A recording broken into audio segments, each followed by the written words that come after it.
I am from National Biodiversity Authority and deputed to Goa State Biodiversity Board.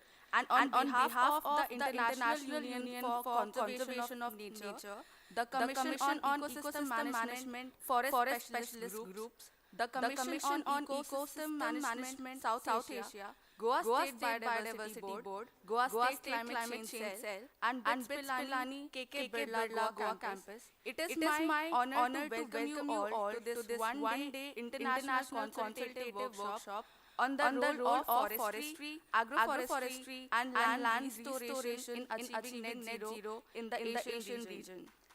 We have with us today delegates from various prestigious national and international organizations, government officials, and academics from key forestry nations with two keynote speeches followed by a narration of success story of Bhutan. Then lunch break followed by a session of talks delivered by our esteemed speakers and ending with a short tea break. And then finally a high voltage panel discussion with plenty of room for the audience and other participants to have their say.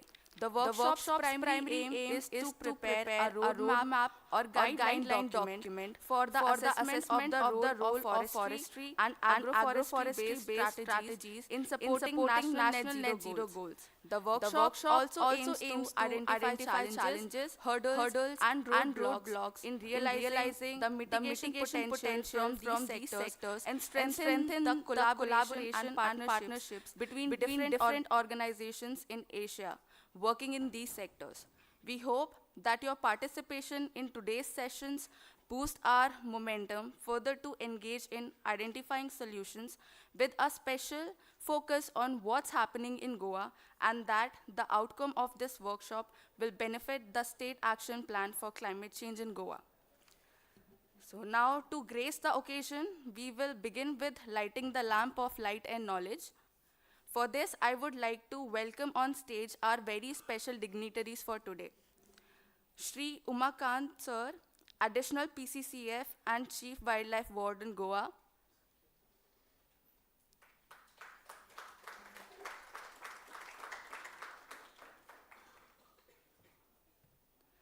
Professor Amit Garg from IIM Ahmedabad.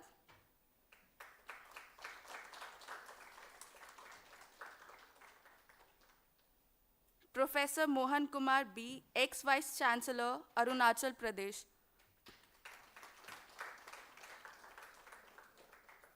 Professor Suman Kundu, Director of BITS Pilani, Goa Campus.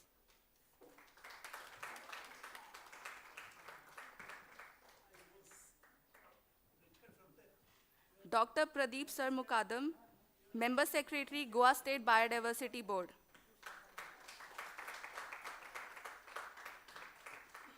And Professor Rajiv Chaturvedi from BITS Pilani, Goa. Sir, the lighting lamp ceremony.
Now, as a token of appreciation for your presence here, we would like to take the opportunity to present you with a hamper of goodies from brand Goan, which is our own harvested from sustainable farming practices and produced by local women at our multi-product processing centers in Goa.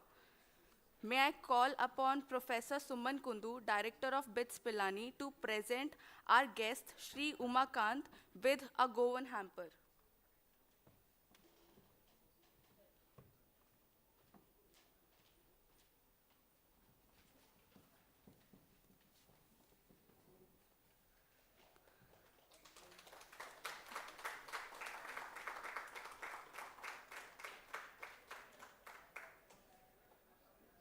Now, I would request to Professor Suman Kundu to present Dr. Pradeep Sarmukadam.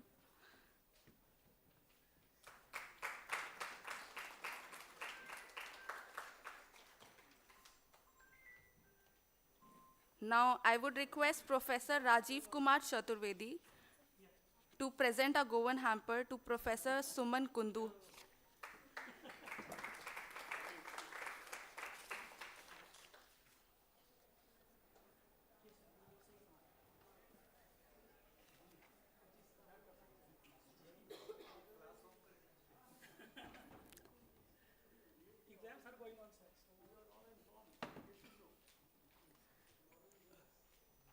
It is my honor to now call upon the Director of BITS Pilani Goa campus to formally welcome you all.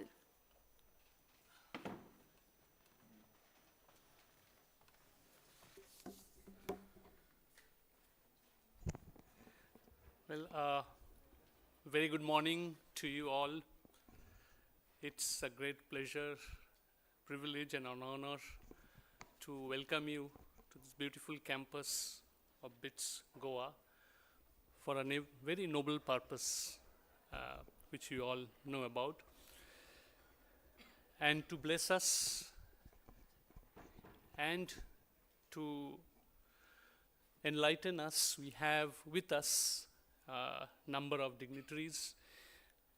On stage, we have Professor Mohan Kumar, Professor Amit Garg, Shri Umakant ji, Shri Pradeep ji, and delegates, distinguished guests, faculty, students, all of you are assembled here. You are most welcome. It's kind of exam time on our campus. All our students kind of engaged with exams, which goes on till 20th almost every day.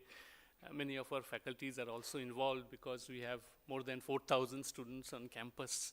So, and that's the reason why the attendance is a bit poor.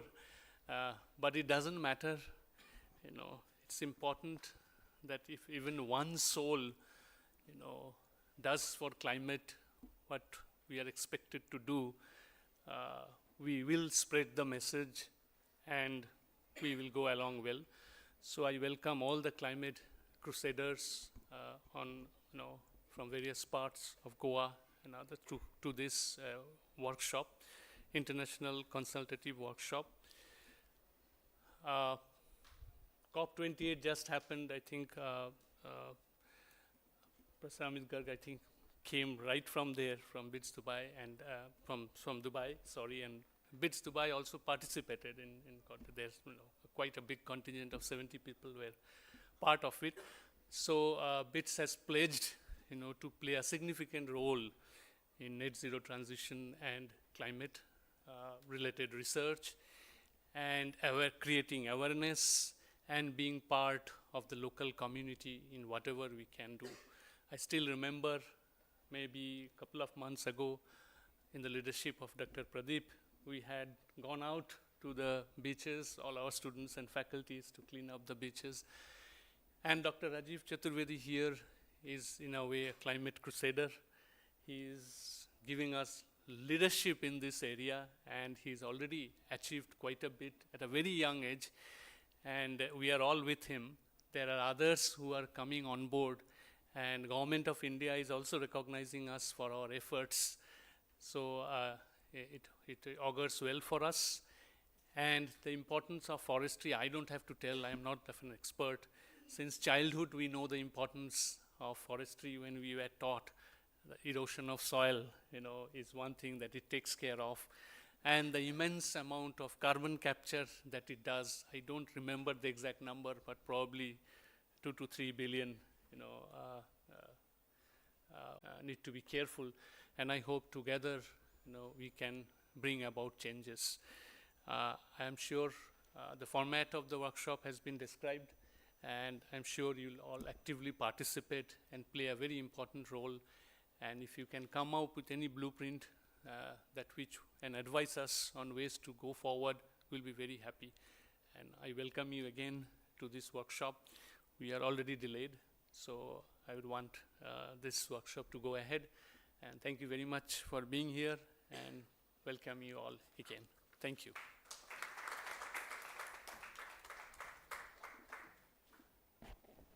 Please may I now call upon Professor Rajiv Kumar Chaturvedi from. I would like to thank all the dignitaries who have come to this meeting, and it is a pleasure. We are going to talk about a very important issue here, and today I am wearing two hats, and I am a professor here at BIS Pilani. Also in a voluntary position, I am the co-chairman of the Forest Ecosystems Group of the IUCN Commission for Ecosystem Management globally. So, okay.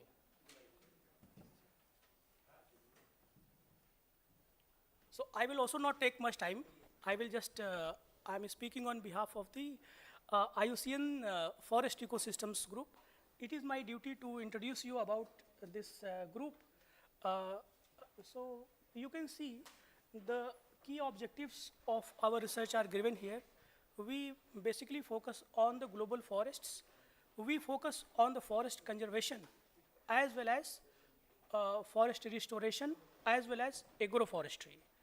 And at the IUCN Forest Ecosystems Group, this is our hierarchy. This is how we are organized. Our chairman is Himlal Baral, Dr. Himlal Baral, but he was supposed to be here, but he has got a family emergency. That's why he could not come. He is based in Indonesia, and he is one of the forestry experts in the world. I'm in the role of the co-chairman. We have a lot of other members from all other geographies in the world. We are very active. And this event is part of the series of events that we carry out. And Dr. Deris Mutta, she represents our group into the larger IUCN family. So this is the introduction of the IUCN Forest Ecosystems Group. I would also like to take a couple of minutes to set the tone or why we are meeting in this context here. One of the things is that in India, we have great regard for forest. Everywhere, like right now, as you know, Government of India has this goal of, as part of the NDC commitment, we have a goal to sequester 2.5 to 3 billion tons of carbon dioxide in form of additional forest cover by 2030. At the same time, as part of the first national forest policy that came in 1950s, in first national policy itself is written that India should aspire to have 33% of the geographic area under forest cover, forest and tree cover. Today we have 25% of the geographic area in forest and tree cover. So you see, 33% is a big jump from 25. We need to know now, looks like the government is serious. Now we have climate change challenge before us. Now we are hearing that all the state governments, they are announcing big tree planting activities. So this is the time for us to pause and think, okay, what are different scenarios for future? Where to plant? What to plant? There are a number of challenges which are there in this area in terms of finances, in terms of interlinkages with different other systems. For example, how is forest, how forests are connected with water resources? How forestry in India can help India become. We have eminent agroforestry experts here. We have eminent experts from all walks of the area. Even forest conservation is also one of the key mitigation strategies in this area. So this is the context we want to take the larger view. This is the context that we are meeting here. The another thing, so we also believe that we should think local. We should think global, but we should act local.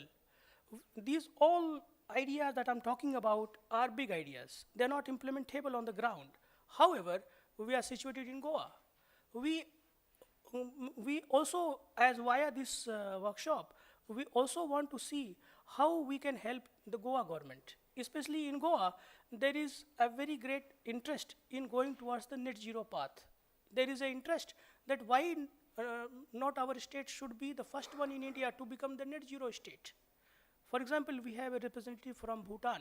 Bhutan has already become net zero in this year. It has been declared. So I think this is how we want to transfer knowledge from, so we would like to see the experience of Bhutan, how Bhutan has fared in this area, and can our state learn something from there? Can we get something from there so that we can also go on that path? So these are some of the broad ideas, broad expectations, which we have kept in mind while organizing this very brief meeting, and I hope that with your support and with your guidance, this meeting will be successful.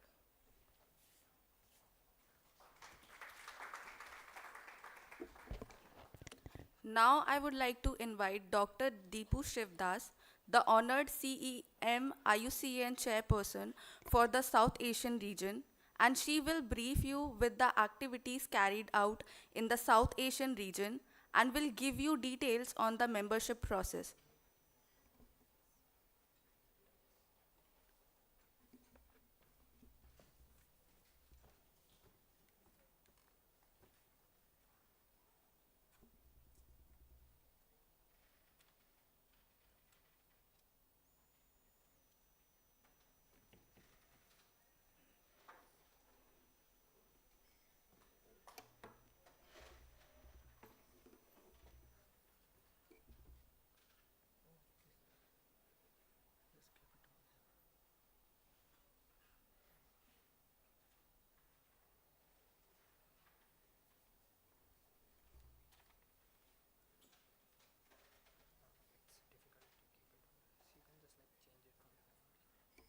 Okay, fine.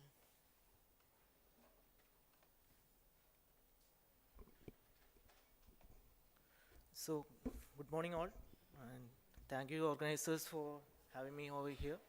I will just giving you a brief on what IUCN is all about and what IUCN Commission on Ecosystem Management is. So, what IUCN actually does. IUCN provides the science, knowledge and tools that enables people and nature to thrive together. This is a simple sentence in which we can define what IUCN does. It is a membership union composed of both government and civil society organizations, and it harnesses the experience, resources and reach of more than 1,400 member organizations and around 15,000 experts from all over the world. See, as you all know, in December 2022, 195 nations committed to address the biodiversity loss and restore ecosystems and protect indigenous rights, including the protection of 30% of land and ocean by 2030. We have this global biodiversity framework and its goals and targets as set, and IUCN plays a key role in driving and supporting the conservation action worldwide. This is a organogram of how IUCN is actually. It's a powerful union for sustaining the life and livelihoods. On the right, you could see that there are 1,400 plus members. There are 7 commissions in IUCN. One is IUCN Commission on Ecosystem Management, which I am representing now. The another is Commission on Education, CEC. It's more on, it's a kind of extension activities where all the data produced by commission will be thrown out to all the members and through all the medias which are possible. There is a commission on environment and ecosystem policies, CESP, World Commission on Environmental Law. And of course, you all will be knowing much about the Species Survival Commission because you have seen and heard a lot about the IUCN Red List on species. There is a commission on Commission on Protected Areas. And recently, during the last intersessional period, one more commission has been formed, Climate Crisis Commission. Even though there was earlier works happening in all the commissions on the climate crisis related activities, but it was thought that we should be having a specific commission to address the issues related to the climate crisis. These are the bodies in the IUCN governance system. This is not known to all. Even though we are calling it as a union, it includes members in the sense, member organizations, commission members, there is a secretariat, and there will be regional officers, and there is a council of members. All together is known as the IUCN. It's an union. So not a single entity is standing as alone. It's the 75th years of the formation of IUCN, started in 1948. It should be noted that IUCN always stayed a step ahead. In fact, in 1960 itself, IUCN has identified climate change as the major emerging challenge. And in 1964, the first IUCN Red List on Threatened Species has been published. In 1978, the protected area management categories has been defined. And in 1980, a World Conservation Strategy for establishment of concept of sustainable development has been developed. In 1988, a call has been made to all the nations for national conservation strategies. And in 1996, the IUCN has recognized the role of private sector in conservation. In 2012, it has launched the idea of nature-based solutions. You might be hearing quite a lot about the nature-based solutions now. And in fact, this has been identified as one of the areas which can be used for mitigating the climate change related crisis. This is the current program which we are going through. A decadal program has been developed for IUCN, which is known as Nature 2030. It's not looking into the aspects singly. It is regarding land, water, ocean, climate, all as a single unit, and people is put in the center of all this. It's to recognize, retain, restore, reconnect, and resource. These are the mottos in this program schedule. And how IUCN contributes. It can be simply shown in this diagram. It creates the data, does the analysis, and do ground activities. And it provides a platform for all the people who are interested in the conservation area to come up and discuss. So direct conservation action, if you look into, IUCN is currently having around 200 plus projects actively every year across the globe, in 160 countries. And roughly around 50% of the projects involves IUCN member organizations and other partners. And you might be knowing quite a lot about these things. These are the knowledge products which we all see day to day and we all depend on. This includes the red list of species and red list of ecosystems, World Heritage Outlooks, nature-based solutions, global standards, key biodiversity area concepts, and recognizing new key biodiversity areas. And when coming to the analysis and recommendations part, we are interested in conservation arena to come together through the World Conservation Congress. This is where exactly the scene is set for how the countries should be responding to the climate crisis or any other conservation related activities in their region for the next 4 years. All conservation congresses happens in a 4-year window. The last one was at Marseille. And coming to the Commission on Ecosystem Management, this is the mission and our goal of Commission on Ecosystem Management. It provides the expert guidance on integrated approach to manage the natural and modified ecosystems and promote biodiversity conservation and sustainable development. As said, all the commissions are the team of experts which develop these data sets and products which are used by IUCN to inform the member organizations and the countries to what they should be doing. Commission on Ecosystem is the second largest commission in IUCN with around 1,500 members, and it should be noted that this is the largest commission with the highest number of young professionals.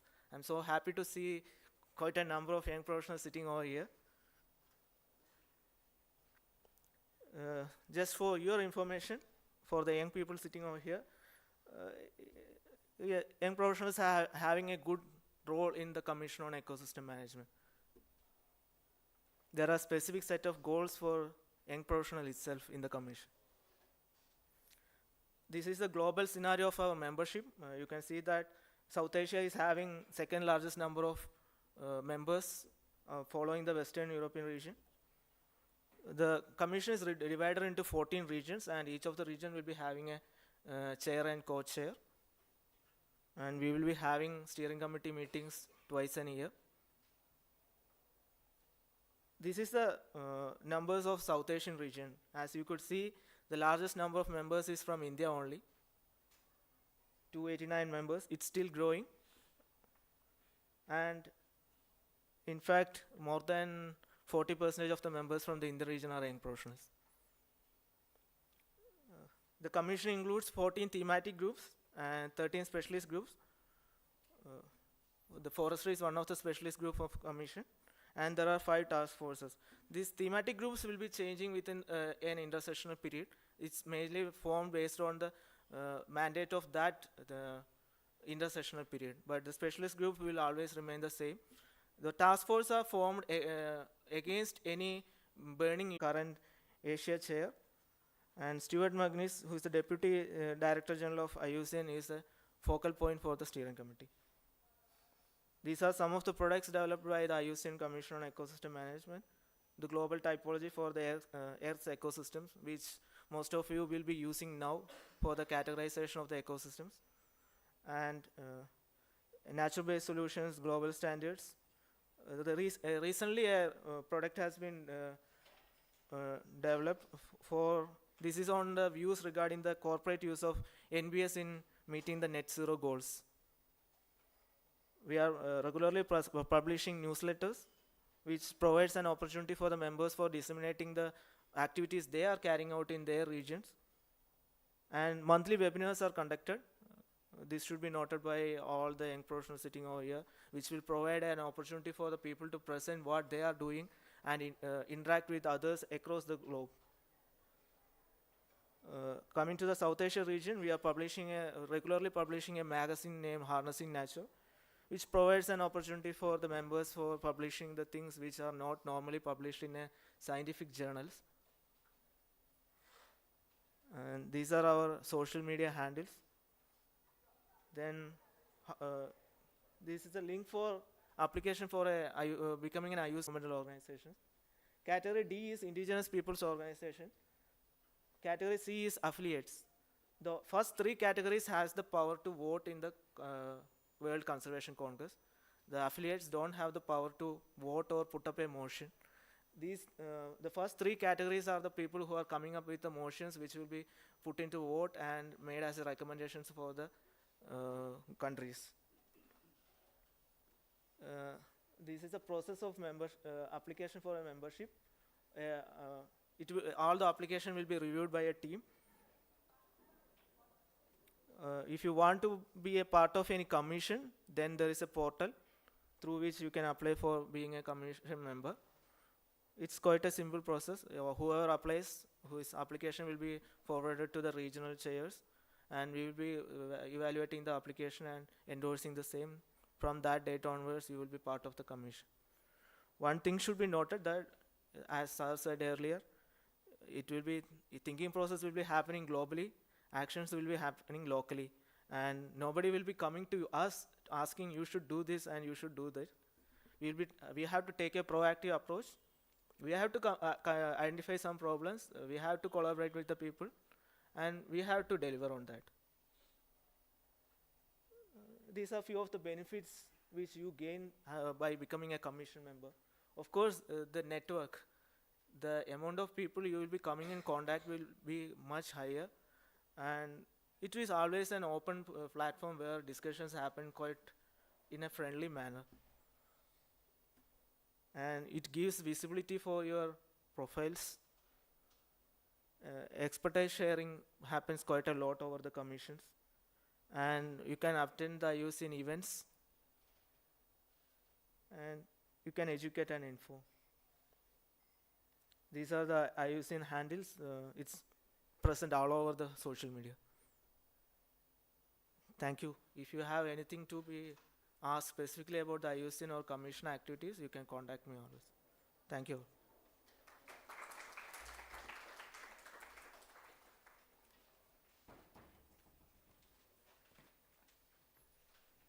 Thank you, sir. Now I would like to request Professor Suman Kundu to present a Goan hamper to Dr. Deepu Shivdas.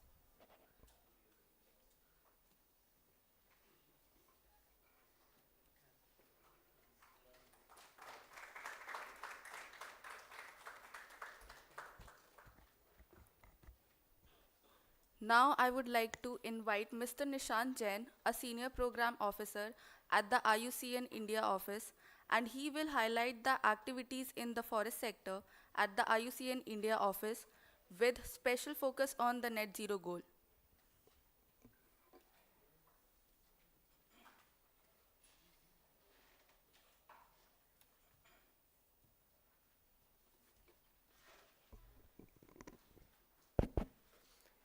Thank you, organizers, for having me here. It's a pleasant opportunity for me to be speaking and standing in front of you, especially looking at the young faces here. I was in Kathmandu a couple of weeks back, and we were holding a workshop on how to ensure conservation of the Meghna River that flows in India and Bangladesh both. And there we had participants from both India and Bangladesh that we had shortlisted after a very robust process, and really motivating to see that young people are participating in such dialogues. The future looks bright. So I'd be talking about IUCN India's activities in the forestry sector in context of net zero goal. But just before moving on to that, I'd like to talk about IUCN in brief. Professor Dr. Shivdas has already given you a micro picture of how IUCN works. I'd like to first give you a macro picture of how IUCN looks. And he's a commission member, but I'm talking about from the perspective of IUCN as an organization as a whole. It's one of the world's largest and oldest environmental organization. So consider IUCN as an environmental network. It composed of members, commissions, and the secretariat. So Dr. Shiv, the national NGOs, indigenous people organizations, this is a new addition, and also subnational governments, this is also a new addition. The members set direction of union's work and global conservation efforts by also participating in the IUCN World Conservation Congress that happens every 4 years. Then we have global commissions. These commissions are divided into 7 commissions that you already just heard. And there are more than 15,000 world's leading scientists and experts that provide their scientific know-how to IUCN's work, and advancing conservation efforts and sustainable development around the world. Then there is a secretariat, which I basically am part of. The secretariat manages projects across the world. IUCN has more than 50 physical offices in different countries, and the projects are spread in more than 160 countries. And you would have probably learned somewhere in schools or maybe in your education, in your current curriculum also, that IUCN also comes up with various global standards, indices, reference reports, tools, approaches, and so on. It's quite well known for the red list of species. IUCN has also come up with red list of ecosystems now.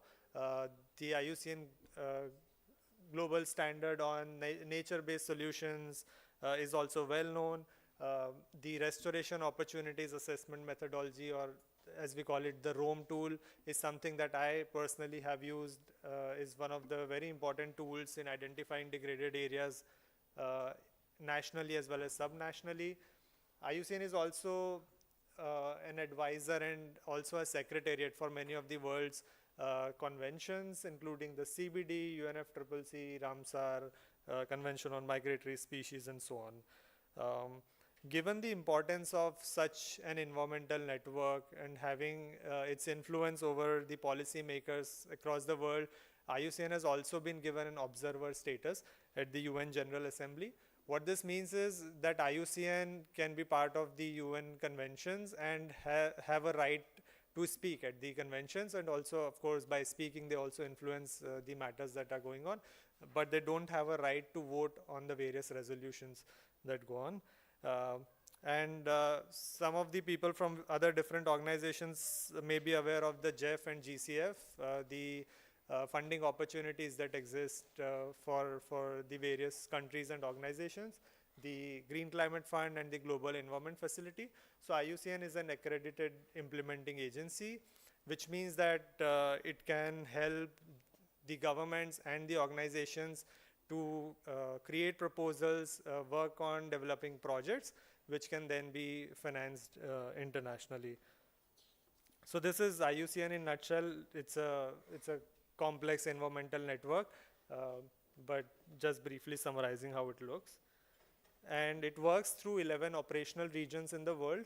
We are part of the Asian operational region, and there are more than 20 countries in the Asian region. But again, within Asia also there are 3 operational regions. One is Asia, the other is East Europe and Central Asia, and the third being the West Asia. But we are part of the Asian operational region. So just briefly talking about how IUCN in India looks.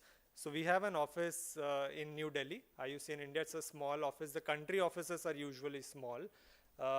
We have a regional headquarters in Bangkok, and the international headquarters is in Gland, Switzerland. So the government of India is also a state member of IUCN. As I was saying when I was presenting in the previous slide, IUCN is composed of members, commissions, and secretariat. So the Indian government itself is a state member of IUCN, and it's represented by the Ministry of Environment, Forest, and Climate Change.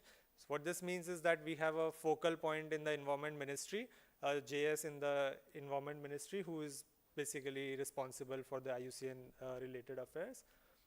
India became a state member in 1969, and then we have an MOU with the Indian government from 2004, which the Asia Regional Program Strategy is the overall framework that guides all the work that IUCN does in Asia, including India. And we have cross-cutting strategic themes on NBS, Livelihoods for Nature and Governance and Rights, driven by the program areas, and these are basically the target ecosystems wherein we work, including species, coastal and marine, water wetlands, protected conserved areas, and forest and agriculture landscapes. So this is how IUCN looks like, and now I move to the key agenda at hand, which is the relevant interventions around the net zero goal that we have. So I'll be talking about only 2 initiatives. At present we have multiple initiatives in India, but then just 2 that are particularly relevant about the net zero goal. One is ongoing and the other is an upcoming initiative. So some of you may have heard of the Bond Challenge. So I'll be talking about this particular project we have been awarded to by the Ministry of Environment, Forest, and Climate Change that spans across India. And some startling facts to start with. So every year the world loses 24 billion tons of fertile soil and 13 million hectares of forests. So land degradation is real, and it threatens diverse landscapes across the world, often intending effects that can be irreversible. And in order to restore degraded and deforested areas, without severing the relationship between people and nature. The government of Germany and IUCN came up with this global effort in 2011. It's a voluntary effort, but it's a global goal to bring into restoration 150 million hectares of degraded and deforested areas by 2020 and 350 million hectares of deforested and degraded areas by 2030. India has also pledged its commitment to the Bond Challenge, and by 2030, so we have an ambitious target of restoring degraded and deforested land equivalent to 26 million hectares by 2030. So this target was actually raised at the COP14 in 2019, UNCCD COP14 in 2019.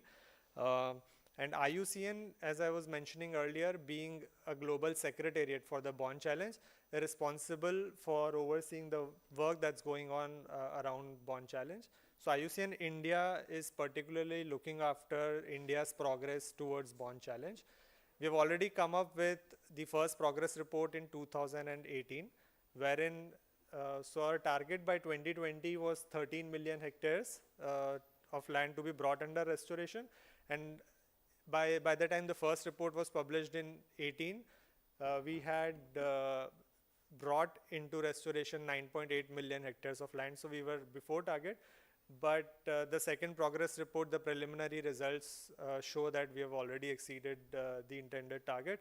But of course, the results are under review by the ministry, and hopefully they should be out soon, maybe in a couple of months' time. So just talking briefly about the whole intervention, it is spread across 3 key objectives. The first being reporting, second being application of the Rome tool that I was mentioning earlier, and the third is capacity building of state actors. So under the reporting tab, we have what we have done is we have tried to collate all the FLR relevant data from all the states and union territories. So this includes all the 36 states and UTs across India. So there is a very robust framework that IUCN has developed, which is called the Restoration Barometer. And it's a global tool that's developed by IUCN, again, towards identifying, assessing, and tracking action on the restoration commitments of various countries. And there are 8 key parameters to Restoration Barometer.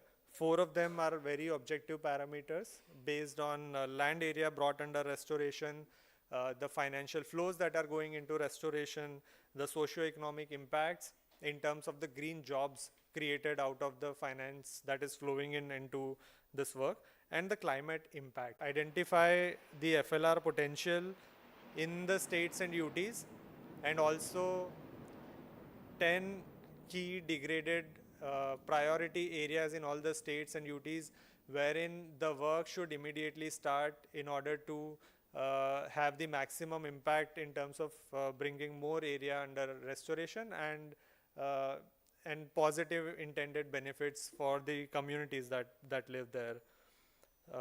So this was the second component, and we did this Rome work for 5 focus states in India: Maharashtra, MP, Haryana, Nagaland, and Karnataka. The reporting part is done pan-India. This is for all the states and UTs. And the capacity building part again is being done for the 5 focus states. We've already done 4 capacity building workshops in 4 states. We have 1 remaining in Haryana. But these workshops again were very useful in order to strengthen the capacities of the states. So when we talk about a landscape approach, we are not just including forests in a landscape. We have multiple land uses in a landscape, and hence come in various line departments that are key to improving the state of the landscape. So we did these workshops with the forest department, the agriculture department, Panchayati Raj, tribal affairs, and so on. So that all the stakeholders come to the same table, same platform, and understand the nitty-gritties of planning and implementing an FLR intervention, a forest landscape restoration intervention. So these workshops have been very useful, and again we are going to develop a film on FLR that will enable better uptake of such an intervention in future. And just I'd like to end by giving another upcoming initiative that we have. It's a 5-year-long initiative that we are tying up with the GIZ, the German agency, and this will be again focused around forest landscape restoration, but this time this will be more around implementing forest landscape restoration in some of the key states. So basically this will be done in 4 states of India: Delhi, NCR, Gujarat, Maharashtra and Uttarakhand. So this is called the Recap for NDC project, short form for a long name: Restore, Enhance, Conserve and Protect Forest and Tree Cover for NDC implementation in India. So this will enable India to move closer to its NDC commitment of creating an additional sink of 2.5 to 3 billion tons of CO2 equivalent. The project has a larger objective of achieving ecological, socio-economic, governance and climate change benefits. So not just restricting to any single objective, but trying to obtain a holistic benefit from the initiative. And so this project will be done by a consortium of members including IUCN, FSI, TERI, GIZ itself, ICFRE and IC Mode. So it's a very complex project and complex set of players in it, but IUCN particularly is responsible for one component, which is implementing FLR measures on the ground. So this will again require loads of work over the next 5 years, including identifying the appropriate sites, conducting baselines, developing detailed project reports, the micro plans for the various sites, organizing livelihood trainings and so on. So we look forward to also collaboration with some of the players here over the next 5 years.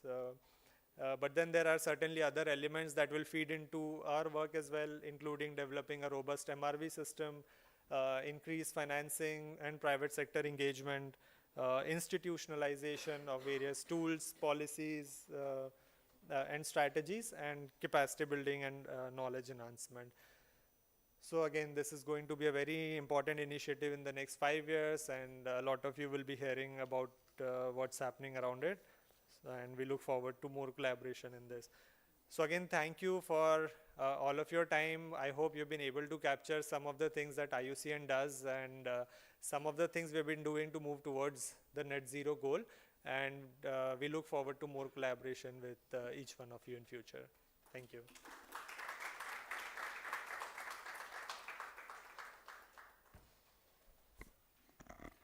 Now I would like to request Professor Suman Kundu to present our Goan hamper to Nishan Jain sir.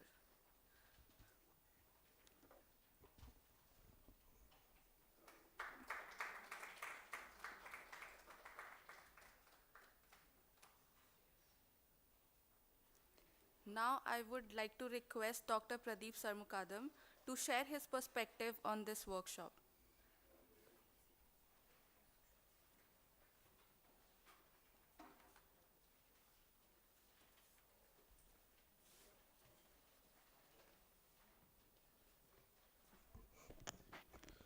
Good morning to everybody.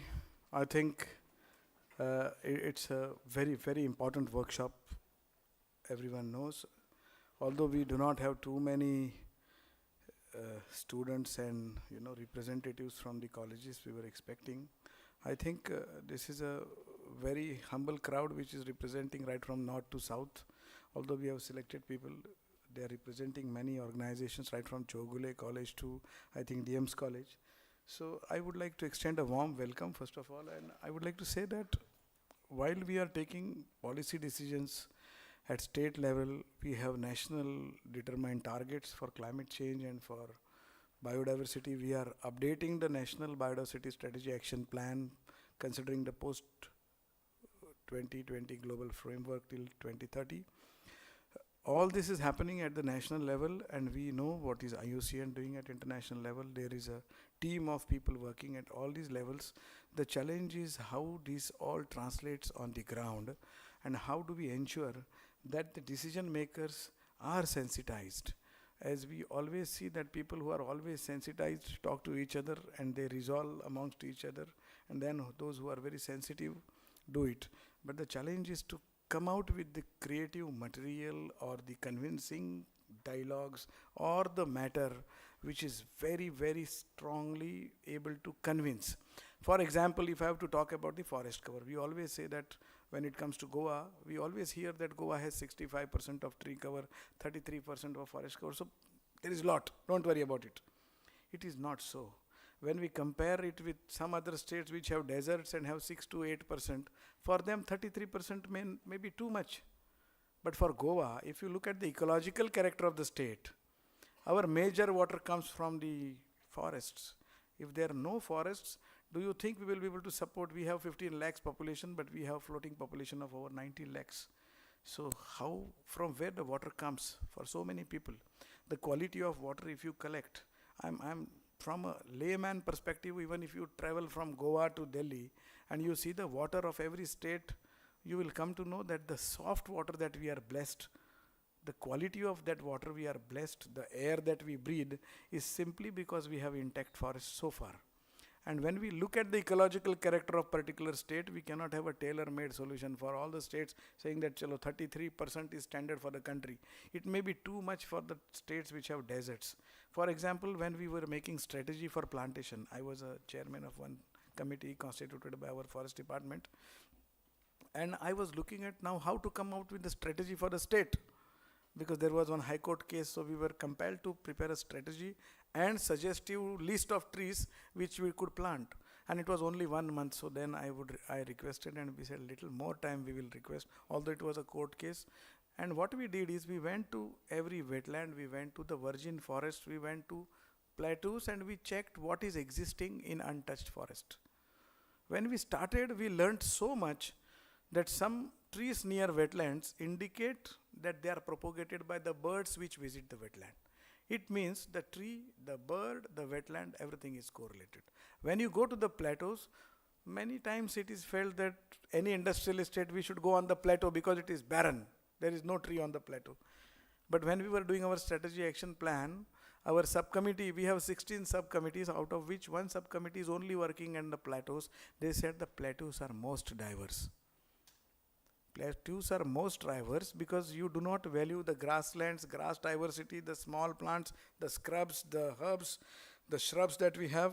And interestingly, whether it is Senecia species or whether it is any other grass species, you have so much diversity which we don't take into account.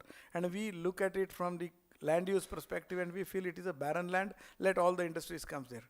And then we find that whether it is a golden jackal, whether it is a mouse deer, whether it is a,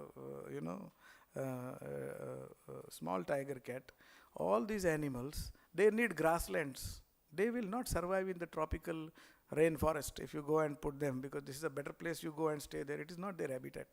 So I think while we do the macro planning, which is very, very important, no doubt about it, but if we do not understand nuts and bolts of the local ecosystems, how they interact with the people, ecological character of each state, which is definitely different from the other state, and we cannot have a tailor-made plan, I think we need to spend more on the ground. We need more hands, and that is exactly what IUCN is doing, having so many volunteers. And I can tell you with confidence that when I constituted 16 subcommittees to do our strategy action plan, we were thinking it is too much. But now we feel that 16 subcommittees, each committee having 7 to 8 good experts with many other students contributing. Some committees are smaller, but more than 53 scientists working, we still feel that there is a lot to be done. In certain sub-areas, there was no secondary compilation of secondary data itself for the small state like Goa. You imagine what is the situation in other parts of the country. So while I would like to end my speech with the point that we all understand and know that only 1.2 million species are recorded out of 8 to 10 million which are expected to be there. It means lot is yet to be done, lot is yet to be recorded, lot is yet to be understood. And what we understand, from there we know that we know less and less about more and more which exist. So I think it is a time we reiterate, and the youngsters who are there have to really go deeper into it, because I always, whenever I go to the colleges, we are making syllabuses, we are having 2 environment science courses, we talk to the students. I'm making a very negative statement, but I'm with full consciousness, I would like to say that the depth that we find the students are going doesn't go beyond the syllabus most of the times. Maybe it is better in institutions like BITS, but definitely in other places, when we talk little more than the syllabus, when students come for training, they say, sir, this is not there in our training curriculum. Please, we will focus only on our curriculum. I said, ecology is vast. If you only look at herpetology or only look at, silos approach, I think we will lead to some different destination than what we are planning. We need to go more deeper. We need to go more wider. And our supercomputer that we have in our head is capable of doing it. Swami Vivekananda had once said, we only use 10% of our brains. So what we think we are so intelligent, maybe hardly we are using 10 to 15%. Some of us who are illuminatories like all of you may be using say 20-25%. Still it is possible to use, and I think the remaining 75% is used by the mobile, which is actually distracting all of us. So for young generation, I would like to urge that please take your areas of domain experts, whichever you like, go deeper into it, go wider into it, and we will need more hands, more brains, more people to work on the ground if we have to actually reach. And I should congratulate IUCN, BITS, Goa, and Amit Garg sir is here, whom we have come to hear. I'm thankful to Umakant sir who accepted this invite, and he's with us today to listen to all this. And I'm thankful to all of you who made it possible. And I really look forward for a fruitful deliberations and some decision making which can come out of this. I would be very happy to communicate to the government, being nodal officer for climate change. Day after tomorrow, we are scheduling our SLSC meeting under chair, Chief Secretary sir. So I would be very happy to take the findings and the recommendations. Lot of inputs I've already received from Garg sir, and I'm looking forward for more. Let's try our best. There may be a lot of negativity, but do not get distracted. We have a lot of possibilities with which we can still tackle climate change. Of course, 1.5 degree, 2 degree NDCs, where are the targets? That stress we don't take. We act locally. We look at a smaller picture and try to make it beautiful. I think the overall picture will become beautiful. Thank you.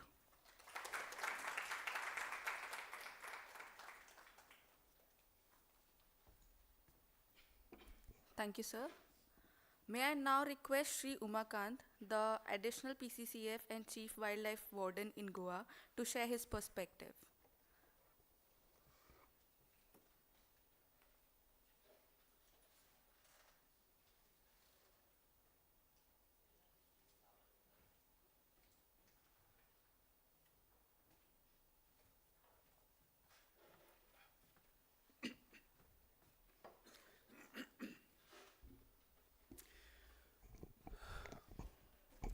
Very good morning to you all.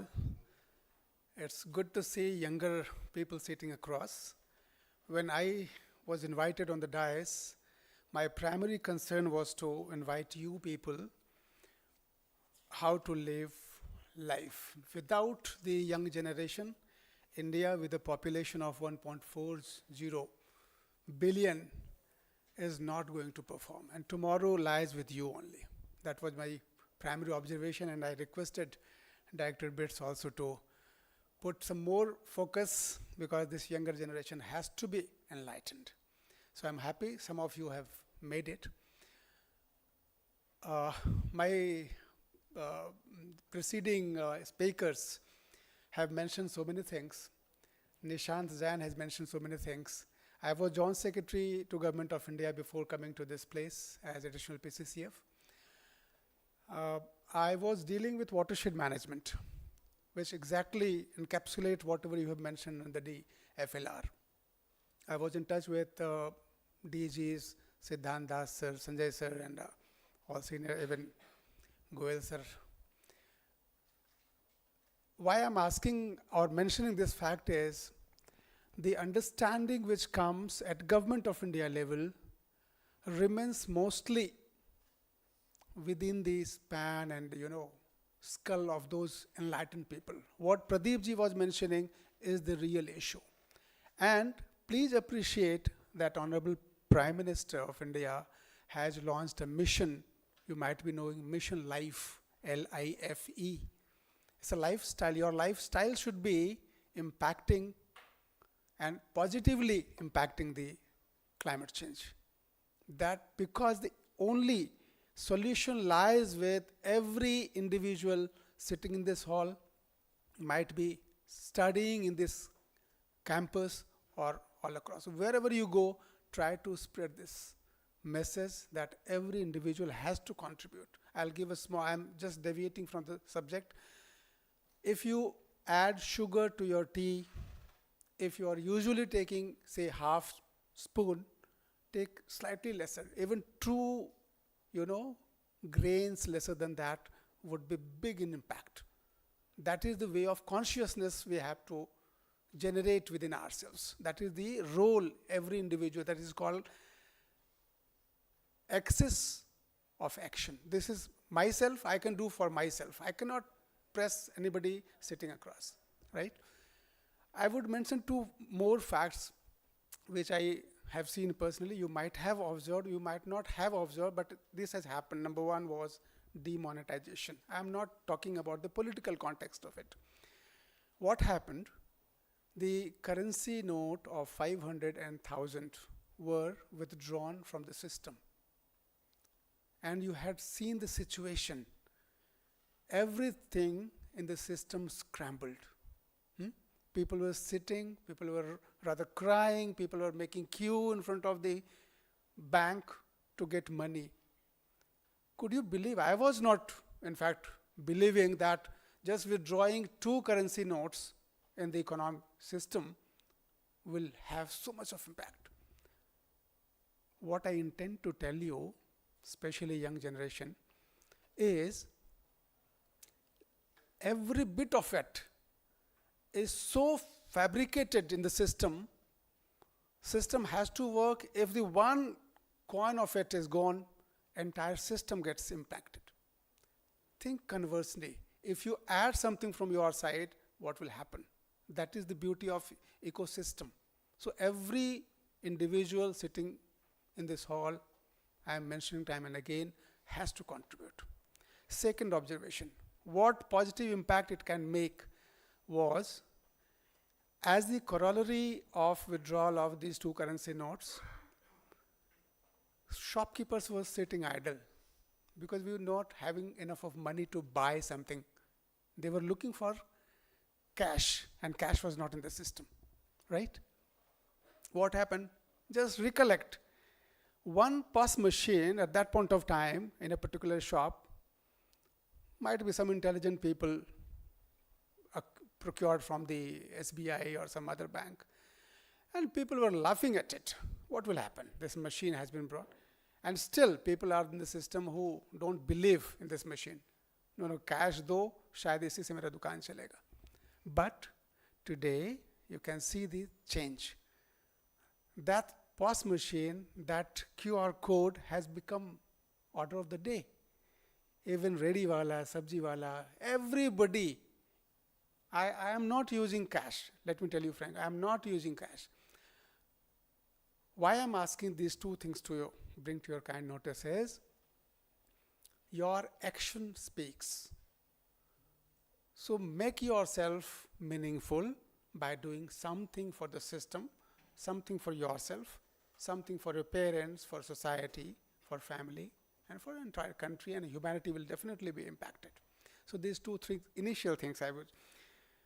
Coming on to the topic a bit, 3 segments are there. One is forestry, the other one is agroforestry, and third one is land restoration. And we are restricting ourselves to Asia. Of course, the climate change doesn't understand the political boundaries of Asia or Europe or something. But if the forestry, as mentioned, Pradeepji mentioned, others mentioned, we have got almost 24% area of India under forest and tree cover. That is not enough.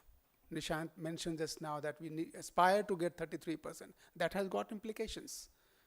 2.5 to 3 billion tons has to be sequestered by 2030, because the purpose is to raise the level of forest cover, and every ecosystem services flows from that house. This is the decade of, ecosystem restoration, UN has declared, notified it. Therefore, forestry from 24 to 33 is a huge challenge. If you try to understand, as was mentioned, somebody mentioned that how much area is being lost from the forest cover every day, every minute. 1 football ground is being lost every minute. Can you believe it? So where we are progressing? COP28 has just summed up. People are not very happy about it. We all are not happy. We are talking about our responsibility, but 1.4 billion people, we have to also cater to their needs by providing them energy. Energy consumption in India is very, very less, very, very less. So, Honorable Prime Minister has mentioned in the COP26 that by 2070, we'll be achieving net zero. Why? People will question it. Like China, Japan, they have done by 2050 or so. Why 2070? There are reasons. You cannot do away with the fossil fuel so easily. We are trying. Renewable energy resources has been tapped very light. The potential. We have achieved the target, what we have committed under NDC, 8 years in advance. No other country has done it. India has done it. And that is the determination of Honorable Prime Minister. We are lucky to have such a dynamic Prime Minister. And I am so impressed that Guterres, UN Secretary General, was present in that meeting. We were at the receiving end, we watched. And I was also present in COP CCD meeting in the Delhi. I was representing Government of India at that point of time. I spoke on this forum also. After that, COP that took place in Ivory Coast, I was also there. So let me tell you, India is being watched. India is a leader in the third world countries. And fortunately, we are aspiring to get more and more. That was the forest part. Come to the agroforestry. Government of India has also formulated a policy. This paper is being finalized. By the time I was there, we also contributed a lot. That is vision at 2047. Agroforestry has to do a magic in that. That is being discussed time and again, and most likely this document will be coming up or might have come in recent past. So agroforestry is land 2.4% area, geographical area. India 329 million hectares or so, might be knowing this statistics. We have got 2.4% of the global area as a country. But to serve the purpose of nourishing such a large population, we are very difficult to somehow manage, and gradually we are losing land. On an average, less than hardly, I think, 2 hectares or so per capita land is available. How can you sustain yourself? And the third dimension is, I won't take much of your time, you must be waiting for tea. Land restoration is another area. Approximately 97 million hectares, that means 30% of geographical area of our country is degraded, in the category of degraded.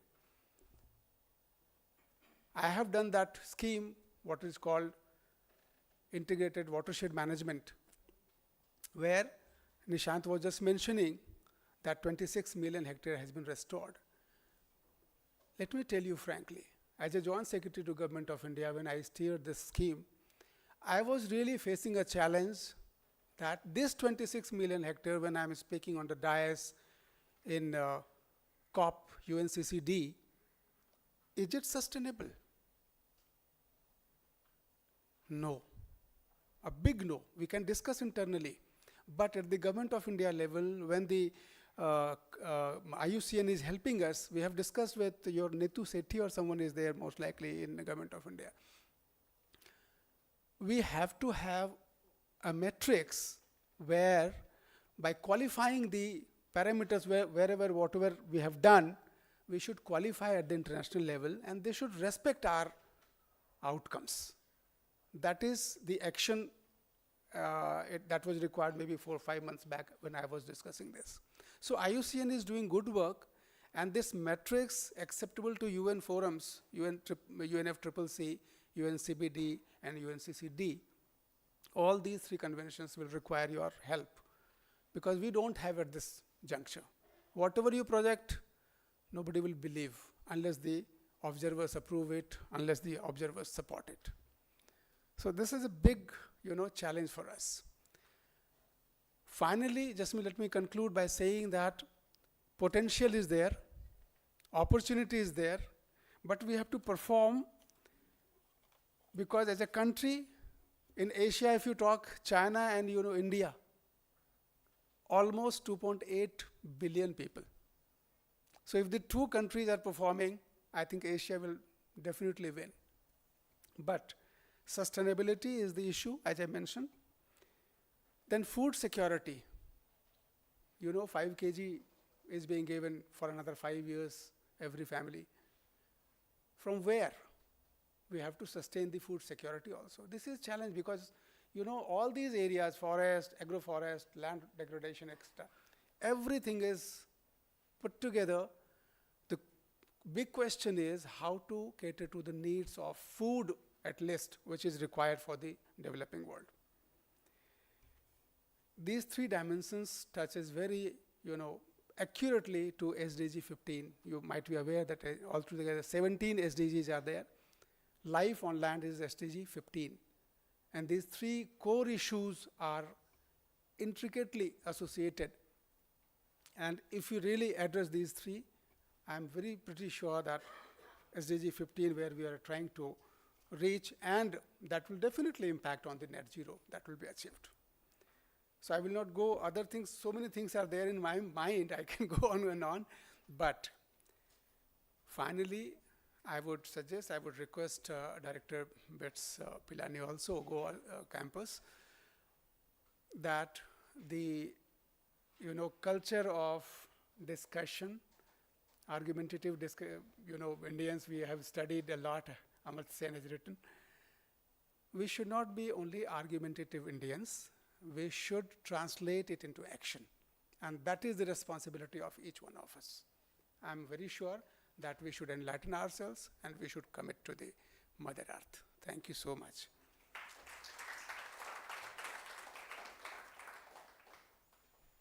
Thank you, sir, for sharing your perspective. Now we'll take a tea break and we'll gather back here in next 10 minutes. Please, in next 10 minutes.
Professor Amit Garg specializes in energy, climate change and sustainable development issues and offers courses like titled Carbon Finance, Managing Energy Businesses, Sustainable Finance, Energy and Environment Policy and Public Management. He is currently the co-chair of IPCC Emission Factor Database and co-editor-in-chief of Carbon Management Journal. He is a leader author for 5 reports of the UN's Intergovernmental Panel on Climate Change. He is a recipient of many prestigious awards, but one of sheer pride is when Professor Garg was felicitated by the Prime Minister of India in year 2007 for his outstanding contributions to climate change research. He was also a prominent member and contributed to the award of Nobel Peace Prize to IPCC in 2007. He has worked on a large number of research and consulting assignments for international and Indian organizations including EIA, the World Bank, UNDP, UNEP, USAID, and the European Union, UK government, German government and Government of India's Ministry of Environment, Forest and Climate Change, Ministry of Science and Technology, Ministry of Agriculture, University Grants Commission, and many state governments. Sir, to you.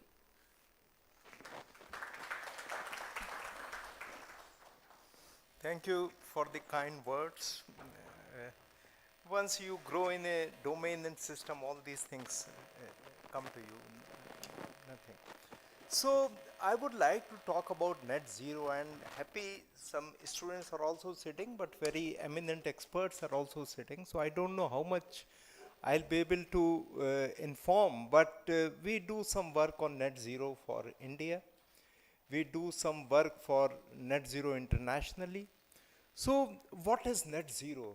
Net zero is sum of all emissions and sequestration. So forests play a very critical role in sequestration. That something emits like power systems, like transport, like industry, which cannot be brought to zero by them because these economic activities have to happen. So forestry and agroforestry and these issues have to come. So I'll present something. The important point to start is when we talk about net zero, it's a very simple analogy is that suppose we are driving a car. We are going from A to B. This is audible? Yeah. We are going from point A to point B. And suddenly, while going, we realize, oh, we had to go back to some other place. B is not my destination. So how would you do? You will suddenly jump back, or you will put the brake, stop, and then reverse. So this is like net zero. You are going from A to B, and suddenly you find you have to come back. So you have to stop and stop, which is called peaking.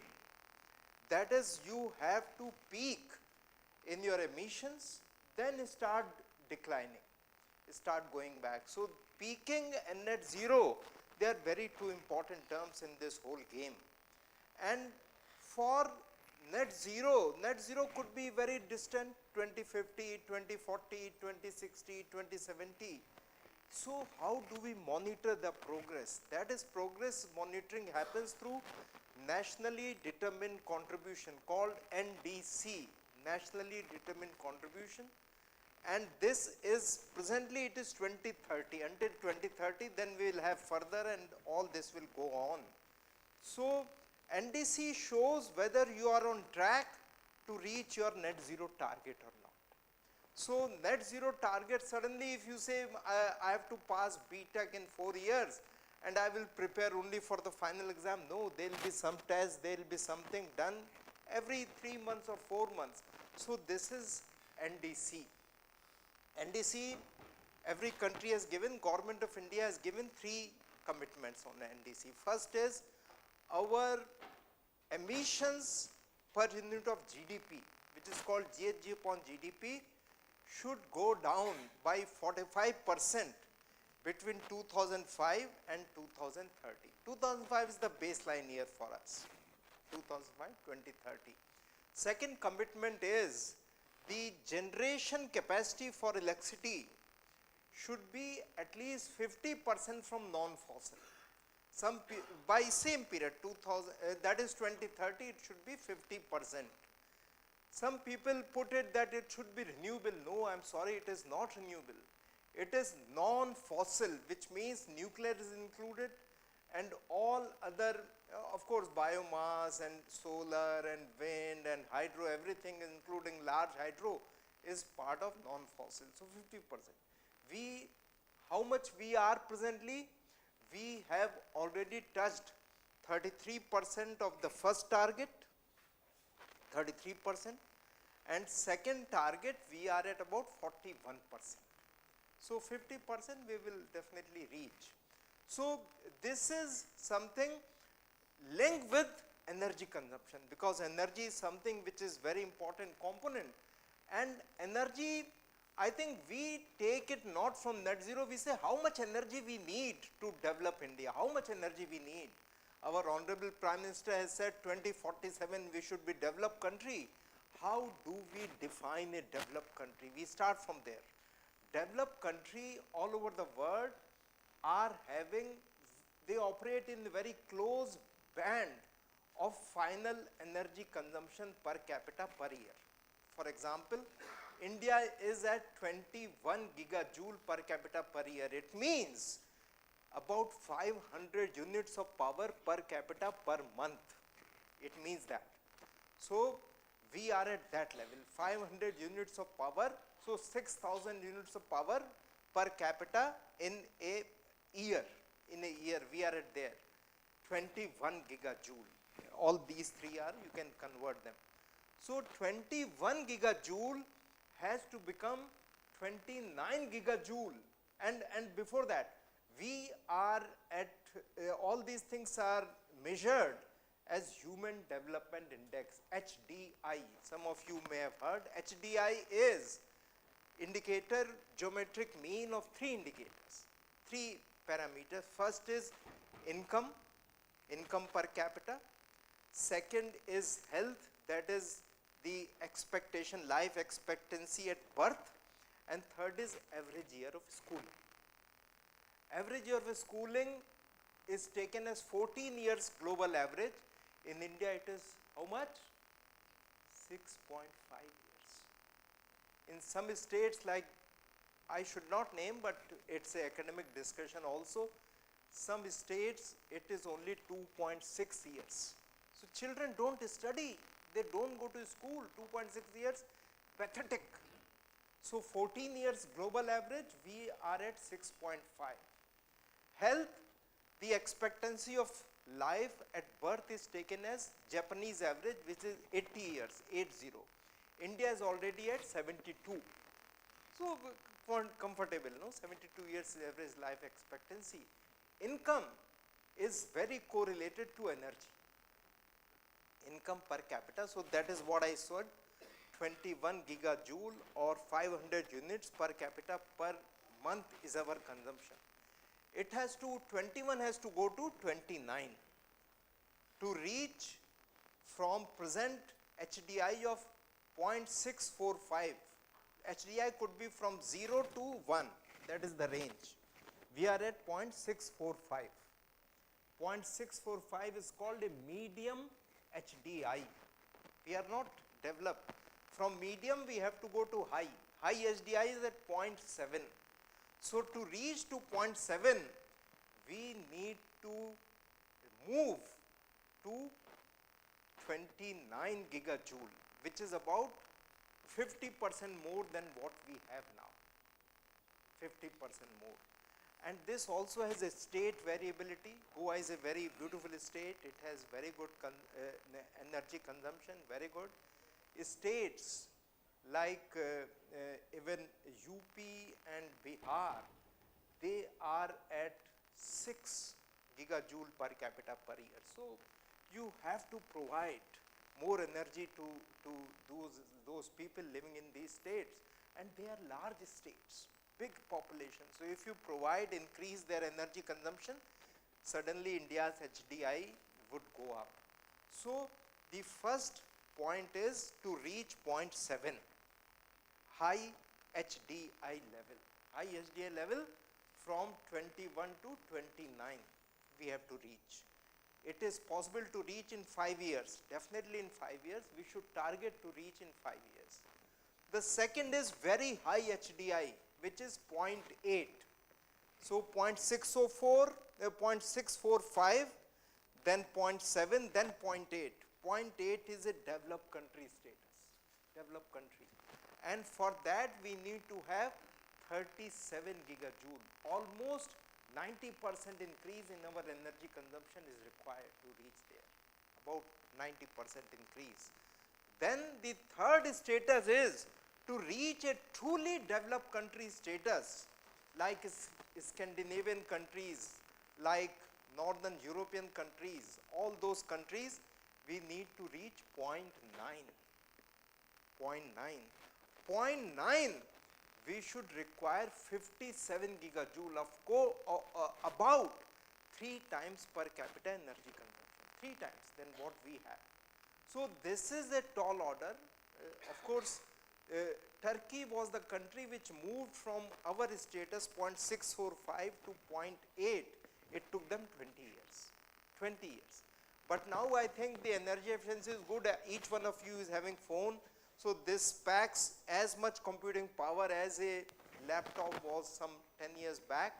So this is the beauty of development. So lately developing economies, lately developing states can aspire to grow fast and quickly with a lower energy consumption.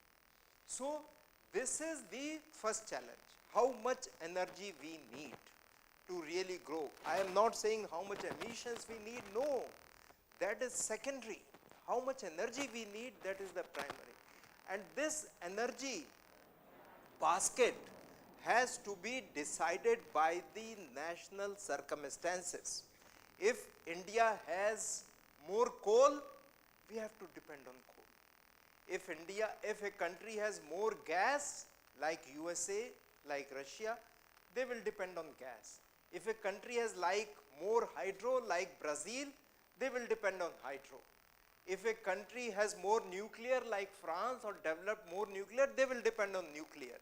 So we have more coal, we have to provide energy for all, and we should use coal, but be very prudent in enhancing how to use it. No? So we use about 800 grams of coal to produce 1 unit of power. How many bulbs are there, AC is there?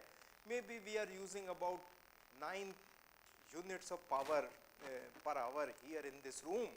So we are consuming about 5.5 kilos or 6 kilos of coal every hour to provide this power. So how much we can be efficient, how much we can reduce our coal consumption, because coal is directly linked to greenhouse gas emission. You please get this point, greenhouse gas emission. Coal is, our Indian power generation is about 72% coal based, 72% coal based. So if we want to change, we have to see, and then please mind it, no, this is a national average. It doesn't mean every state is like that. Every state is different. Some state have more water resources, some state have more solar, some state have more vegetation. So all these things are different. And then we have to have a state level solution. This is called global optima, global minima, or local minima. So for example, we are sitting so many people in this room. If you just try to estimate who is tall, who is not tall, who is fat, who is thin, there will be some average coming out for this room. Okay? But it doesn't mean everybody should aspire to become that. Not possible. So that is a global minima or global average. But we say that for a young person or female of this age, this is the average. So we have to differentiate. We have to differentiate between states. We have to differentiate. And that is the second point. So we have to be very specific to where we belong, where do we sit, where do we stay. Okay. The next point on this is that net zero, every country has taken some target. India has taken net zero by 2070. It doesn't mean every state and every union territory of India has to be by 2070. It's an average of the nation. This is the requirement which we must become, but some states have to become before. Some states have to become later. We all aspire to be net zero before that. So I think this is a big challenge. How do we plan our state level policies to become net zero? I think Gujarat state, from where I come, we are discussing with the government of Gujarat, decarbonizing Gujarat towards net zero 2070. Because Gujarat is a big state, it is very high industrialized state, only 7 to 8%, I think PCC Saab will tell me, Gujarat is about 7 to 8% forest cover, not as blessed as Goa. So how much they should be aspiring to become net zero, by when? By when and by what means they should become. So the basket of options will be different for Goa, will be different for Gujarat. We cannot say that both will grow by the same side, that okay, go for renewable, go for solar. Do we have that much space to, do we cut forest to grow, to put solar, or we do a different growth model for Goa and have a different growth model for Gujarat? But finally, every state has to provide space for its population and itself to grow. That is first thing. Energy consumption has to grow, because otherwise state will not grow economically. So this is very important to understand. And then maybe, yeah, this is greenhouse gas emission inventory. India submitted its third national communication last week. So the bottom green, the bottom one is supposed to be green, this one. So this is a annual trajectory of emissions total, and this is the forestry. This is below zero, it means it is sequestration. And India is about 20% of its emission. That is, this 2019, this is about 20% of emission, roughly. So it is sequestering. Now some states may be doing more here, some states may be doing less. 15th Finance Commission, I'm just informing you, has laid down, Finance Commission is the highest body of Government of India, which devises or advises plans for allocation of resources to various states. That suppose government wants to allocate 100 units of some funds, 2 should go to this state, 5 should go to this state, 20 should go to this state, and forest cover is one of the indicator to allocate this money. So if there are forests, I think we are suggesting that it should be slightly revised and changed how to take it forward. But forest cover is important, is very important indicator now. So this is the point, and I will expand this 219, how it is.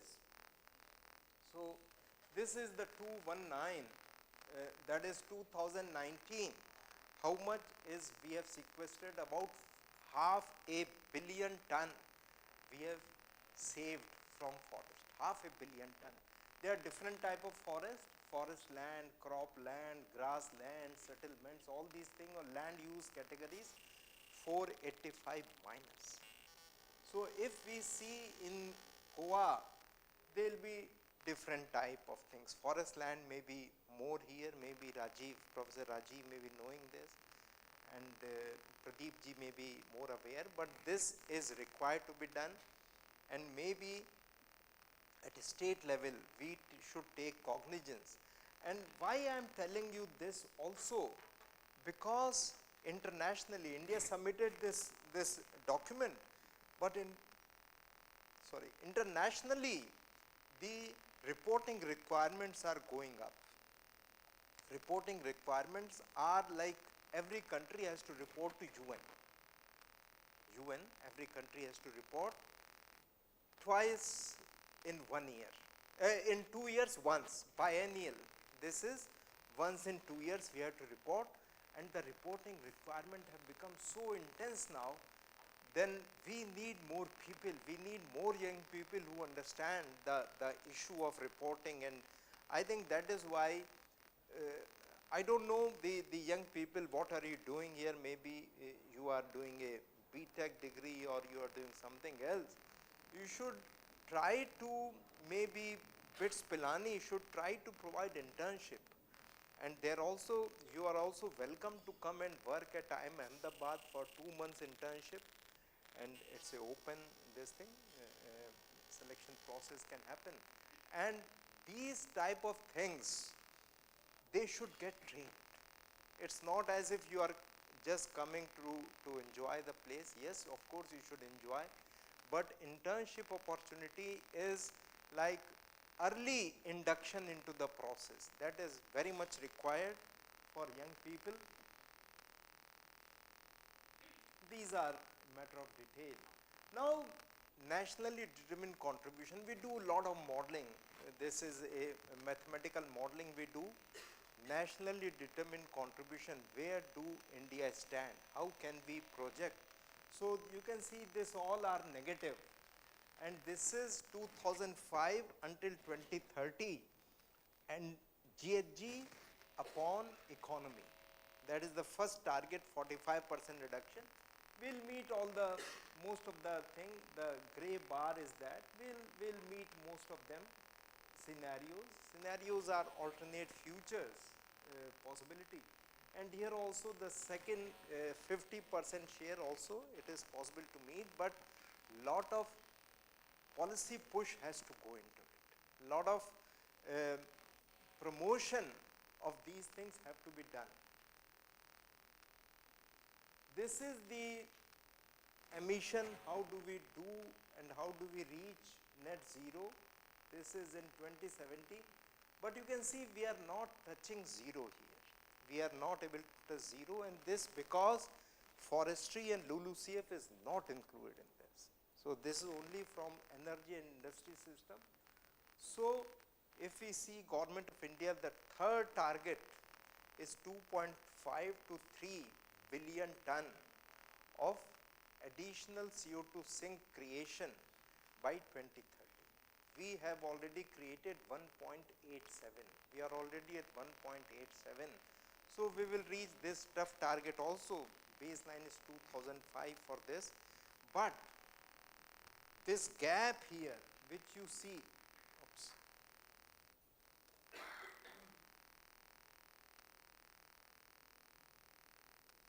Yeah, the gap which you see here, we are reaching about less than 1 billion ton, but if you add all these things, we will be all right. We should be all right, India.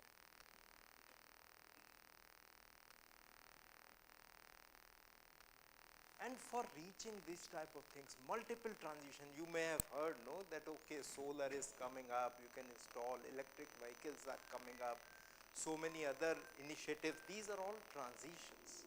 What is required for achieving this type of growth, they are transition. And transition doesn't mean on paper, this means on businesses.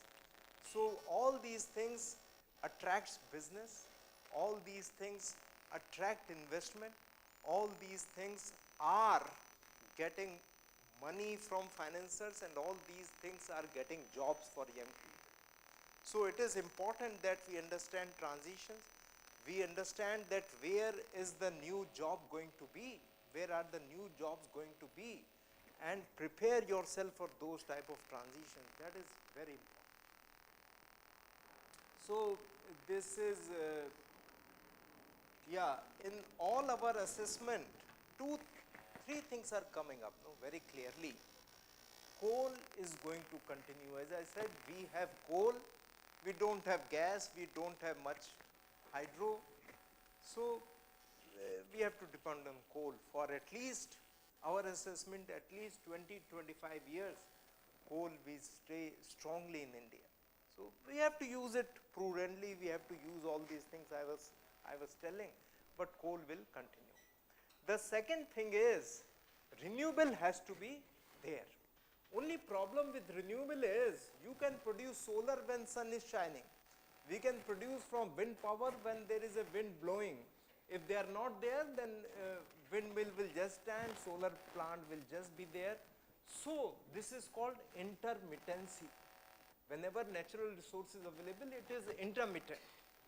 So for intermittency, you have to store energy. Storing energy is possible through two ways. One is battery storage. That is, create battery. Battery storage is very expensive presently, and if we have battery storage, the price of power goes from 5 rupees per unit to 10 rupees per unit. So battery storage is very expensive. Second is pumped up hydro. That is, you have hydro power and water is coming down, you take this water, pump it back into the dam using renewable power or something, and then in the evening or night when there is no renewable, you use this water to produce electricity. Pumped up hydro as a storage. So big tanks. India has good advantage because we have many hydro plants available in India, which may not be having sufficient water because of in non-availability. So we can use this as a pumped up storage. That is the second possibility. So intermittency of renewable can be managed through a storage. One storage is very expensive, one storage is possible to do, but we have policy to promote that. The third which is coming up in my this thing, coal is required, yes, renewables are required. Third is nuclear. Nuclear is finding a place in almost all the solutions we came up. We came up with 7 possible solutions we call scenarios. Nuclear is coming. So government of India is seriously considering this.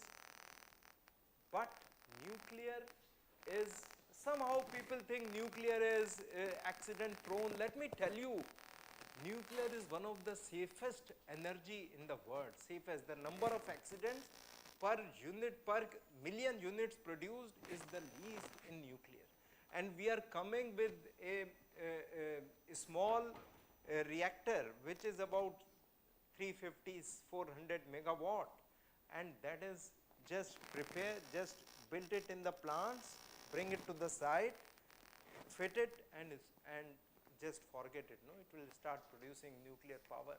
So there have been only 3 big accidents on nuclear. 3 island in USA, Long Island in the USA, Fukushima in China, and Chernobyl in Russia. 3 big, and they have given such a bad name to nuclear. I am not a nuclear scientist, but after seeing all these things, no, the cost and the safety, I think India should go. USA has said nuclear is part of my solution. China has said. EU has voted, EU Parliament has voted except Germany. They said yes, nuclear is part of solution. Indian government is not against it. Many countries, France of course is 75% nuclear. So all these things are there. It is the zero carbon energy which is available, quite stable. It can replace coal very easily. So this is the third solution in our modeling, net zero. First, coal will continue for at least 25 years. Second, renewables have to come in, but storage is required. We have to work on storage. And third is nuclear will come in. So with all these things, I think this is something I wanted to bring to your attention. I think I can very quickly, yeah, and we need lot of investment. We need lot of investment. Total finance coming into India is about $45 billion per year. Please keep this number in mind, $45 billion.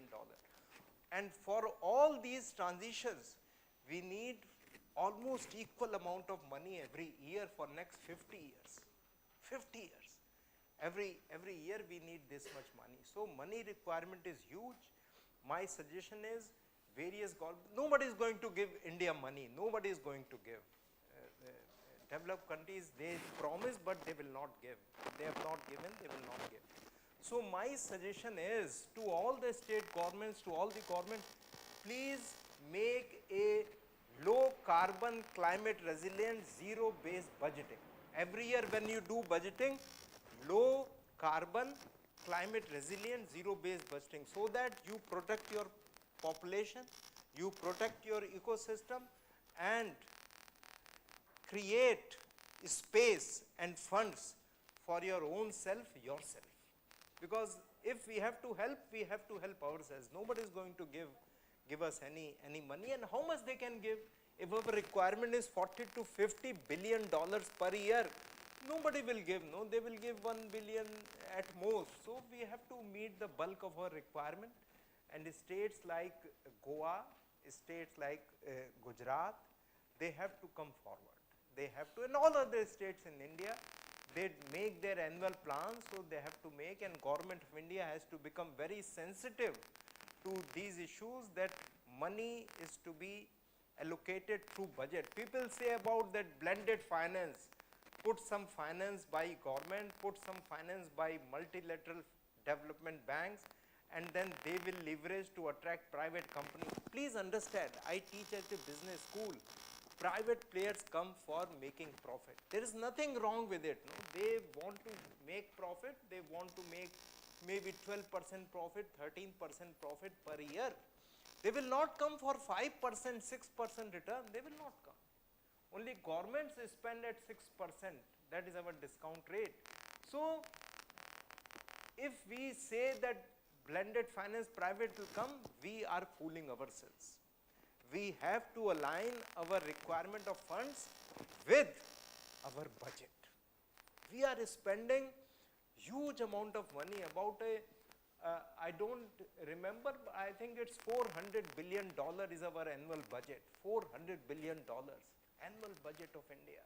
And a government like, I don't know, but it must be about $20 billion for Goa state. Now, if it is $20 billion, why can't we align it well, so that biodiversity is helped, so that forestry are helped, so that everything is helped?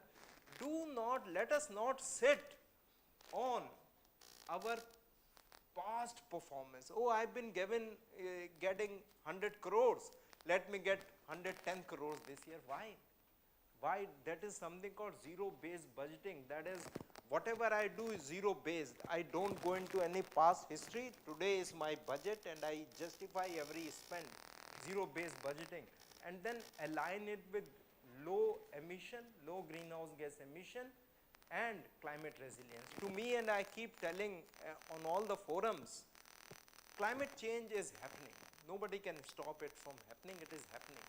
Our responsibility as a country is for our people, for our ecosystem. We have to reduce the impact. We have to adapt to the impact. Because whatever mitigation we do, impact will be felt after 20, 30 years.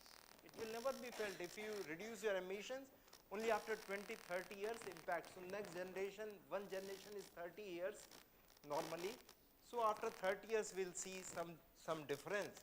But we are not sure, because you know that if polar ice caps have melted, it will take thousands of years to put ice there again. It is if Greenland caps have melted. So the point is, we have to be prepared for our impact, for adaptation. And that can come only through proper fine-tuning of our budgets.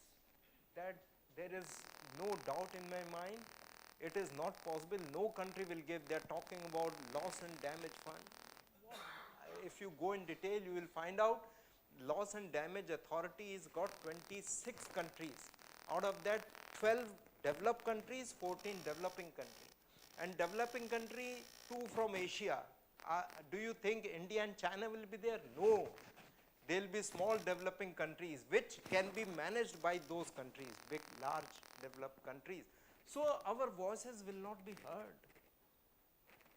And total budget is $700 million presently, so, and our requirement is huge.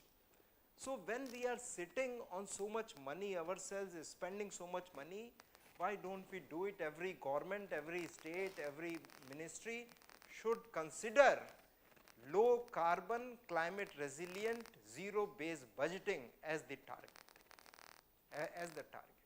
And every government has their own criteria, their own compulsions. They know themselves best. No, I cannot tell to government of Karnataka what to do. I can only provide some guidelines, but they will know better. I cannot provide government of Goa until I go into their finances. I cannot advise them. So they have to do themselves. So maybe I can go on, but I'll stop here, and just with a caution that I'm very happy to be here, but it's not a very simple game. It's a very intricate game.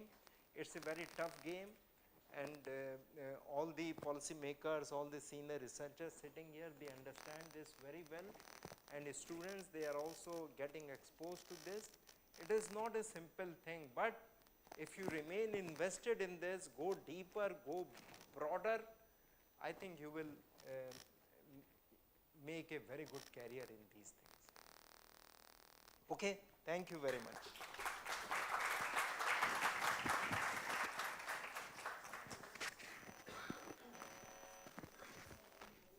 Thank you, sir, for your enlightening talk.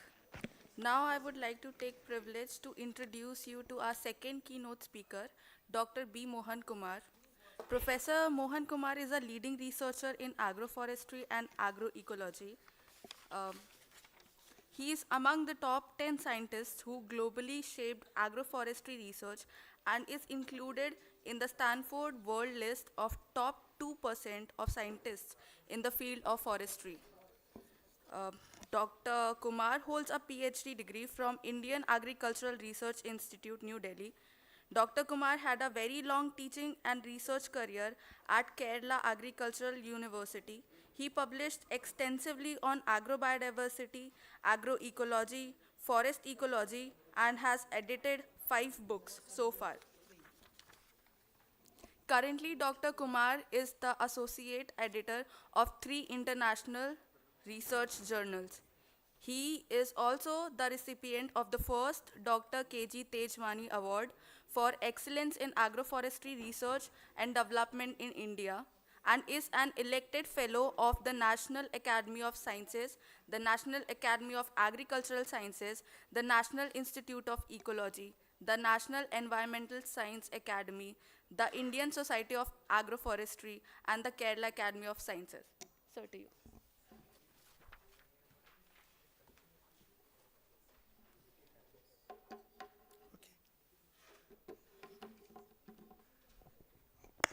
Thank you very much for that introduction. I still believe that I have 20 minutes. Huh? Okay, because I am supposed to end at was supposed to end at 12:15. Now we are 12:20. Okay. Anyway, at the outset, let me express my gratitude to Dr. Rajiv Chaturvedi and other organizers of this one-day consultative workshop.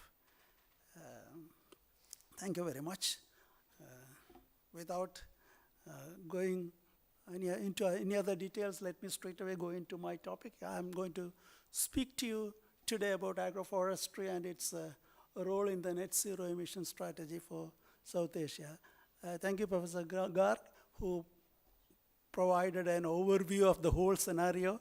So, but mine is one small component of what you spoke at length this morning. Okay, climate change is one of the most important environmental challenges that humanity faces today. Temperatures are rising, precipitation pattern is fluctuating. I'm not going into the details. And you know, our aspirational goal is to attain net zero emissions or carbon neutrality between, say, 2050, different countries, India by 2070. International Energy Agency has recently released a report charting out plans for for a carbon neutral world by 2050. The main point of all this is, of course, decarbonizing the economy. Professor Garg has spoken at length about that.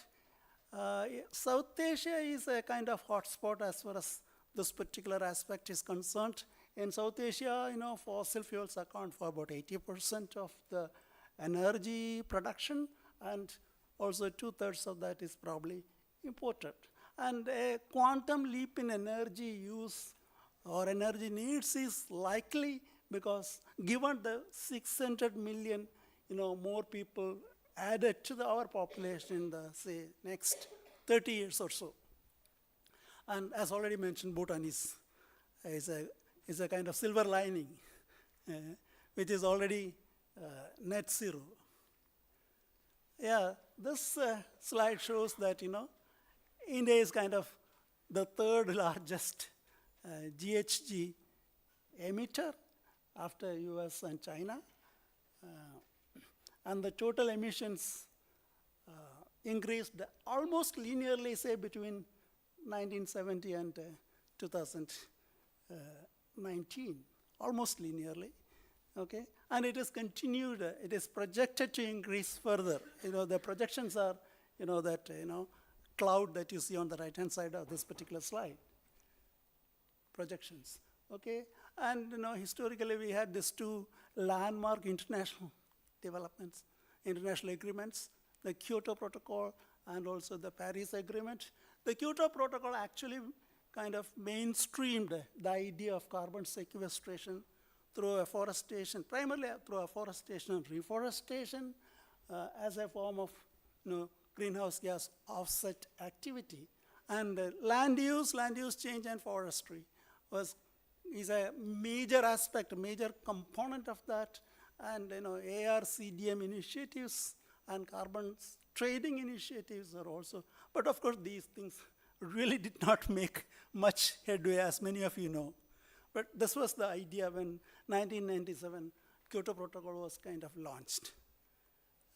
This is a kind of hilarious cartoon about this whole idea of CDM initiatives. I'm not going into the details of that. You can read that. It's kind of sequestration at one place and then kind of trading that, and emission continuing unhindered at another place. This is the whole problem, basic problem about this idea of carbon trading particularly. So then came the Paris Agreement, which wanted to limit the rise in temperature by 1.5 degrees Celsius over the pre-industrial levels.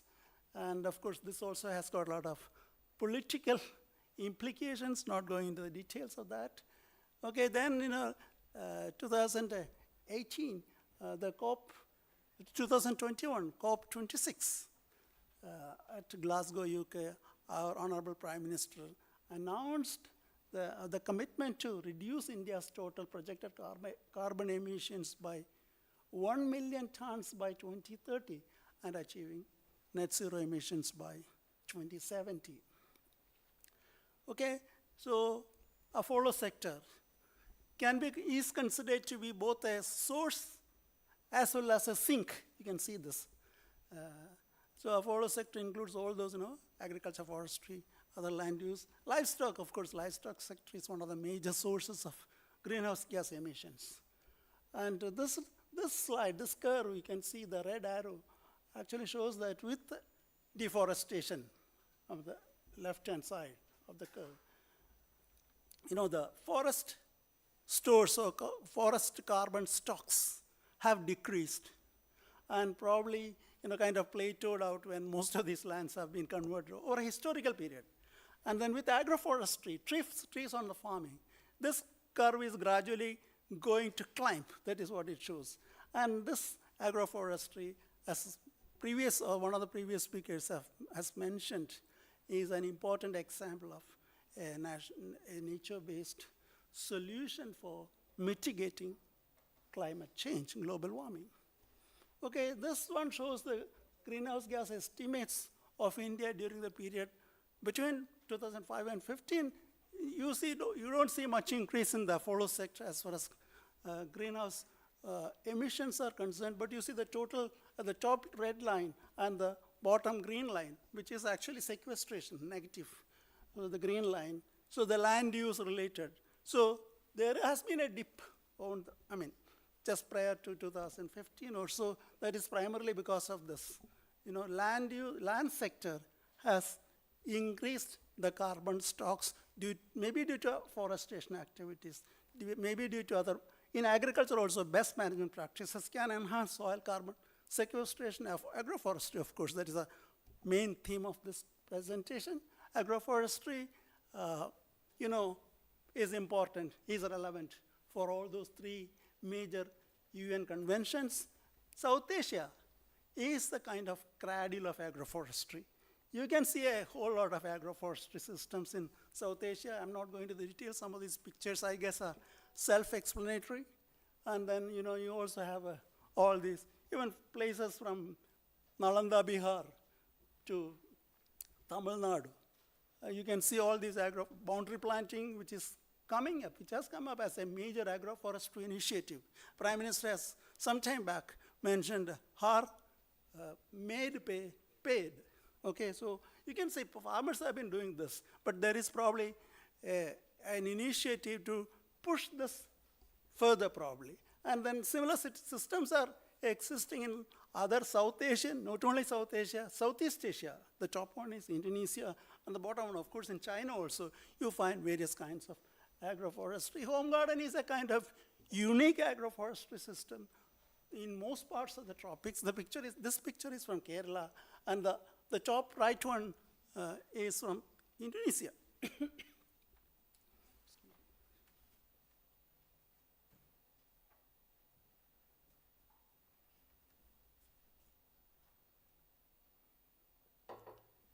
Then you have Sri Lankan home gardens. These are kind of most parts of tropics, South Asia, Southeast Asia, elsewhere also. Home gardening is a predominant agroforestry activity. So agroforestry helps in climate change mitigation basically through three mechanisms. These are carbon sequestration, creating new stocks of carbon, either in the biomass or in the soil. Carbon substitution, this is substitution of fossil fuels by maybe renewable natural resources, including fuel wood production, increased conversion of biomass into durable wood products, etc. A little bit I'll go into the details as we go along. And then carbon conservation, which means easing the anthropogenic pressure on the existing stocks of carbon in the forest through conservation and management. This will help to preserve, because forest degradation, forest destruction has been going on, and this is depleting the carbon stocks in the natural forest. If we can meet the objectives for which forests are tapped through other sources, then that can ease the pressure on, anthropogenic pressure on natural forests and retain the existing stocks or improve it. Okay? So, carbon sequestration, agroforestry is extremely important. And as I mentioned earlier, it is considered to be a natural climate solution. Agroforestry systems, these are considered to be cost-effective carbon sequestration mechanisms compared to, say, various kinds of engineering measures. Carbon sequestration through agroforestry is considered to be cost-effective. And of course, it has got probably the second highest carbon sequestration potential after forests. And the global estimates are, however, kind of somewhat variable. One of the recent papers by Hart et al. In Nature Climate Change has shown that the global estimates of through agroforestry carbon sequestration range from 0.12 petagram to, say, 0.31 petagram per year. And 40% of the non-Annex 1 countries are including agroforestry in their NDCs. Okay? And in particular, agroforestry is multifunctional. That is one of the key attributes of multifunctionality, is a key attribute of agroforestry. Sri Lanka, government of Sri Lanka has included this in the in their NDC, in their UN Red Plus programs, and incorporated home gardening as a key element to support food and nutrition security. SDG 2. Carbon sequestration potential of Indian agroforestry systems are highly variable. Above ground, it may range. I mean, one of the reviews recently that we did showed that above ground carbon sequestration potential of agroforestry range from 0.23 to 23.55 megagram carbon per hectare per year. And below ground it may be, as variable as that, 0.03 to 5.08 megagram carbon per hectare. And the Western Himalayas and the humid tropical agroforestry systems are characterized by much higher, as expected, much higher carbon sequestration potential than the arid and the semi-arid region. So there should be more focus on promoting agroforestry in those kinds of ecosystems compared to the arid and the semi-arid regions, primarily because of the fact that their carbon sequestration potential is relatively lower. And there are many factors that influence, of course, species, site quality, stand age, elevation. Altitude also is an important factor. One of our studies, we recently found that, there is a kind of negative linear relationship with elevation. So, along an altitudinal gradient, there may be a reduction in the carbon stocks in agroforestry systems, and then holding size also might influence. Smaller gardens may have probably higher amount of carbon because of the more intensive management, more species diversity there, so on and so forth. And then another important dimension of agroforestry system is their huge potential for carbon sequestration in the soil. Okay, soil carbon stocks, 1 meter depth has been found to vary from 10 megagram carbon per hectare in some of these Sisyphus plus Sisyphus mauritiana bare plus grassland system in the western Rajasthan to as high as 230 megagram carbon per hectare in the multi-strata home garden systems in Northeast India and Mizoram. Okay, in agroforestry systems, the soil organic matter, soil is kind of protected. There are 3 mechanisms involved. One is, of course, the biochemical recalcitrance of the organic matter produced under tree-based systems. A lot of literature on fine root dynamics, rhizodeposition, they add considerable amount of carbon to the soil. And in tree-based systems, it has been found that because of the high concentration of aromatic polymers and also other structures like lignin, polyphenols, they are more recalcitrant, and therefore the organic matter stays in the soil for a longer period. And then, of course, tree-based systems also help in providing physical protection by entrapping the organic matter in the micro aggregates of the soil, therefore increasing the life of organic matter or reducing the rates at which soil organic matter decomposes. Then there may be also chemical stabilization by forming what is called organo-mineral complexes in the soil. All these processes are helped by agroforestry systems compared to other systems. And 2015 Paris summit, COP, has made a clarion call for what is called the 4 per milli initiative, which calls for increasing the soil carbon levels by 0.4% every year. This is, although this is an appealing goal, in reality, it's not a normative target for every nation. But if to the extent possible, by adopting best management practices, there may be potential, there may be scope for enhancing the soil organic carbon stocks, although not to the tune of 0.4% every year. There could be, through appropriate stand management, through appropriate soil management, there may be a possibility for enhancing the soil carbon stocks. Okay, there are all these cap and trade schemes. I'm not going into the detail. Even agriculture, one company claimed, Nature.farm, claims that they are the first company to successfully generate and forward and sell agriculture-related carbon credits in India. So in agriculture also this is happening. Agroforestry, yes. Yeah, recently, some of you must have come across this. The government has announced what is called the Green Credit Program.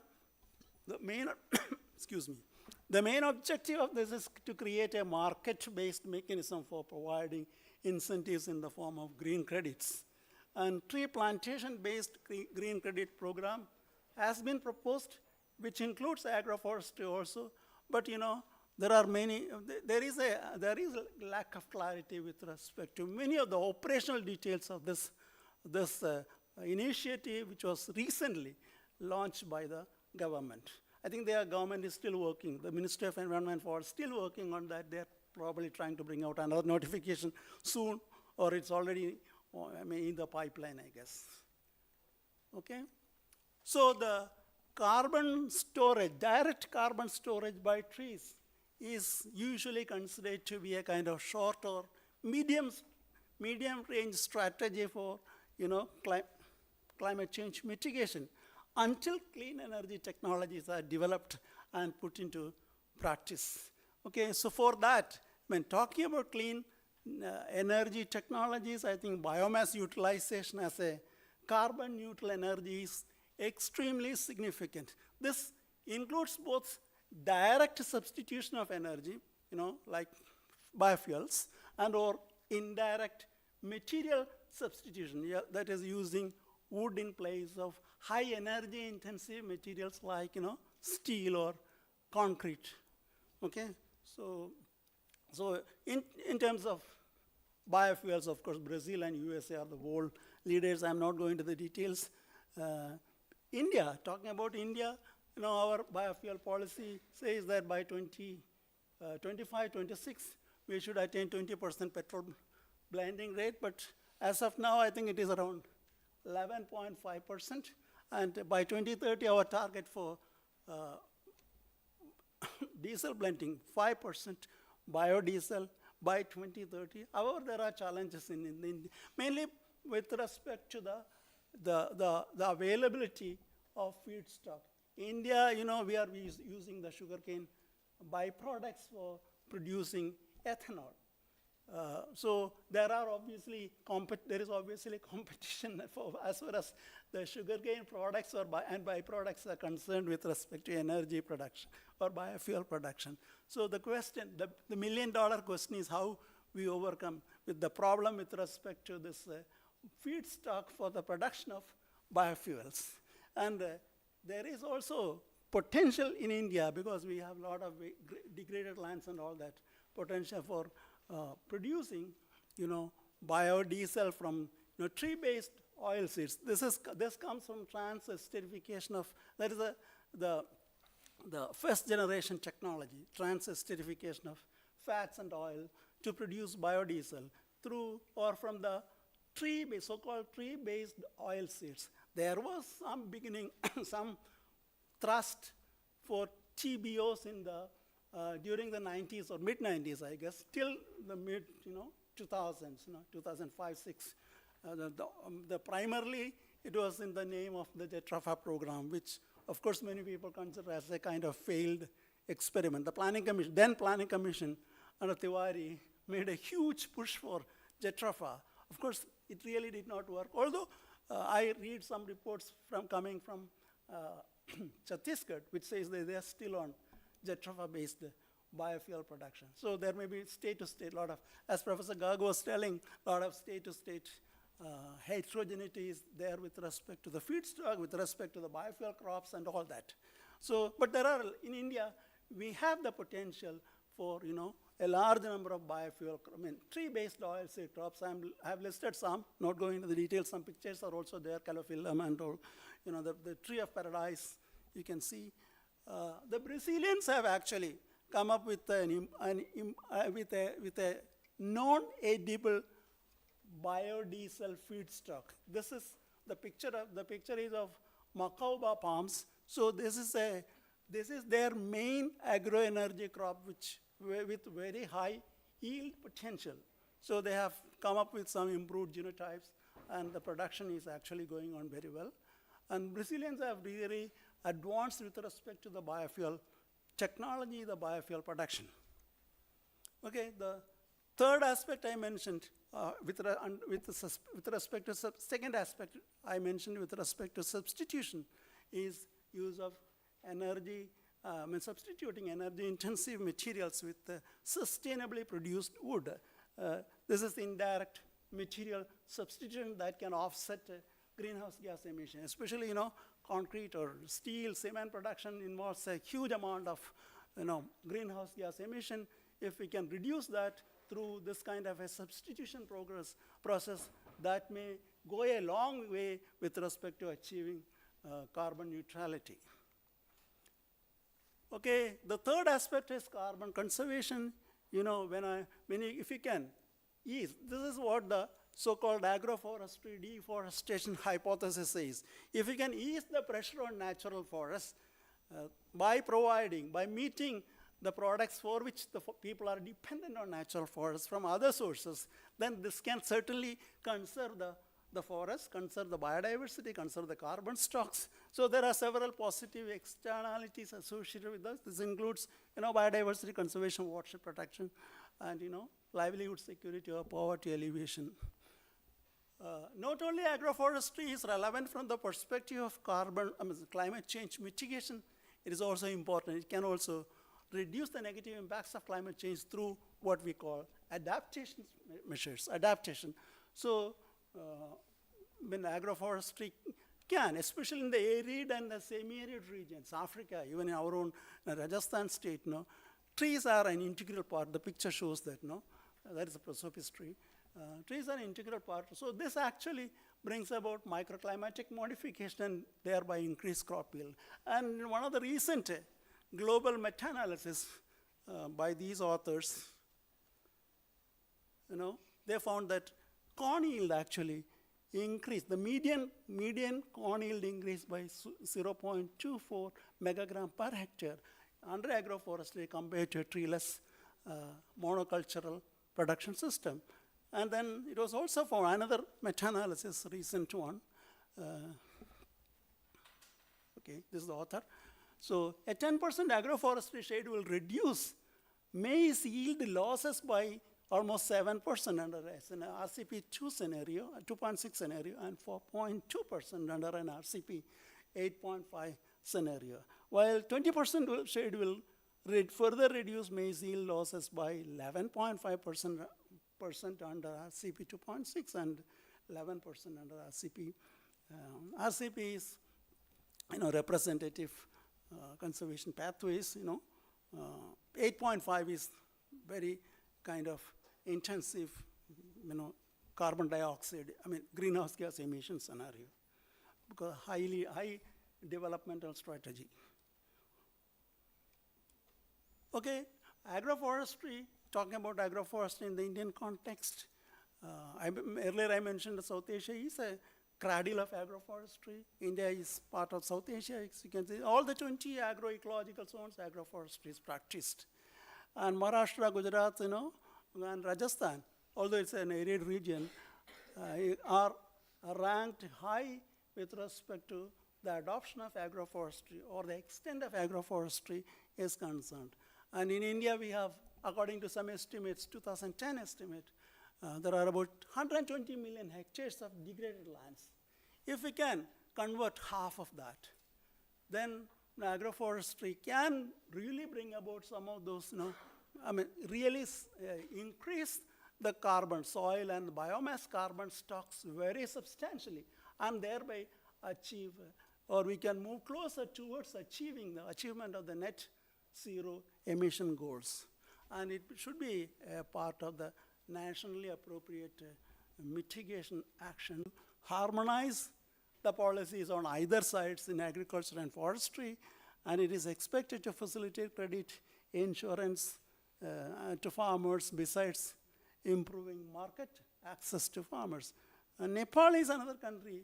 So India was the kind of first country in the world to have a full-fledged agroforestry when it was launched in 2014. And Nepal is another country which has recently, 2019, they also adopted an agroforestry policy. So let me conclude by saying a couple of bullet points on agroforestry is important for achieving the net zero emission targets. Carbon stocks changes in biomass. This is through, carbon stock changes in biomass, detritus, and also mineral soils. So it may help us to accomplish the SDG, 13, which is climate action, and also SDG 15, life on land, and also SDG 2, no hunger. Okay, the government of India has made initiatives to mainstream agroforestry by promoting integrated farming systems. There was a program called SMAF Submission on Agroforestry under the Sustainable Agriculture Program of the Government of India. Also recently they have launched what is called the green credit schemes. But I think for increasing the adoption of agroforestry, these are probably not adequate. Even the National Agroforestry Policy, only very a minuscule effort was made by the government. This is probably not enough. I think many states, I have been in Kerala, I have been in Arunachal Pradesh, those states are not implementing any part of this National Agroforestry Policy. Or, under the SMAF, they have certain components, like, high density plantations, low density plantations, so on, nurseries. So, I haven't seen any of those activities being implemented in those states. So, probably there is more of governmental efforts required to promote agroforestry. And remember, we have something like more than 100 or 120 million hectares, around little more than 20 million of regraded forest areas, and over 90 million hectares, 90 million out of 329 million hectares is a huge amount of land area which is degraded. So if we can convert 30 or 40 or 50%, 30% minimum, so a huge area could be brought under agroforestry, and huge amount of biomass or soil carbon sequestration can also take place under such situations. Okay, and if farmers then will have two kinds of benefits. One, of course, they can sell the carbon in the so-called carbon markets. So zinc related, carbon projects, CDM projects actually represent financial inflows to the farmers, especially in the developing countries. And then there may be also gains in the productivity because soil organic carbon increases. And of course, one of the major reasons why agriculture productivity in many of these areas are declining, crop productivity is declining, is because of the depletion of the soil organic carbon. So adoption of agroforestry practices certainly can improve the soil organic matter. There may be gains. Remember the two meta-analysis papers that I mentioned earlier. So there have been increases in agriculture crop production under agroforestry, but the profitability of many of these land use related CDM projects or even the upcoming green carbon schemes are kind of questionable. Maybe because of the high transaction cost and also the huge volatility of carbon carbon prices in the. Yes. Miss Neha will be escorting you and also carry your food coupons.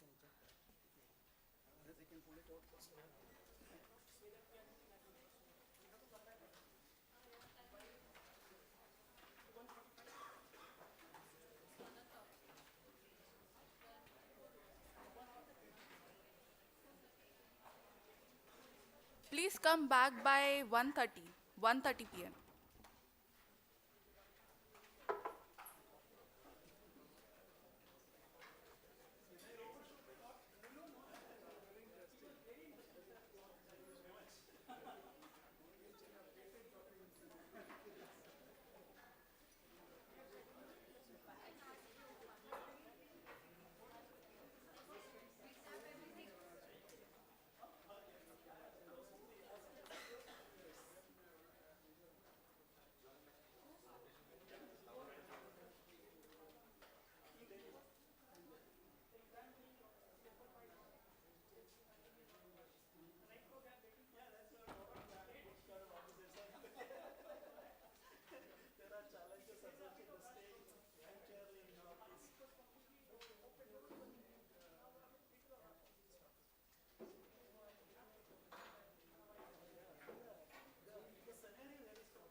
Mic.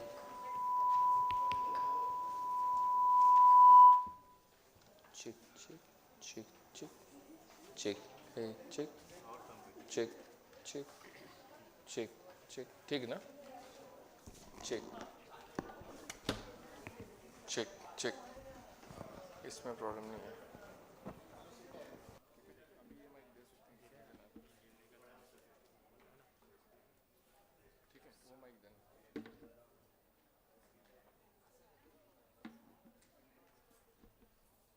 Check.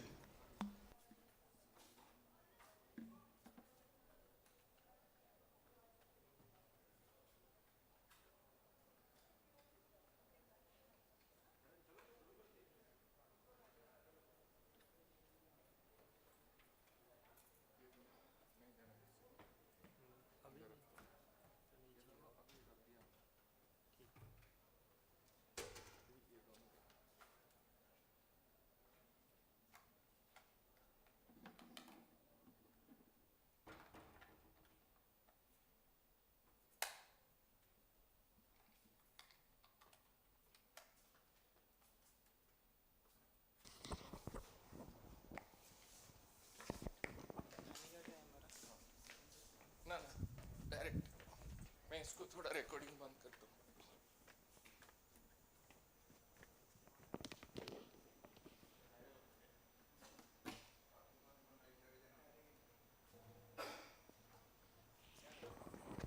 Check check hey check check check check. वो distance है वो mic से बहुत. विक्रम वो mic से बहुत distance है. वो जो लेपल माइक था ना ओल्ड वाला कितना डिस्टेंस है. अभी देखो मैं लेके आया उधर था ना. अभी होने के बाद हम निकालेंगे. ये बेस्ट है. सब देख लिया. इधर ही प्रॉब्लम आ रहा था.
presentation. No, here's here.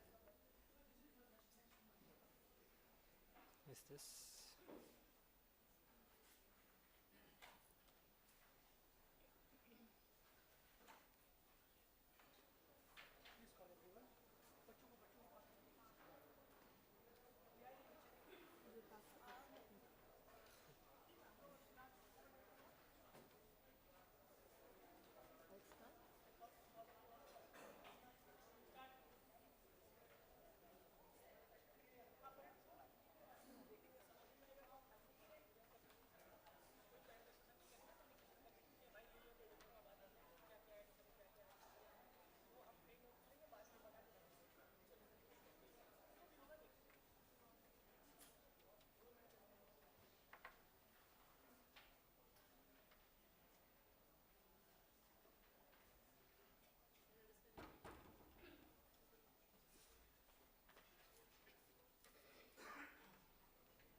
Welcome back, everybody. Moving forward, I would like to invite Mr. Namgyal Wangdi, who is Senior Program Officer, Bhutan Ecological Society, and who will be talking about success stories of Bhutan in achieving net zero goal and how forest sector contributed to this.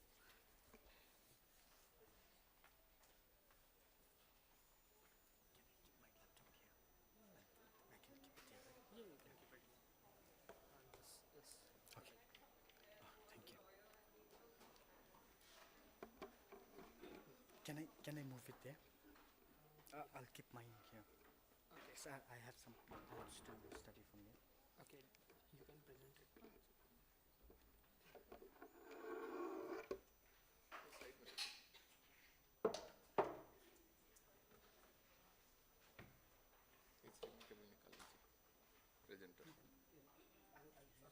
Okay. Why you is coming? I'll just read out something. I'll stand. Okay. I'll stand.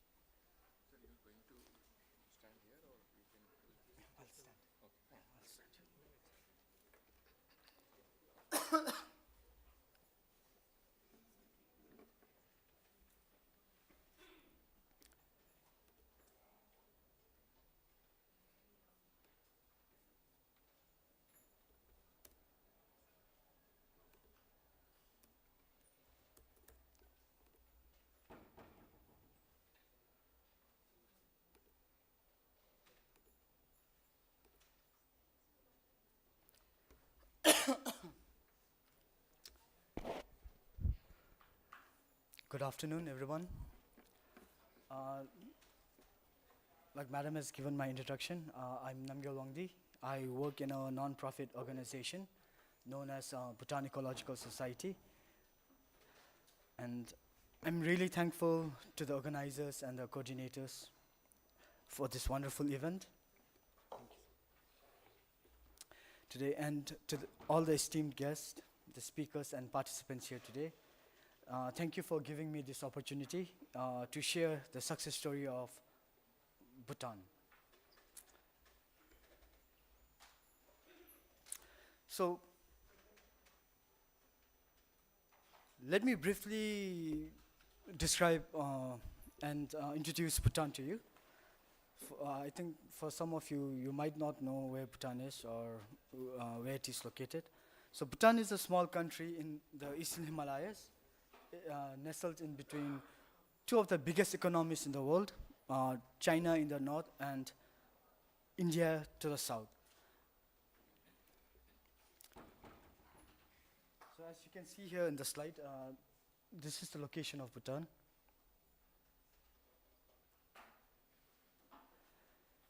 And the first picture you see, it's the national costume of Bhutan.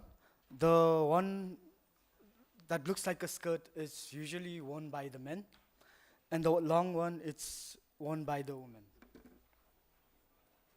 So this is how it looks. And this is a picture of a group of monks sitting around and discussing their daily events. And here you can see a monastery at the background with couple of monks in the front. And this is a festival where monks, they dress up, they put on masks and have mask dances. And finally, this is a very popular destination in Bhutan. It's known as the Tiger's Nest. It's a monastery built on a cliff, very edgy cliff. And the reason I'm showing this is that our country barely has 800,000 people as the entire population, and we are a very small country. But we are blessed with extraordinary kings, enlightened monarchs, have worked tirelessly to develop our country, balancing economic growth, carefully with social development, environmental sustainability, and cultural preservation. So all these are very unique of Bhutan. The culture, the traditions, and the sustainable approaches to development. So,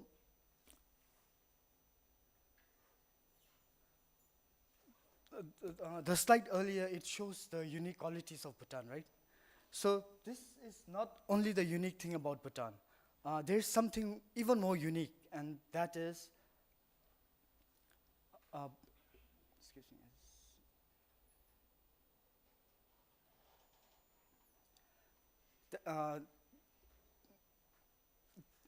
One more important thing that's very unique to Bhutan is our promise to remain carbon neutral.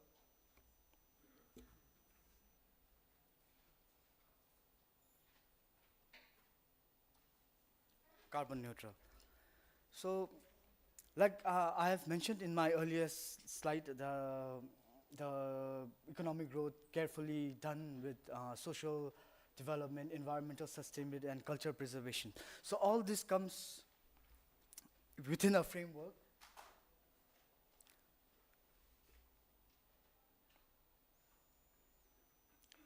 Framework of good governance, and we call this holistic approach to development as gross national happiness, or simply GNH. And this holistic approach to development has been conceptualized by our fourth king.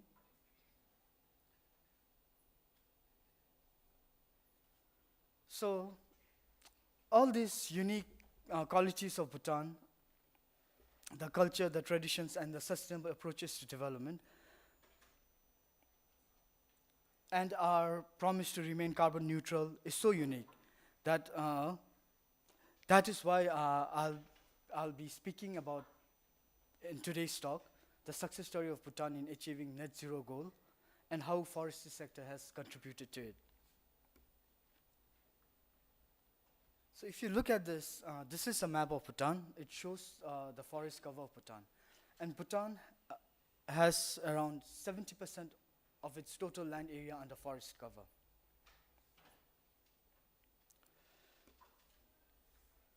And one important thing is that our constitution demands that a minimum of 60% of the total land area be covered under forest cover for all times to come.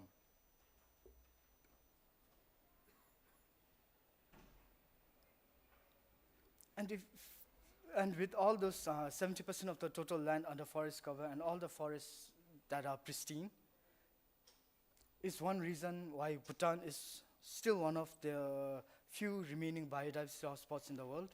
And this is why we are a carbon negative country. So if you look at this slide, it shows that Bhutan's total carbon emission per year accounts to 3,710 gigagrams. That comes from the forestry sector. There is the industrial sector, the transportation sector, livestock sector. And we have a total sink capacity of 9,421 gigagrams. And that is a balanced sink of 5,711 gigagrams. So the question is, how are we able to do this? How is Bhutan able to achieve all this?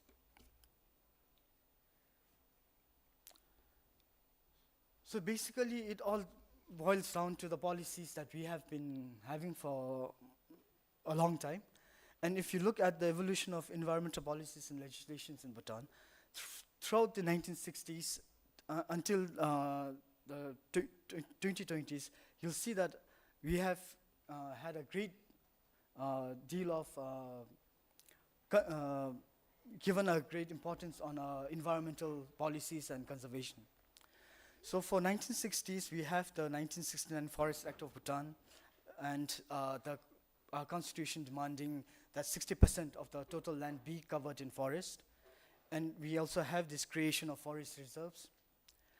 And then the 1974 forest policy, it includes forest conservation, afforestation, and creation of wildlife sanctuaries. And then coming to 1980s, it's another creation of wildlife reserves, consolidation of all national parks, and then the creation of wildlife circles. And then coming down towards the 90s, we have this revision of protected area system. So Bhutan, major part of Bhutan is covered with protected area system. So we have around 10 protected area system with wildlife sanctuaries and protected areas.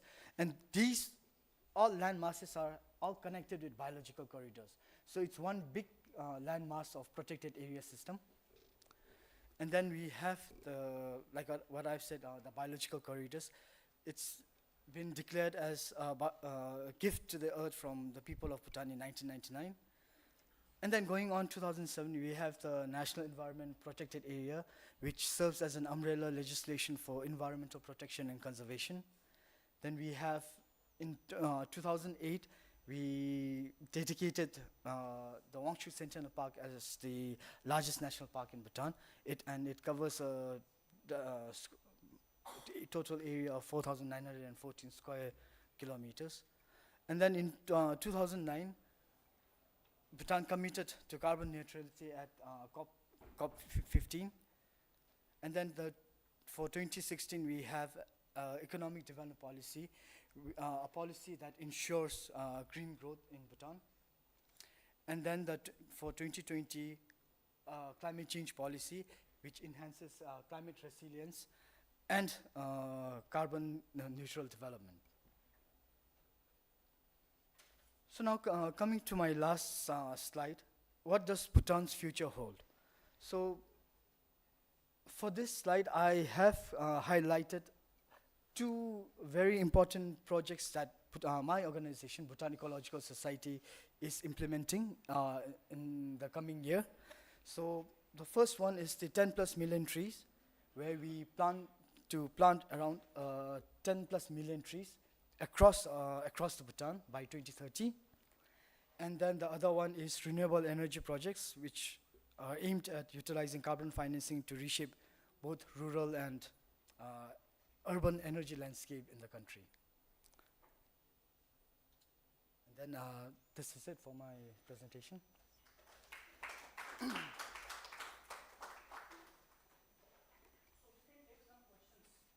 Yeah, okay.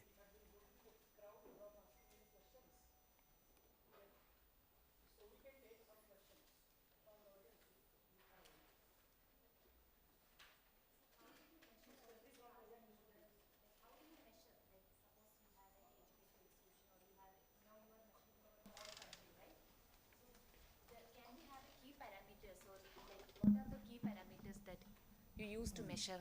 I think that is done with the carbon from the forest carbon sequestration and then the emission. I think we have done that for all the sectors, from the forestry sector, the livestock sector, transportation sector, and I think we are still gathering all these data. But I think the data I've presented, it's from I think past 2 to 3 years, and then we'll be having one, I think, very soon. I have a question. So in 2013, so this year Bhutan declared that it had become carbon neutral. So was it always carbon neutral? I think it has. And it has just declared this time, or something very interesting happened in the last 4-5 years? I think Bhutan has always been carbon negative. And the reason why we have declared carbon negative in 2023 is because I think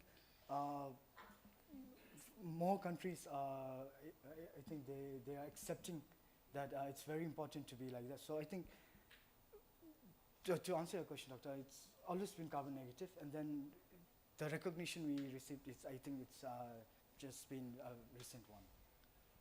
So in receiving this recognition, what were the, was there any international review of your numbers? How rigorous that review was? Professor Amit Garg was saying that now countries are subjected to very stringent review internationally. So was your country subjected to that kind of review? Yes, I think it took around 3 to 5 years to determine all these contributions that each sector had on carbon policies.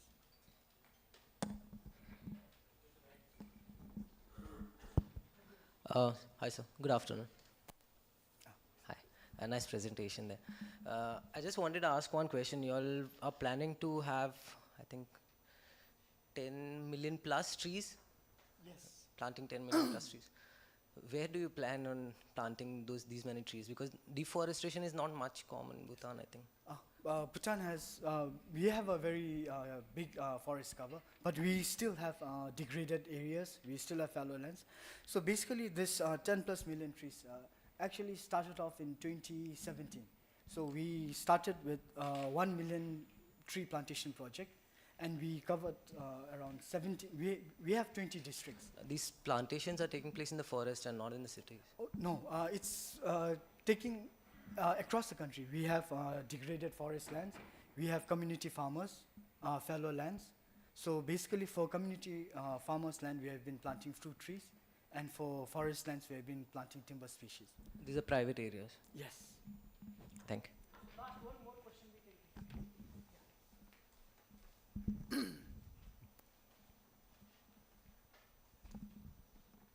Thank you, sir, for your presentation. You mentioned in 2016 sustainable growth and environmental protection was integrated into the economic development policy. Could you give an example of how Bhutan has been able to maintain forest cover and continue to develop? In a sense, trying to ask that, what are the kind of economic sectors that the forest has been able to support, and what the kind of what is the bedrock of Bhutan's economy that has been able to develop while also maintaining the forest cover? Are there certain type of economic sectors that the forest sector supports which have helped Bhutan grow as economy as well as maintain its forest cover? Thank you for that question. For Bhutan, the reason why we have been able to maintain the set forest cover, it's because the first reason is our constitution mandates to at least have 60%. And then going to the economics side of the country, Bhutan is not that developed. We are still going through, and our economic, it's not that big. But what the forestry sector helps is our economic, tourism is one part of economic activity, tourism and hydropower, where we have electricity generation. And then what forestry does for these two sectors is that for tourism, we support ecotourism, we attract tourism based on the natural beauty and all. Hi. Thank you so much for your presentation. You mentioned environmental policies, which is a very refreshing take. I wanted to understand 60% is a big number, for a mandatory forest cover for a country, especially that you're bordering two very industrial countries. So what are the challenges in your governance of these policies when you have to maintain 60% and also for your next action steps that you plan to undertake? I think so far having 60%, it's not been a big problem to Bhutan. Actually, the recent data shows that Bhutan has 70% forest cover. This has been this number has actually come down. Before, a couple of years ago, we used to have around 72 to 73%. So I think with more development coming in, I think our forest cover has been going down. But since our constitution demands maybe 60% to be the minimum threshold, so I think it will be a challenge to have that in the long run.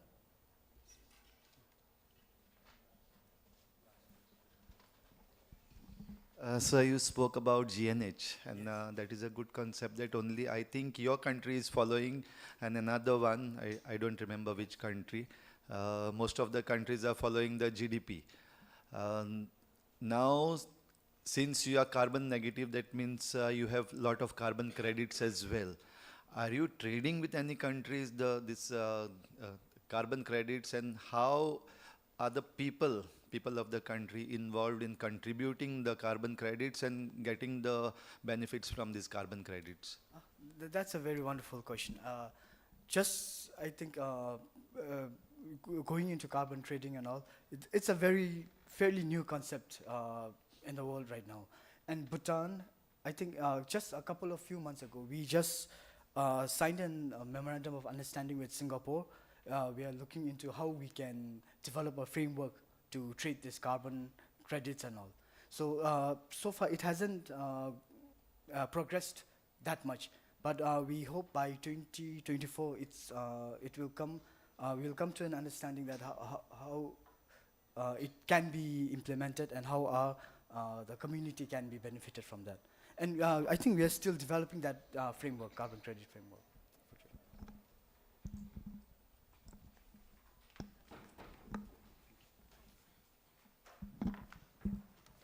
Thank you, sir, for your presentation.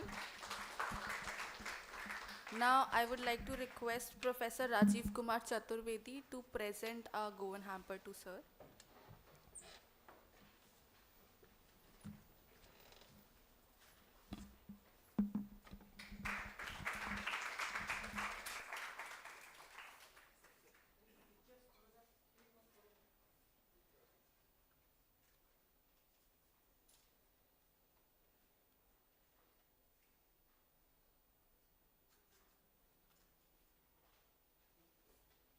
Moving forward, I would like to invite Professor Rajiv Kumar Chaturvedi, Associate Professor, BITS Pilani, Goa campus, who will be talking about science and policy challenges in Indian forest sector in context of net zero goal.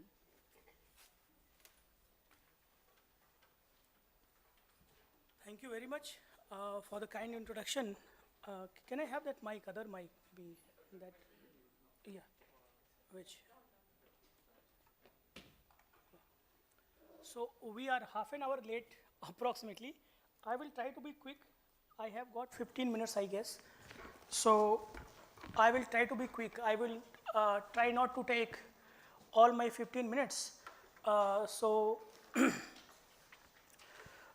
This is going to be a technical presentation a bit because the occasion demands a bit of technicality because idea is that we are trying to identify the science and policy challenges which can be posed to the funding agencies as well as to the policy makers.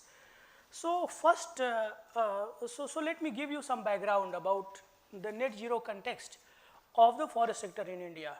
So this is a study that has been done by Professor Amit Garg, and I was also part of this team. So this is a study which is a collaborative study between IIM Ahmedabad and BITS Pilani.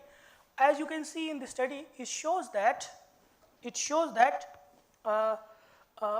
this is the current, okay, I think it's not working. So this is the current CPS, which is the current policy scenario. And you can see even in the best policy scenario, we are, it is very difficult for India to meet the net zero goal. We will have still by beyond 2050 or so, we will have considerable gap, emission gap that will be remaining. This emission gap will be more than 2 billion tons of carbon dioxide per annum.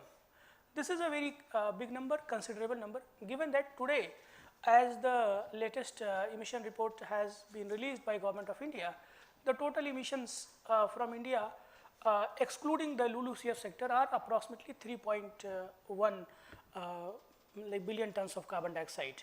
So 3 billion tons is total emissions. 2 billion ton will be the deficit beyond 2050. So idea is that can the forest sector, can agroforestry, can these land use change sectors chip in and support Government of India in increasing this sink so that the pressure on other sectors of the economy can be reduced and India meets the net zero goal as it has promised.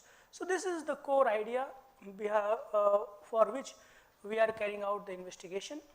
And so to give you a further background about Indian forest, we have heard about the Bhutan forests and how the policy making in Bhutan has played a very key role in the net zero goal of the state. This is a figure on the, so you can see here, this figure is coming, I think the cursor is not being visible here, but the figure here shows the total forest area in India. So the forest area in India has been declining since the British times. During the colonial times, rapid deforestation took place in India.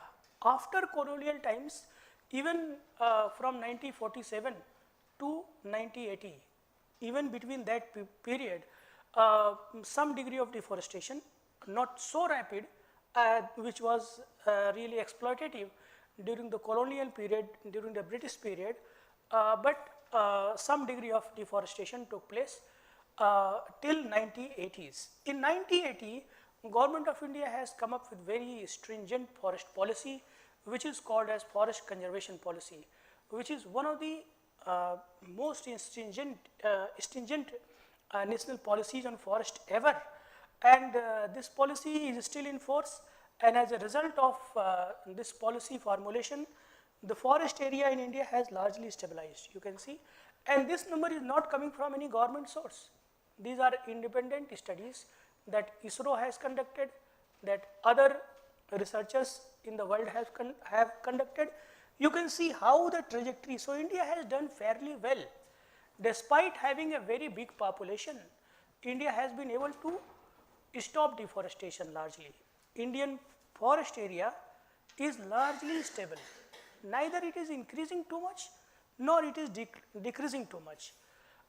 There may be variations between the one version or other, but largely it is stable. And this has been proven by our study also, which we have published in Nature's Sustainability, China and India leading the world in greening. And recently, a couple of days back, we have published another paper, which is a follow-up paper behind this. Even in this paper, we are seeing that forest area India has largely stabilized, slightly increasing by, in the last 2 decades, just increased by 0.25%. So neither increasing nor decreasing, is largely stabilized. That is the situation. And we have to acknowledge that Forest Conservation Act, the Forest Department, the infrastructure that is being put in place is helping the situation. India has been, so in my opinion, India has done fairly well in context of forest protection. Going forward, as I told you about the problem with the net zero, in case of net zero, we have the surplus or the gap of 2 billion tons. We are looking at opportunities to minimize that gap. Right now, as Professor Garg was telling, the forest sector or the LULUCF sector in India is contributing to a sink of approximately 0.5 billion tons. Can we increase this sink slightly higher? Maybe 0.7, 0.8? We don't know, but that is the goal. And supporting this goal, net zero is not the only thing that is driving, as Professor Mohan Kumar has also mentioned, net zero is not the only thing that is driving this thinking or the agenda in this sector. India has the short-term NDC goal, number 1, which is 2.5 to 3 billion tons of carbon sequestration. We have Bond Challenge, as our friend Nishant Jain has mentioned in the morning, and in fact, his organization is tracking the bond challenge on behalf of India, and he has presented how well India has performed in terms of bond challenge. Approximately, so at that point of time, earlier under the bond challenge, India has pledged or India has said that it will restore approximately 21 million hectare of degraded land. Now they have improved it to 26 million hectare. Out of 21 million hectare, 10 million hectare has already been done. That's what their report says. So India is fairly doing good. We have so much of population, we have so much of livestock, etc.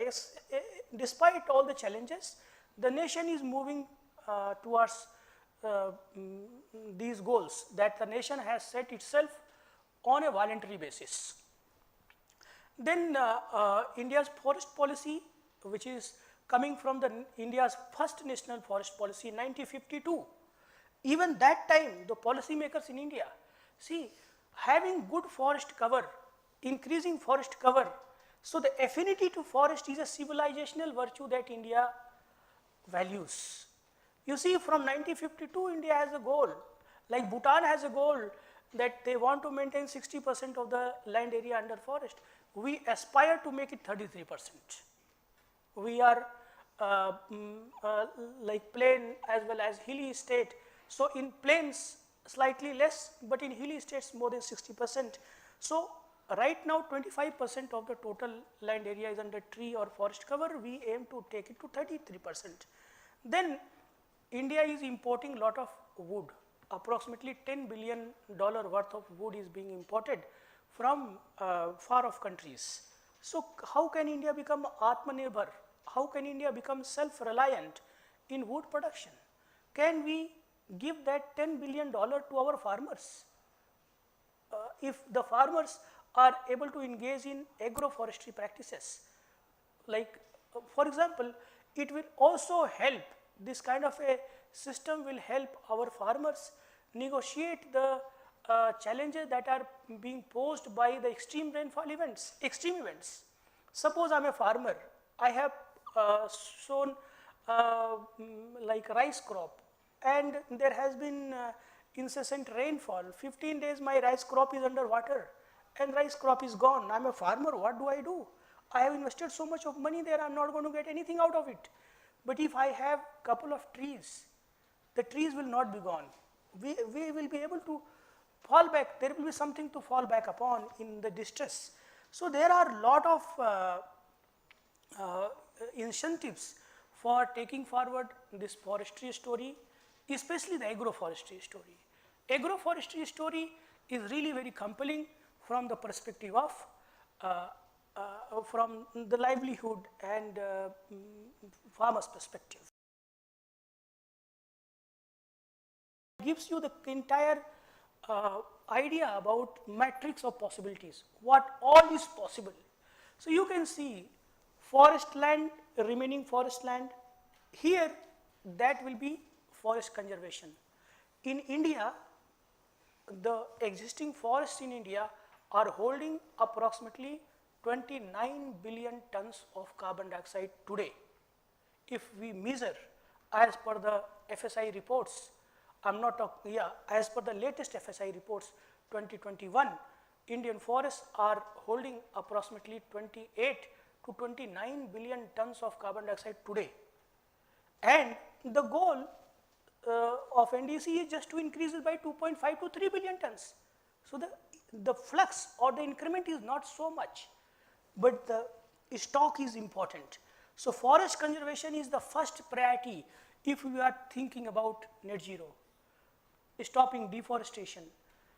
Forest fire is becoming a big problem. Also, restoration of impaired forest. You can see here restoration of some forest. Within the forest itself, some forest has been impaired or degraded for a variety of reasons. Maybe natural, maybe man-made. Can we do assisted natural regeneration? We need not to plant. Probably we need to provide a bit of assistance. Maybe security, maybe we can stop the livestock to go into the forest for some time. So this is forest conservation. Then there are possibilities to expand the forest cover in other land use categories like cropland, etc. But this does not have very big potential in India, given that India is a very, but what we can do, we can plant along the road, bund, etc. And then agroforestry, trees on degraded croplands. So even in croplands, not India has a cropland of approximately 164 million hectares of area is categorized as croplands in India. Out of that 164 hectares, not all land is as fertile as anything else. Lot of land is a marginal fertile land, and it is marginal fertile land because, as Mohan sir has said, that the soil carbon content is quite less there. By practicing agroforestry in such kind of marginal agricultural lands or croplands, it will be possible to replenish the carbon stock in those kind of, not only in those croplands, but even in the adjoining areas. So I think so this box talks about agroforestry and soil carbon enrichment. So we have covered all the aspects. So this is the basic idea and the theory behind what this topic is: forestry, agroforestry, and land restoration, degraded land restoration. So we have looked, after keeping all these factors into account, myself and Professor Amit Garg, we have teamed together, we have worked together, and we have created 4 scenarios. Current policy scenario, if nothing is done, see, India is already doing lot of things in baseline. If the current policies are implemented well, if India doesn't do anything well extra, then that is CPS, current policy scenario. We have created development first scenario. Suppose I am not worried about net zero, I am not worried about climate change, I am worried about India's development. Even Atmanirbhar Bharat, creating, making sure that the $10 billion that is going out of country doesn't go. Even that is a developmental goal, isn't it? Enriching the soil carbon, because soil carbon has multiple interactions. In India, the soil carbon is generally very poor. As per the assessment that is available, and I am also looking at the soil health cards that are available by Government of India, the soil carbon is generally available at 0.3%, whereas a healthy soil should have 1% approximately soil carbon. So there is a chance, there is a promise of increasing 3-fold soil carbon. Probably it is, at least the promise is there. Time scale, one may debate how much timeline it might take. So these all are considered as developmental goals. So we have created a development first scenario, and then we have created a carbon neutrality scenario, in which we have really been crazy after the carbon neutrality. We want to maximize the carbon sequestration, not the profit, not the developmental aspect. So based on this, we have created these 4 scenarios. Synchronous scenario is that one scenario that marries these 2 scenarios, development and carbon neutrality. We are taking best of, and then based on that we have created the scenarios, and we find that Indian forest sector can contribute up to 500 to 600 million tons of carbon dioxide even going forward in the second, like by 2050 or so, which will be like, so 0.5 to 0.6 to 0.7, that is the number that we are thinking that will be feasible. And still India is a very big, a very, very strong sink.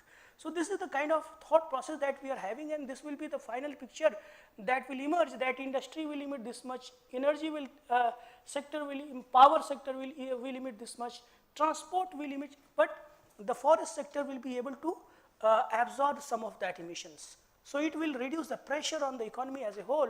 So this is what our results mean. We have found that if we take a holistic picture of the entire game, then we realize that Indian agroforestry is one of the largest opportunities that are available, that is also coterminous with the developmental goals of India, and it presents a very big opportunity of carbon sequestration, about 120, 132 million tons of carbon dioxide, etc. That's what we have found. But there are a lot of challenges. One of the challenges is that temperature is rising in India. You can see this is our work. We have done this work for Forest Survey of India. You can see that especially southern India and Goa, all India, the temperature rise is approximately 0.73 degrees centigrades over the last 100 or so years. Goa has warmed by more than 1 degree centigrades. So Goa is warming faster than the country average. Kerala is also warming faster. Tamil Nadu, a lot of other areas, even Himalayas is also warming faster. So the climate change is taking place. At the same time, the rainfall patterns are changing. Okay, but it is not complete story. Whatever climate change we have seen so far is just the tip of the iceberg. If we don't mitigate, then we are looking at, this is again our work, which has been a citation classic actually, people. So you can see that if we are not able to mitigate climate change, then temperatures will rise to a very great extent. And this is the latest work that we have published on 3rd of December. Just last week we have published this work in collaboration with IIT Bombay. PhD student from IIT Bombay, Mr. Ripan Das, has carried out this work, and I have been a collaborator and supported the study.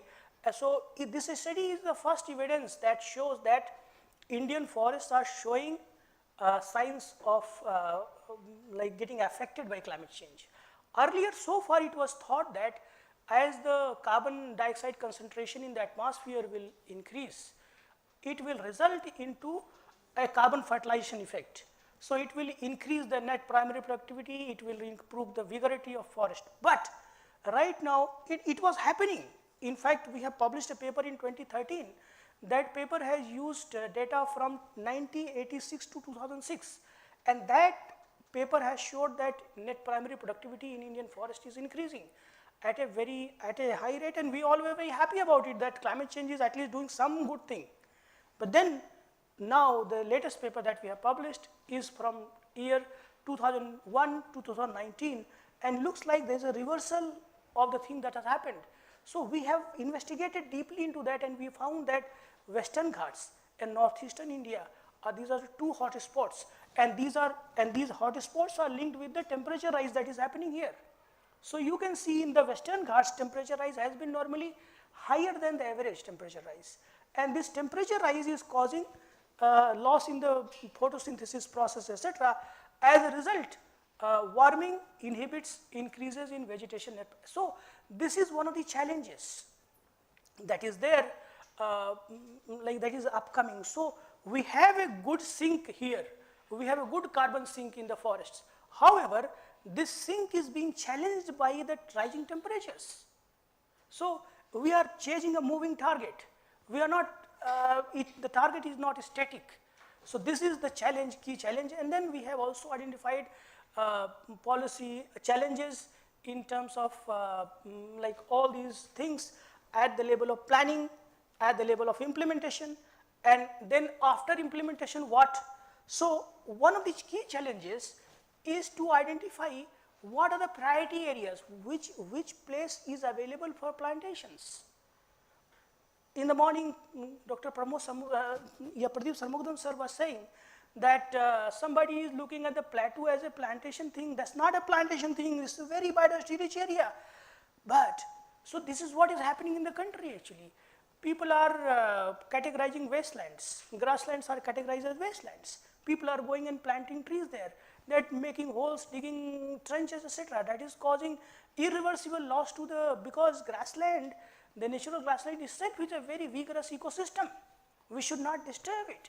So there has to be a priority area. We have to create at the national level a map of which is the area that is available.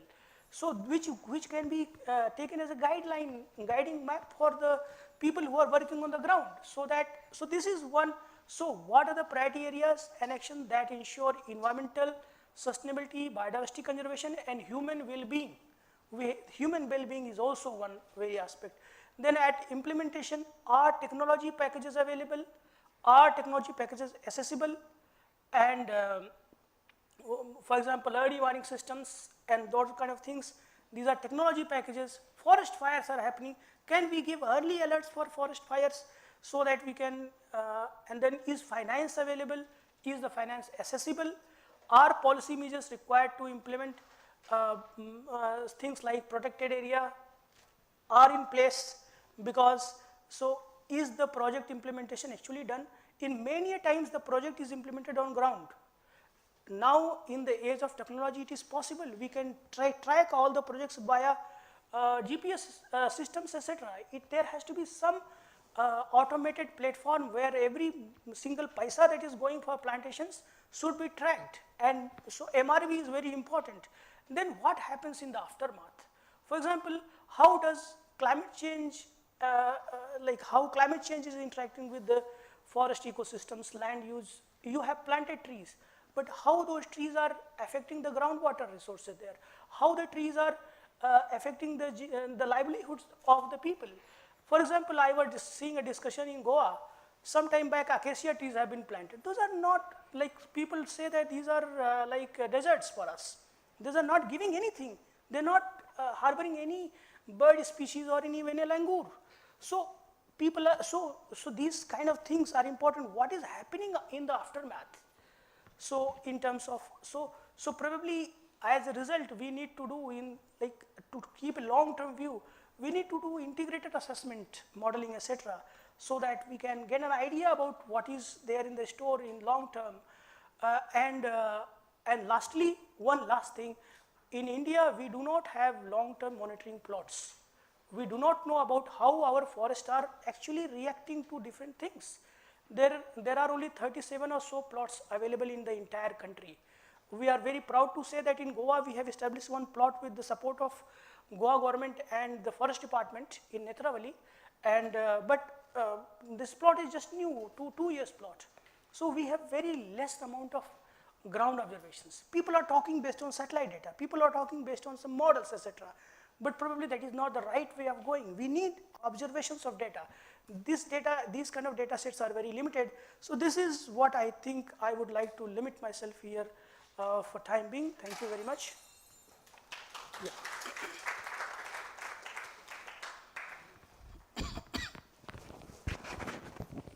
Thank you, sir. Now we'll moving on to inviting Dr. Joy Rajbanshi, Program Associate, CEEW, who will be talking about integrated modeling approach for the LULU-CF sector.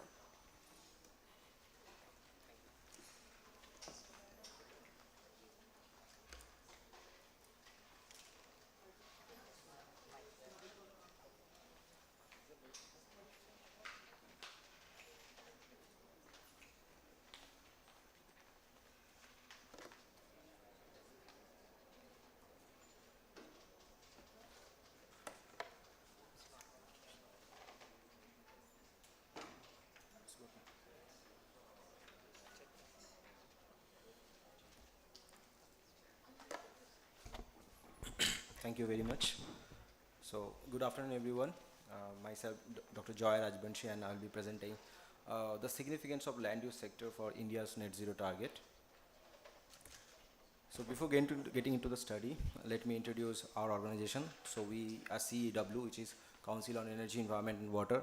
We are Asia's leading top policy think tank. We at CEW impacting sustainable development at scale with data integrated analysis and strategic outreach through some transformations like low carbon economy, energy transition, power markets, by improving the quality of lives such as clean air, sustainable water, sustainable food system, with some enablers like sustainable finance, technology futures, circular economy. We have more than 200 multidisciplinary team engaging 22 Indian states. We also have some special initiatives like CEW Center for Energy Finance, Powering Livelihood, Emerging Economics. So let me begin with the importance of FLU sector modeling. If you look at the graph, this is the historical emission of India, where the larger chunks are coming up from the energy industry, the agriculture, and the waste sector. Where at the same time, if you look at the LULU-CF sector, it has a great potential of sequestering carbon, around 9 to 15% throughout the historical period.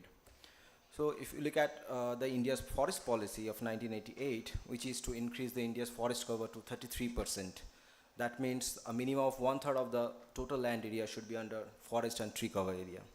In addition to that, India also has a NDC target, which means it has an additional 2.5 to 3 billion tons of CO2 equivalent carbon sink by 2030 through additional forest cover. Now, if India follows these two forest policy, there will be future land use transitions, and it will also impact the future trajectory of the emissions, right? So considering the fact, our key research question, what would be the India's FLU sector emissions pathway by 2070, and how can the land use sector contribute to India's short-term NDC and long-term net zero target by 2070? Now here we have used the global change analysis model, which is an integrated assessment model, and it is a representation of complex interaction of the 5 systems that are socio-economic, climate, energy, water, and land. And it is an economic model, so all the decisions are based on the economic principles. So it is also based on the market equilibrium concept. That means every step, the price has been determined by the supply and the demand. So it divides the global region into 32. Global is a 32 region where India is one of them. And it is heavily used in the IPCC AR5 to create some RCP scenarios. Recently, it has also been used to create the recent SSP, which is Shared Socio-Economic Pathways scenarios.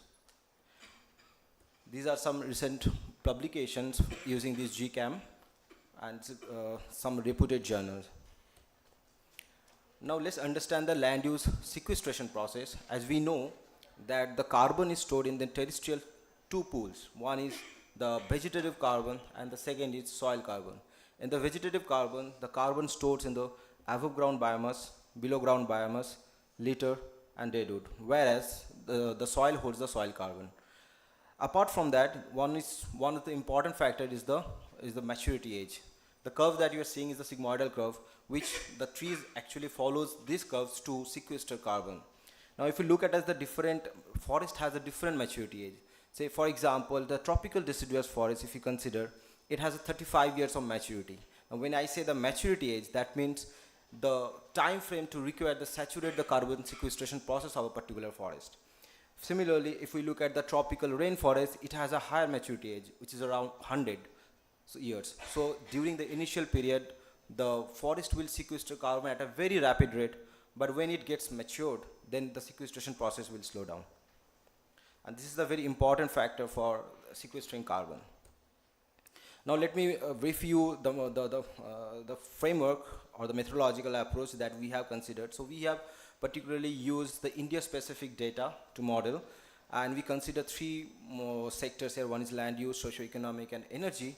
Apart from that, we also have some policy interventions like business as usual scenario, which follows the historical trend. We also applied some emission constraints in the energy sector, and we have already discussed the forestry target that India has already.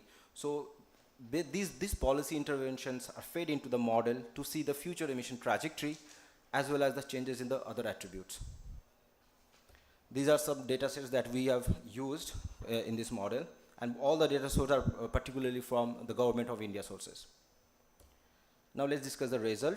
I will start with the agricultural demand particularly, and this is very important also. So in the future, we will see a shift from staple to non-staple category of foods. Now, why it is happening in the future? Because the income elasticity, which is the representation of the demand, the income elasticity for the non-staple crops such as food, such as the dairy product, meat, then fruits, vegetables, this kind of foods demand will be very higher in the future. As you can see in the red line, it is around 4 times higher than the current demand. And that is why the future livestock population will also increase. And this income elasticity tells the story that when people will become rich, this kind of transition will be in the India. Similarly, when people will consume more meat, more dairy product, that means the livestock population will also increase in the future, which has the largest emitter of methane emission, right? So that is why you can see that the black line here, this is the feed crops. So when the livestock population will increase in the future, associated feed crops demand will also increase. And this will also impact the land use transition in the future. Now let's see the land use transitions. As you can see, the red bar, which is the cropland, it will increase till 2050, and after that it will decrease. Now this will follow the population trend, because if you look at the India's population will increase. That means India's population will peak to 1.6 billion by 2050. After that, it will start declining at the end of the century.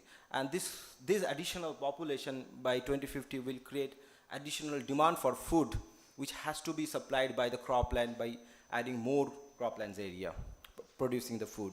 Now, if you look at the green bar, which is the representation of the forest, so forest will follow the historical trend and it will attain to around 29% by the end of the century. That means it will not achieve this our 33% target if we follow the historical trend. Now, if these two lands area are increasing, from where the lands are getting? The simple answer is the other arable land. So other arable land is also often termed as the agricultural fallow land. So this fallow land is economically is quite viable to substitute on those two land use classes.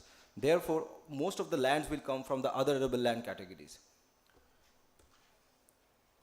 Now look at the reference or the business as usual scenario of the emission. We can see that the majority of the chunks of the emissions in the future will also come out from the animal categories. I don't know why the colors is distorting here, but this could be the reason for something, a projector. But the colors are different in the graph. So if you look at the larger chunks, it's also not working. Anyway, so if you look at the larger chunks, these are the animal emission.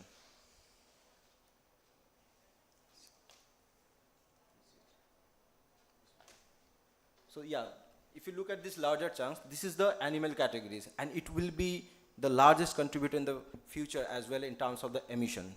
As we already have discussed that that the future livestock population will increase, therefore the emission will also be very high from this category. But the most interesting point is that the LULUCF sector, if you look at the, since forestry plays a major role in the land use sector, the sequestration will decline in the future.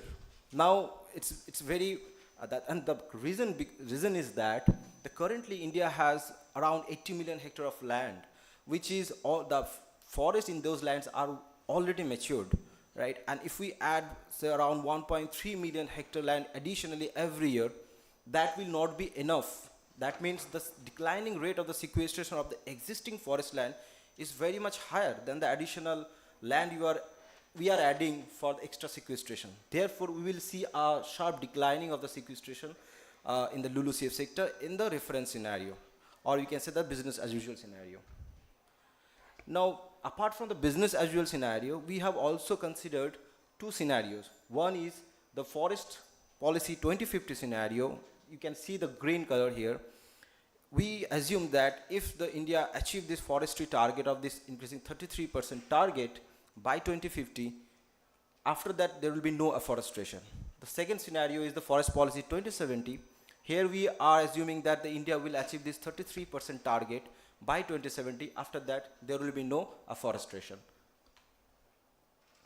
So for forest policy 2050, since our forestry target is 2050, that means we have to increase the forest cover area at a very rapid rate as compared to the business as usual scenario. Therefore, more land would be required for the forestry. So in the business, if you compare the reference scenario, business as usual scenario, we will see that if you look at the red bar, so the cropland will be much more lower than the reference scenario, because most of the land will be converted to the forest, both from the cropland as well as the other arable land. Now, if you look at the emission, so this is very interesting here. If you look at here, by 2050, if we achieve this target of 33% by 2050, then the sequestration of the forest will be around 3 times more than the reference scenario in this by 2050. However, as soon as we stop increasing the forest area, because we have already made the target, now if we stop increasing the forest area, we can see the sequestration decline at a very rapid rate, and the sequestration is now lower than the reference scenario. This is also visible in the overall emission from the land use sector. As you can see that by 2050, the sequestration is very high as compared to the reference scenario, but as we stop increasing the forest cover area, the sequestration decline at a very rapid rate that it becomes lower than the reference scenario. Because in the reference scenario, we are keep increasing the forest cover area. But here we stop increasing. So in that case, that sigmoidal curve will apply. That means the forest will not sequester that much carbon. So the sequestration will be very lower in this case. So we also compared with the forest policy 2050 and also 2070 scenario. As we can see here, by 2050, the sequestration start declining in the forest policy 2050 scenario, the red line you can see, and the blue line, it will still continue to sequester carbon till 2070, but when we stop increasing the forest area, this sequestration will decline at a very rapid rate following the same trajectory of 2050. Now considering this net zero target by 2070, what would be the emission, particularly if we average them? So the forest sector will be able to contribute around 87 to 170 million tons of CO2 per year if we consider this time frame, depending upon the scenario that we choose. And all of the talk that I have already, all the presentation that I have done is based on the forest survey carbon stock values or carbon density values. Now, when we reviewed the Forest Survey of India's reported carbon density values, both for the vegetative biomass and also the soil carbon, we found a gap, differences when we compared with the global estimates or global data. So that is why we also applied the global values here, and we have found, this is the example of the Forest Policy 2050, we have seen that in the Forest Policy 2050 scenario, when we use the Forest Survey of India data, it was around 300 million tons of CO2, the maximum carbon sequestration potential. But when we apply the global carbon data value, then the sequestration becomes 800. So there is a huge differences between the Forest Survey India reported values, carbon density values, and the soil carbon values when we compare to the global estimates. Now let's talk about the national determined contribution target. So if you look at the black bar here, this is the observed values that are reported by the Forest Survey of India. So, and all the colors that are different scenarios that I've already presented here, right? So if we consider 2005 as the base year, the red line, the horizontal red line is the maximum threshold that needs to be achieved. And since our forest policy, since our NDC target is by 2030, and if you look at the graph, all the scenarios is able to meet the target of NDC of additional 2.5 to 3 billion tons of CO2 equivalent. But if we move this base year to 2050, the additional threshold value is the violet line that you can see. Only 2050 forest policy 2050 scenario will be able to achieve the target. No other than that, no forest policy will be able to achieve the NDC target by 2030. And for that, additional 9.2 million hectare land would be required. Additional land would be required to meet the target. So let's summarize our work with some key insights and the policy recommendation. So as we already discussed that the larger chunk of the emissions will be coming from the livestock. So methane emission from the livestock would be the largest emitter. Given the FSI data carbon stocks values, the India's forest will sequester only 87 to 170 million tons of CO2 equivalent annually. And the maturity age, because it's a very important parameters when we estimate the carbon sequestration. So this should need to be considered when we design the effective mitigation forest expansion policies. And India's success in meeting the NDC target hinges on the careful selection of the base year. As I already discussed that if we select 2005 as the base year, then all the forest policy will be able to meet the target. Otherwise, only forest policy 2050 is left to achieve the target. That's all. Thank you very much.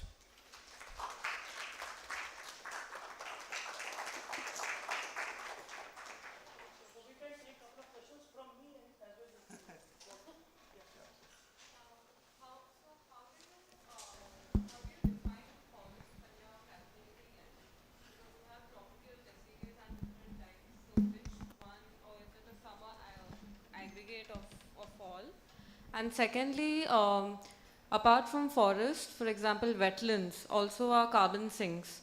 So you were showing the projection of if you're going to use 2005 as a starting base and then measure what will be at probable achievements in 2050 and 2070.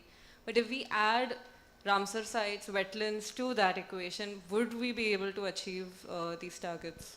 Okay, let me give you answer. The first answer is like whether I have selected the different forest categories or not. Yes, we have selected all the forest categories. So FSI provides 16 to 18 different forest categories and also their vegetation carbon and soil carbon. So we, since our model is, this study is for the whole India. That is why we have taken all the data for different forest categories and using the area weighted average we are putting inside the model. So yes, we are considering. The second question is about the wetland, because in India the wetland, whether it is emitting or sequestering carbon, that is a big question. In India, because this wetland has a different characteristics. Like if you go to some the climatic region where the rainfall is abundant, that means the wetland is nearly submerged throughout the years, right? In that case, the wetland will be sequestered, but it is different when you go to some other climatic region. So whether the wetland is sequestering carbon or emitting, because when after the monsoon season, when the groundwater drops down, at that time wetland is also emitting. So it's a very challenging task to select whether the wetland is emitting or sequestering. That is why we have not explored that scenario yet. One point I would like to mention, because I think in your GCAM model, the wetland is not part of the model.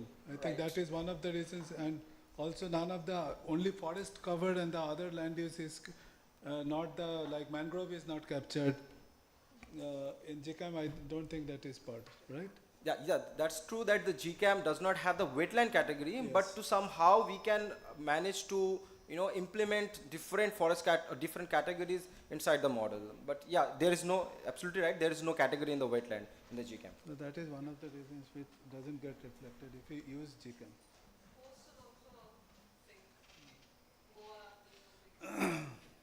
I have another question about that, because we are also doing a similar type of work, but I think Rajiv knows. The issue I think you already raised that about the carbon pool data, because that is the only, FSI has the single source of this data in India, and that is a quite aggregated data. Even within the state also, these data can vary from region, sub-region to sub-region. So how you are dealing that in the GCAM model? So are you doing any sensitivity with the different carbon pool? Because we have seen, we have tested, we are using the Invest integrated model with the macro framework. I will have a presentation also.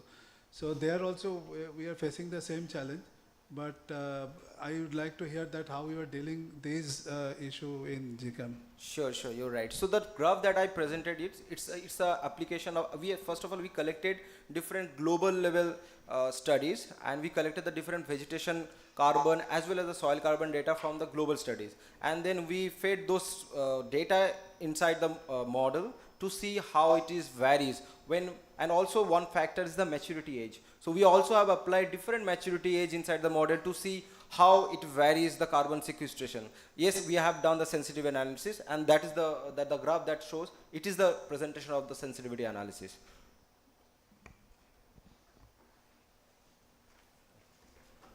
Thank you. Yes, sure.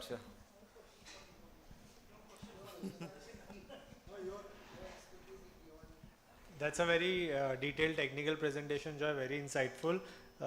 Some of the findings that I recall is that there will be enhanced use of livestock and hence increasing emissions from the livestock sector. And that is true, and that's also something we are also struggling when we are developing some new concepts around it. But have you also provided some recommendations on how to control emissions from the livestock sector? Maybe improved feed or something. There has been some research going on. New Zealand is taking some initiatives on controlling methane emissions from the livestock sector. But have you also considered providing some recommendations? Yes, we have done one analysis. So there are two options there. One is demand side mitigation and one is supply side mitigation. Demand side mitigation means you are changing your diet. So you are moving from the meat or dairy products to the plant-based diets. In that case, you can reduce the emissions, particularly from the agriculture sector. And one is supply side, where you feed the animals to different, combination of supplements as well as the feeds that are helps to reduce the emission directly from the livestock. So yeah, we have explored the demand side mitigation, but supply side mitigation we have not explored yet, but we'll definitely will do it.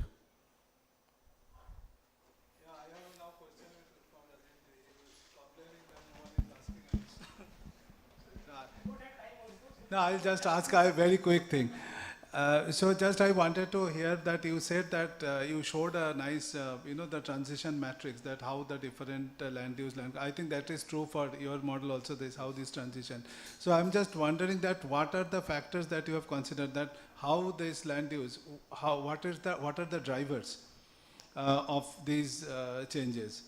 So how you are determining inside the model that what is, why the land use, one type of land use will change to other? Is it the economic factor or it is the other factors? Oh, maybe I missed out that.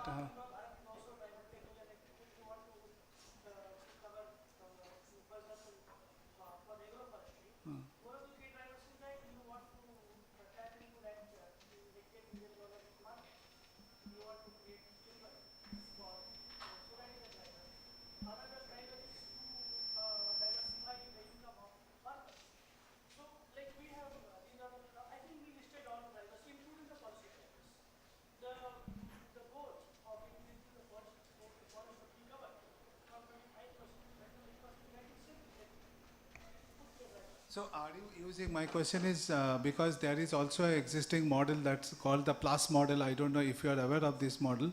So that model actually do this, optimization inside that, and it finds out that what is the most likely situation or the highest probability of changing from one type of land use, maybe from suppose from forest land to, or maybe from grassland to forest. What is the driver for that? Because there are different socio-economic conditions. So I just wanted to know if there is any scientific way of identifying those drivers which will help us to project, because the biggest challenge is that how we are projecting the future LULC.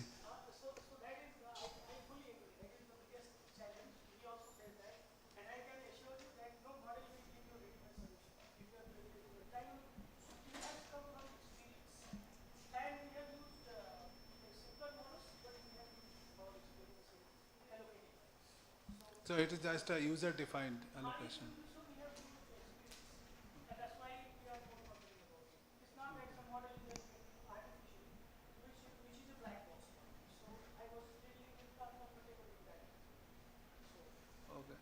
Maybe I can add one point here. So in the GCAM, the model, the land use transition happens based on the least cost, right? It associated with the cost. So every land use classes has associated with the cost of converting to some other lands. For example, if you are converting the wasteland to the cropland area, that means your economic cost will be very higher. So the model will not select that first. Model will say what is the least cost availability of converting one land to other land. So it's since economic model, all the decisions are made based on the economic concept. So here I have my second question was that are you figuring out that cost for India specific, or you are still using the global cost? No. We are India specific. Some part of the models, like some of the cost is global because there is no availability in the data, but most of the costs are taken from the India specific sources. Yeah. Thank you. Thank you.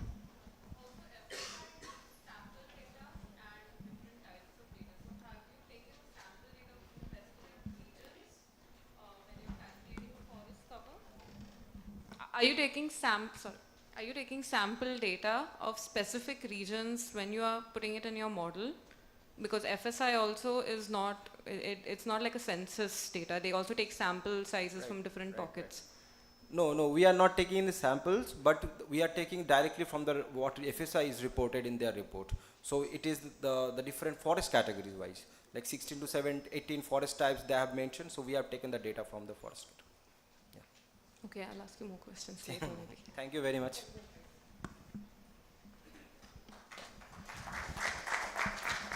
Thank you, sir.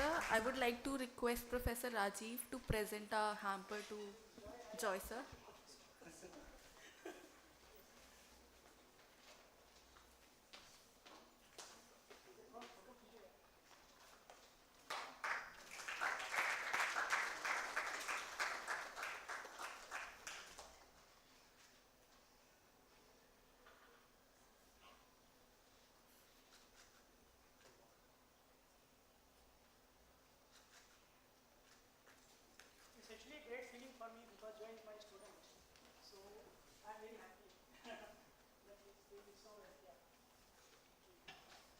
Now I would like to request Dr. Rajashri Das Gupta, Assistant Professor IIT Delhi, to give a talk about how can mangroves help in carbon sequestration.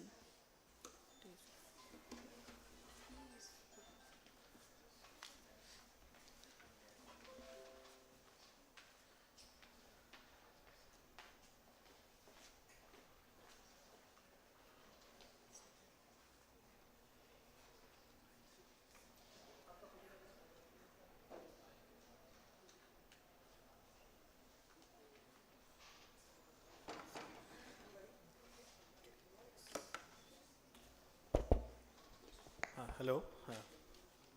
So thank you, Rajiv ji, for inviting me. So it's a great pleasure and honor to be here. So initially I had no idea what I need to talk about. So I talked to Professor Rajiv and he said, you work on mangroves, come here, speak to us on mangroves. Oh, great, yes, I'll be speaking on mangroves. Yes, sir, Now, was not covered in this presentation. yes, sir, that's why I'm here, I think. Yeah,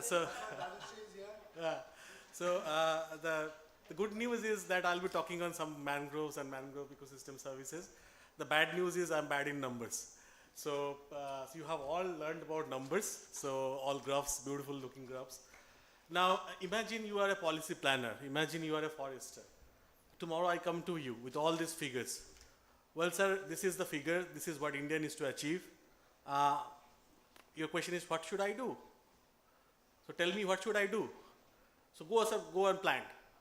Plant trees, plant mangroves, plant forests, whatever. The next question would be, sir, kahan plant kare, kahan lagaye? Hai na?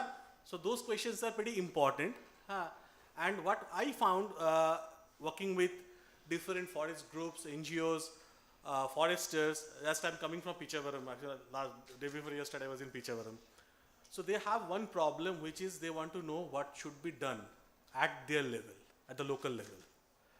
So we have plans, actions, everything is there, but what they should be doing. So I try to understand with the local, engaging with the communities, engaging with the foresters, with a little bit of help of the models, to understand what they should be doing. So to have those kind of perception, what we need is definitely a special sort of map, high resolution special map, which guide them. If you plant here, you will get this. If you plant there, you will get this. If you do not plant, you will be here. So that's kind of a very concrete if and when relationship. If we can provide that to the community or the policy planners, they can turn into actions. Okay. So why we're looking at mangroves? I think what is mangroves you all know. I don't need to explain. So why they are very, very important in the perspective of the climate change. That also you know. I don't need to explain. Now, what is important, getting back to the lady's question, so they are not just another tropical forest, right? So they can store 5 to 10 times more carbon. So that's varies across the literature, but in general you can see the graph on the right side. So on the rightmost is the mangroves.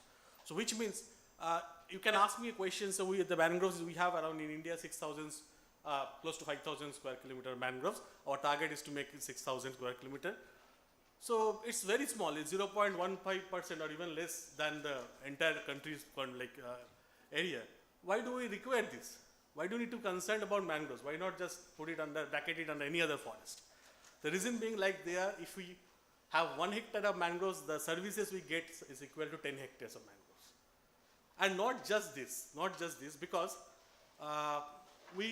for this particular workshop, we are concerned about the carbon thing, right? That's okay. But if you see the literature, and there have been exceptional work in India done, like particularly by Professor Kathirasan. So we have listed out almost 70 services of mangroves, which is directly linked to livelihood, climate change, etc. One great example is, since I'm coming from Pichavaram, yesterday I was there, day before yesterday I was there. So there was a study by Professor Kathirasan, which is just after the Indian Ocean tsunami. And he has marked the death rates of the tsunami in the nearby villages. And he could get direct correlation of the villages which were supported or hindered behind the mangroves. They suffered a lesser human casualty. So these are direct evidences, not only just from India, across the world. So I asked my student to map out what kind of ecosystem services are there. So we used the Millennium Ecosystem Assessment Framework. So again, I'm not going to this. So these are very nice looking figures. Enjoy it. We have the provisioning services, we have supporting services, we have regulating services, and we have cultural services. So these are like more a broad framework of Millennium Ecosystem Assessment. Now, in terms of monetary values, it is somewhere 31 to 57,000 per hectare. Now I asked my student to, why don't you just go and map what kind of ecosystem service coming through the scientific literature? Because something are more a kind of a physical notion, and then some is some evidence-based thing. No. So we have mapped this kind of thing, and we found what is interesting, that we have a special interest in mangroves after 2015. Why is that? Any idea why it is, we have a special interest coming in on mangroves after 2015? Any ideas? So it's all the, see the UN SDG, you have the Paris Agreement, so everything is coming at 2015. So naturally the interest in carbon capture and storage through mangroves picked up on this. And in terms of ecosystem services, which particular ecosystem services are more important? So here I think we can clearly say that the two things which people or scientists believe that is very important, that we should foster mangroves. One is coastal protection, as I give the example of tsunami, and second is the carbon sequestration. Now, again, this is well documented. You all know in India we have, as Professor Rajiv was mentioning, we have fairly succeeded in conserving mangroves. Since independence, we have lost a little bit of mangroves, but more or less we have a stable figure somewhere close to 5,000 square kilometer. The important part also attributes to the forest transition theory. I think you are aware of those things. So any country which has, it's something like environment Kuznets curve, where we have the economic development versus forest cover. So we have somewhere balanced it. So we have not in a position of losing forest anymore. But we are also suffering from mangrove degradation, like very much in a tropical forest. For example, Professor Rajiv was mentioning, so if you see the northeast India, we are still losing a huge amount of forest, something like 1,000 square meter per, like we have just reading this FSI report, despite the fact that the rest of the Indian states are doing pretty well on forest conservation. So the point here is that we have a huge local or regional variation, and the states need to act upon those kind of information. So as you all have done is doing a kind of scenario thing. So we also started doing the mangrove scenarios at different scale, and primarily habitat scale. For example, in Sundarban, in Vitarkanika, in Pichavaram.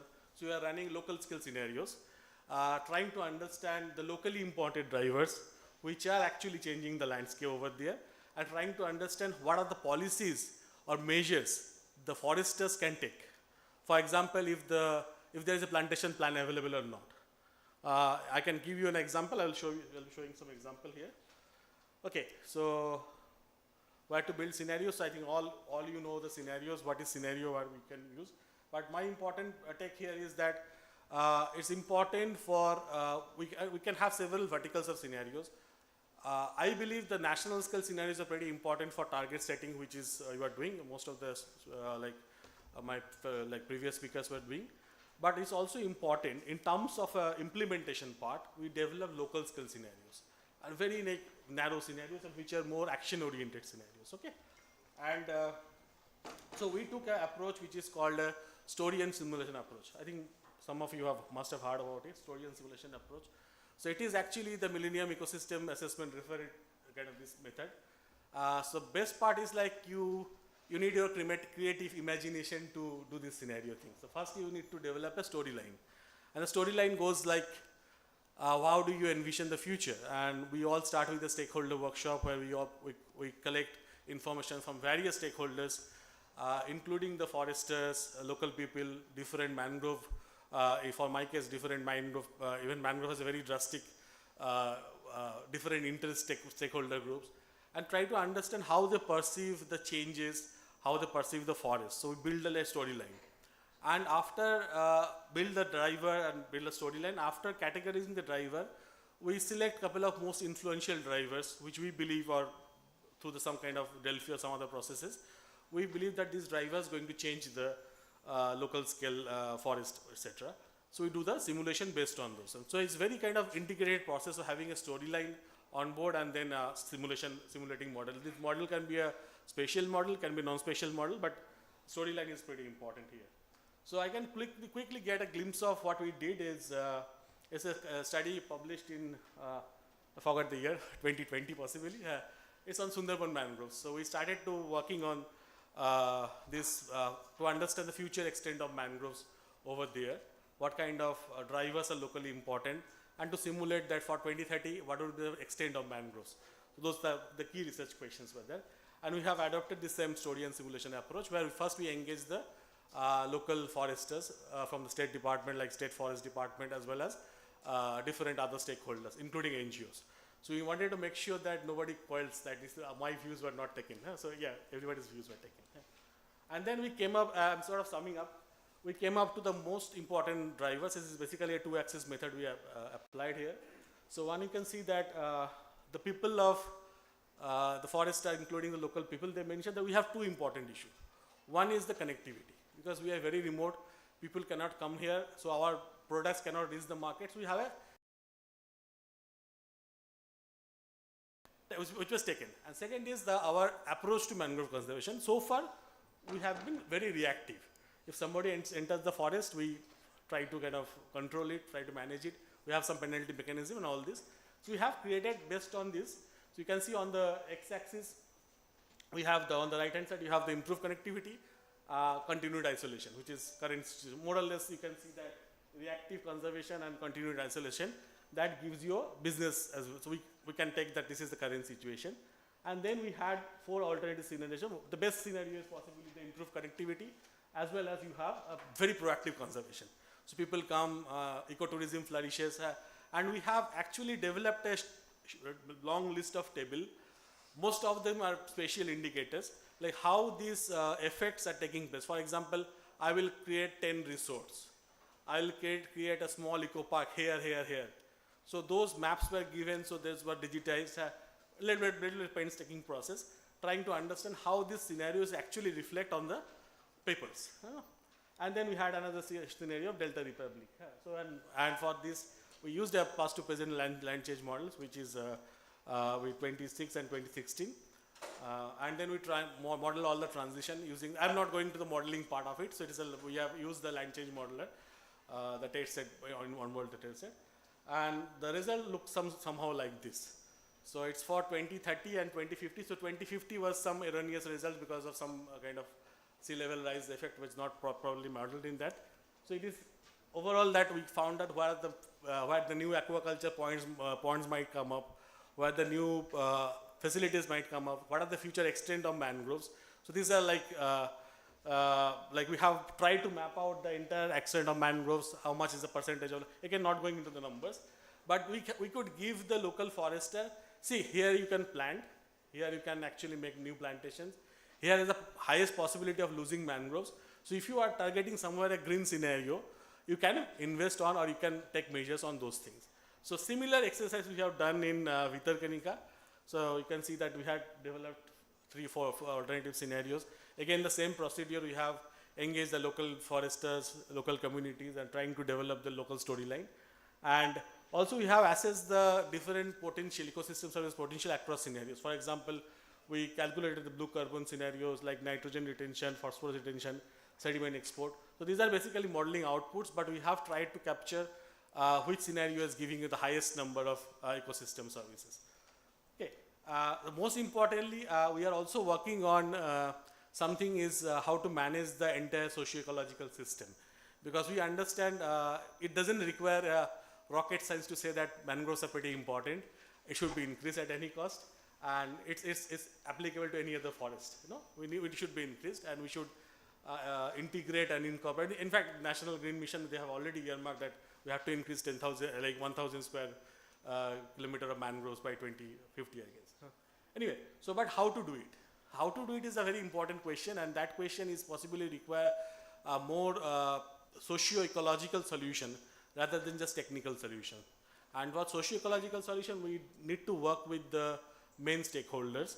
And for mangroves, which is, I would say like it is somewhat different from the terrestrial forest. The reason being like we have multiple stakeholders for managing this forest. And just I can give you a picture of an example. We are riding a boat and the boat driver had a quarrel with a fisherman. I asked them, why are you fighting with that fisherman? We are traveling to the same kind of narrow stream. He said, sir, he just damaged my nets. So like he hit the net, and so the important thing to understand why this particular incident can for a layman is like hota hai yaar aise, but they are two stakeholders with a different sort of interest, different sort of power structures, because the boatman, they are hired by the government, so they feel themselves more empowered than the local fisherman. So they have a kind of fight, and who is damaged end of the day? The mangrove is damaged, the forest is damaged. No, so those things we have to sort of make sure that social problems are solved. So we are also into similar studies of like it's again a study from Sundarban. We are trying to engage with different mangrove stakeholders, identifying the extent of joint forest management, what are the incentives that are being provided. And these are like, I'm not again going into details, but we are trying to also see a forest crime as an indicator, like how mangroves healths are like going up. So we are taking like doing a simple regression analysis, trying forest crime numbers and what are the like conflicts and all this. And we actually mapped some stakeholders and developed some framework, trying to understand what kind of essence these stakeholders presence and the actor power analysis, all you know. So I'm not again going this. So these are like different user groups there. And it's all always collaborating with the forest department, because end of the day, whatever we suggest, it should not be just a paper. Paper is very important. As an academician, nobody can appreciate the value of paper. Rather, we are the professors, we need to produce papers. But it's also important that we give back something to the society, which is form of workable or actionable knowledge. So we can give that, see, this is the problem. So if you increase the market incentive for the fisherman, might be they will be more pro to the forest conservation. So we have done this kind of actor power analysis thing. So I have done a little bit of work on this participatory management of mangroves, published a couple of papers, books.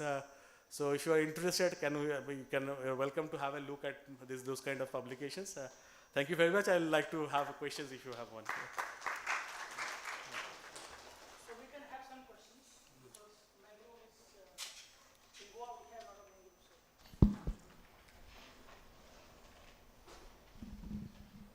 mangroves. Thanks, Professor. I found it particularly interesting that you wanted to make sure that your project led to some actions on the ground, or at least there was something that was implemented. So could you elaborate a bit more on that? Did you provide business models to these farmer-producer organizations or fishermen or the other stakeholders that you mentioned? How did you mobilize them specifically? Yeah, thanks. So what we do is we work very closely with NGOs. So I have a couple of NGOs which I work in Sundarbans and in Pichavaram also.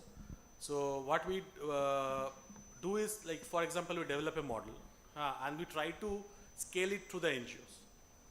We try to ensure that the NGOs are funded from some other sources, because if they make collaboration with us, we try to get some funding for them also, and trying kind of a pilot model over there. So that's the scale we are. But definitely, what I think is, we need to scale these measures, we need to involve the government. Without the government, particularly the Indian remote kind of context, it had, like it is Pichavaram or in Sundarban, the places are pretty remote. Lack of infrastructure, and government needs to be there. But initially, our I would say limitation is that we try to penetrate the community through an NGO. So that's possibly the only way we can do. But we're also trying to working closely with the government, but you know the limitations. Yeah, they're like, it's we established, like we means NGOs and yes. Yes.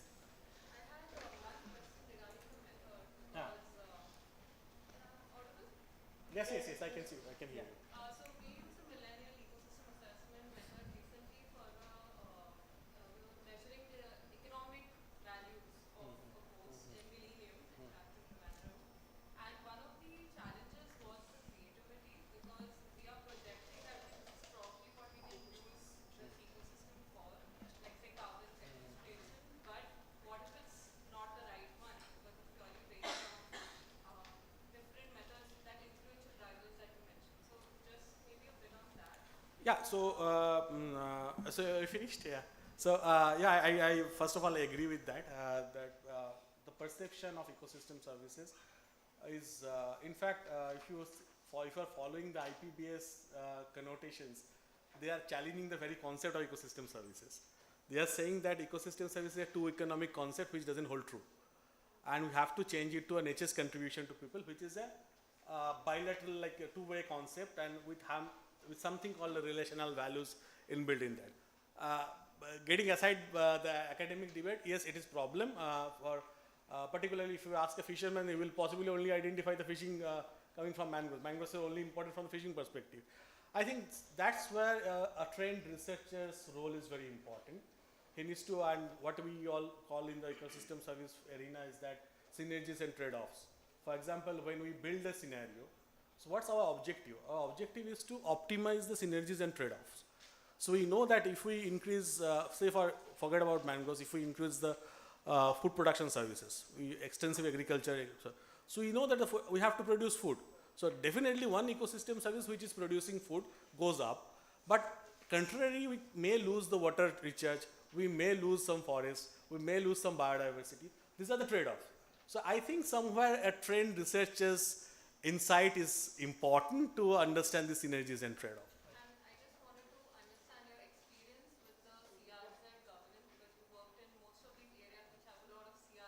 Issues.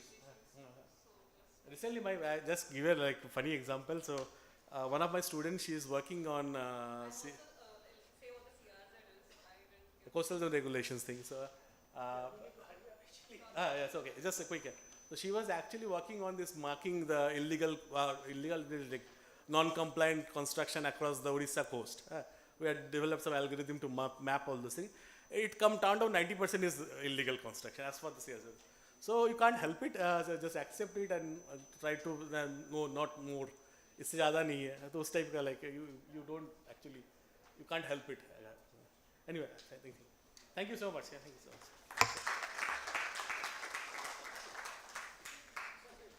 Thank you, sir. Sir Rajiv sir would be presenting a hamper too. That's it.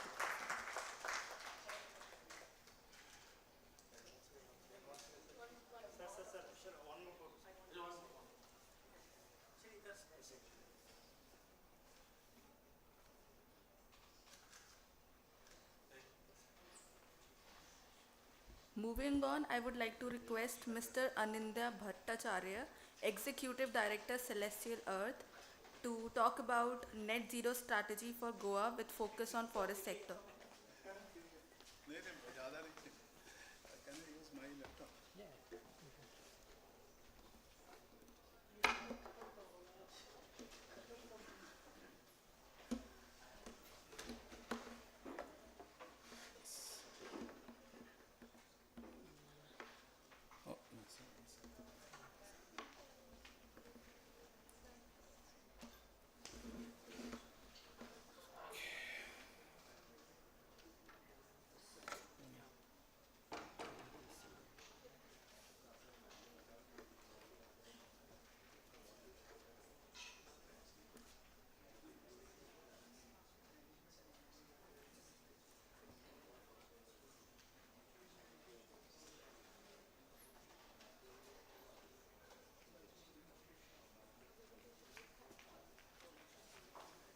Okay, so good afternoon everyone, and thank you Rajiv ji for inviting me to speak in this grand university auditorium. I think I was looking at the campus and it was really awesome.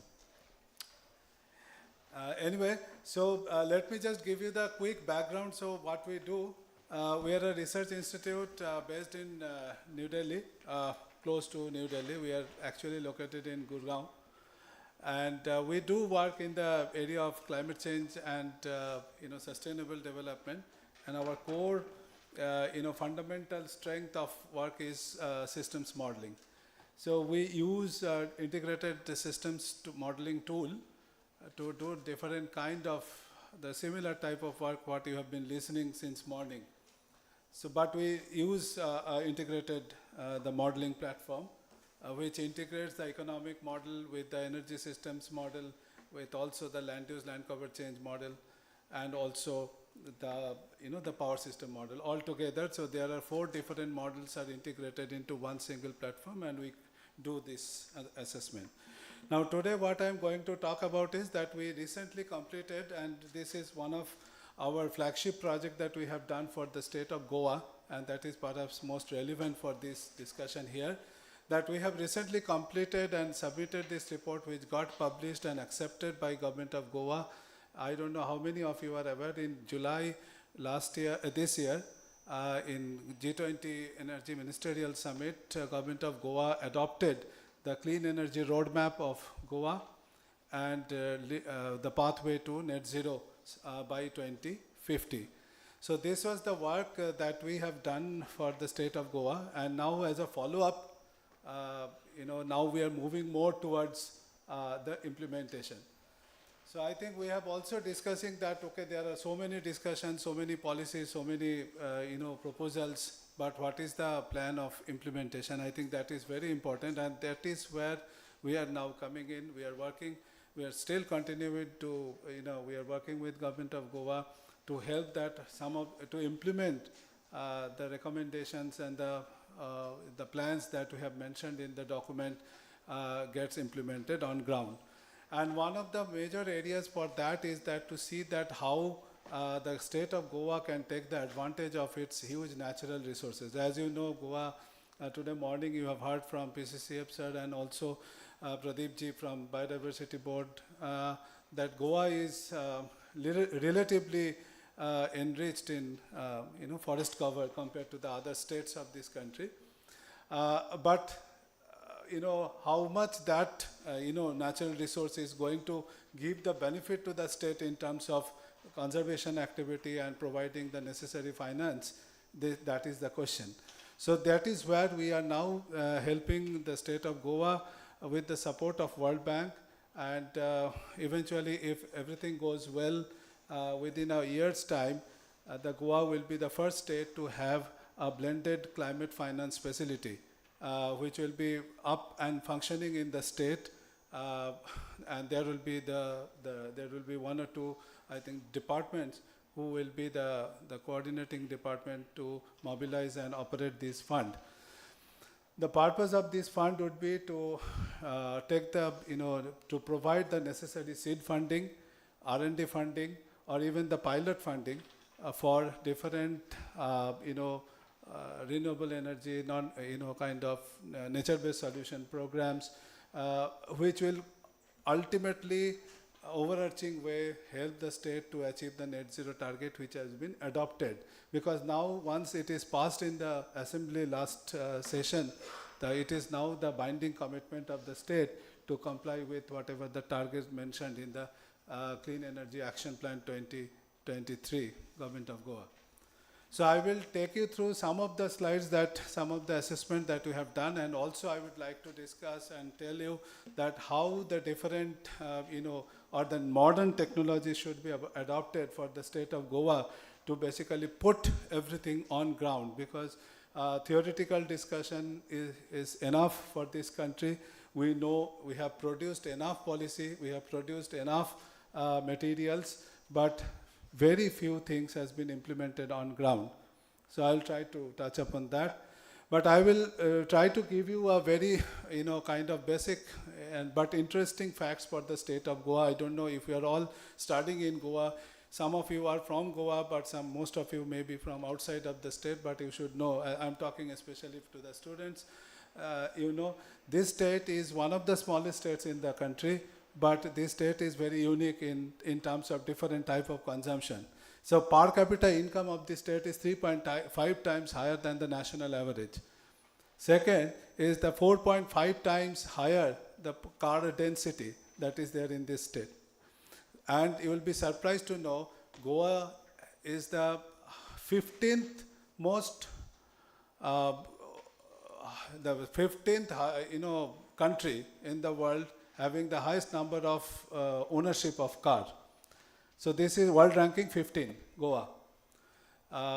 Because per 1,000 household, there are 650 cars, which is just below Japan. So this is the fact. So this state is a small state, but this is actually the fact. So you have the highest car density in the country, and obviously this transport sector contributing more than 65% of its total emission in the state. That's what your per capita income, per capita emission is 3 times than the than the national average of India. And its per capita power consumption is 2 times than the national average. So this is the current, and this is all fact, and this is accepted by the government through the data support. So this is, you can quote it as a government of Goa's data. Now this is the electricity, situation of Goa. You can see we have projected until 2050. You see the gray part in between. This is the major source of electricity as of now for the state of Goa. If no action is taken, Goa will be completely dependent on the imported power, mostly coming from coal-based power plants. Because Goa's power, the cost of electricity is one of the lowest in the country. The reason is very simple, because 85% electricity Goa gets from the NTPC thermal power plant in Korba. And Korba station number 2 is India's cheapest power supply unit because it is fully depreciated. It is 50 years old power plant, so every date has been covered. So the power that they are selling, it is less than 1 rupee. And that was the reason Goa still maintains the very cheap power supply. And that was one of the biggest challenge that we faced when we said the government that you need to change this fossil-based power supply to the renewable, because there will be a quantum jump. Though the cost of power that is coming from renewable energy is cheap now because of the reduction of the cost, but still compared to the existing power price, that is still 2 to 3 times higher. And that was one of the biggest reasons. Now, if you see that sectoral consumption of energy, you see that we have given the breakup. The most of the energy that is getting consumed now is by the transport sector, and eventually it will move to the sectors like industry, and also there will be significant energy consumption will come from the building. The main reason of this increase is because the story behind this increase of building energy, I will tell, is because Goa is going to face huge increase in the mean temperature, because the number of hot days crossing 40-degree temperature as per the state SAPCC will be increased by 2 times in next 20 years. Means if you are suppose in today, if you are in this year, if you got suppose 10 days in a year which is crossing 40 degree, next year or maybe in the coming days, that will be maybe coming to 20 days. I think I'm just giving an example. So it is, I think, around 37 or I don't know. I exactly don't remember. So I'm just giving an example that if it is 40, maybe those days will be multiplied as per the SAPCC. So that is the reason why there will be an additional demand of the cooling, which got factored into this kind of increasing electricity consumption in the building, as well as the industry and the transport. And we found that the energy consumption growth rate that is going to happen maximum in the case of building, as well as you can see that in industry. But the major energy consumption increase is expected in the building segment, be it commercial or be it residential. Now, sectoral energy consumption, GHG emissions breakup, if you see that, again, as I told you, now it is electricity, the power is the major source of emission, but eventually in the future the transport will take over power, and the transport sector will be the major source of emitter of the state.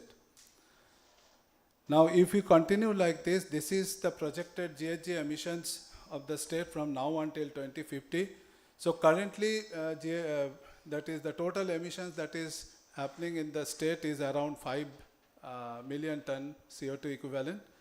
And it is expected to grow to 8 million ton by 2050. So that is the projection that we found. And the major contribution is coming from the transport sector. followed by industry, and then also the other electricity, because here we have estimated put the emissions load to the source of well. So you see that the imported coal PP means that whatever electricity that is coming from outside, from thermal sources, is also getting attributed to the state. Now this is the baseline situation, that if no action is taken, that this will be the situation like by 2050, your emissions will reach around 8 million ton. Now there is another action, the scenario that has been created with the help of all the departments of the state. They said that they would like to do something to reduce this emission. So we have created a consultative scenario, which we call 100% renewable energy scenario, which gets translated into the name of Clean Energy Roadmap of Goa, which was now approved by the government also. So based on that scenario, you see that now Goa committed to reduce that 8 million ton to 3.6 million ton.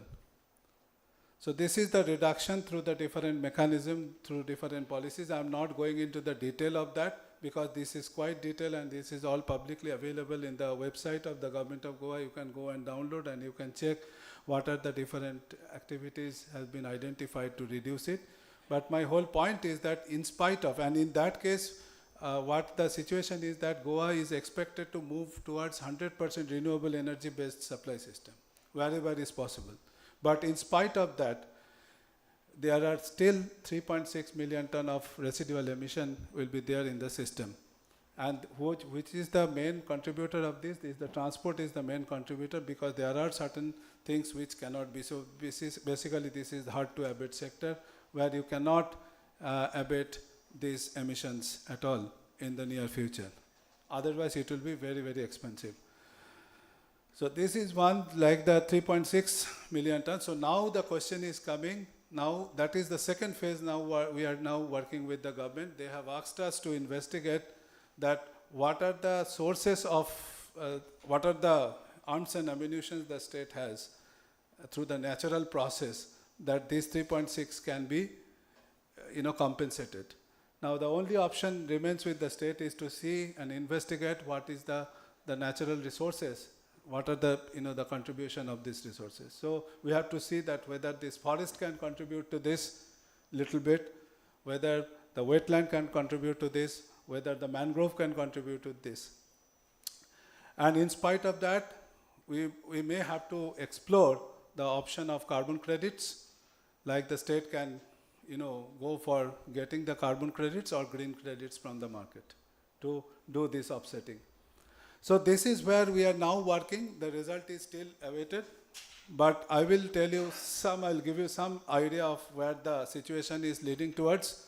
So we identified what are the strengths and weaknesses of Goa to move towards net zero, because anyway, whatever you do, the state needs to abate around 3.6 million ton by 2050 to become net zero. So what the strengths that state has, that high income level, limited population, vast natural resources, water, marine ecosystem, forest. Weakness, the limited land availability is one of the major, the constraint of the state.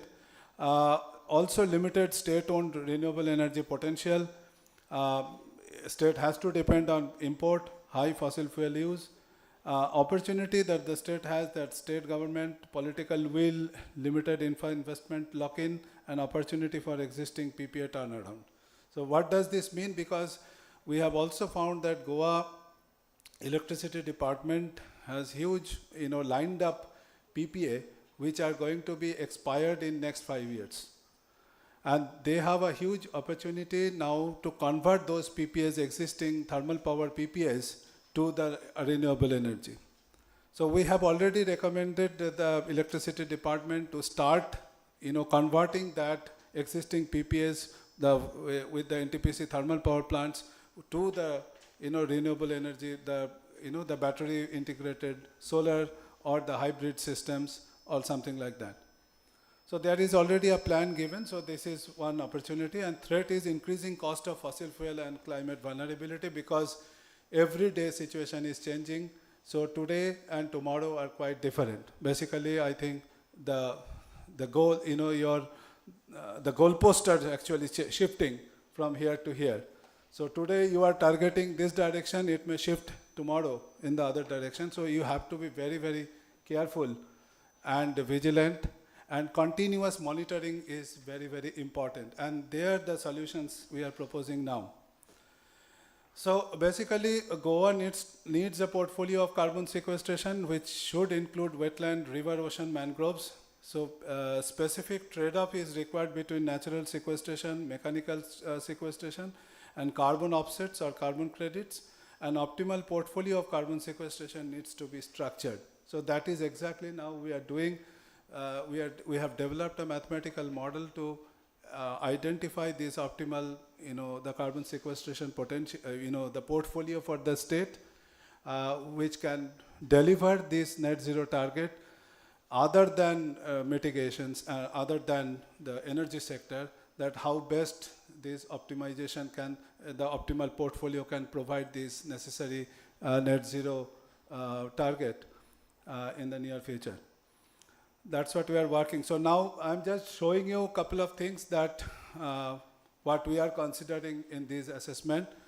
Like there are 8 major lakes in the, and Nanda Lake is the Ramsar Lake, and there could be other lakes also eligible for Ramsar.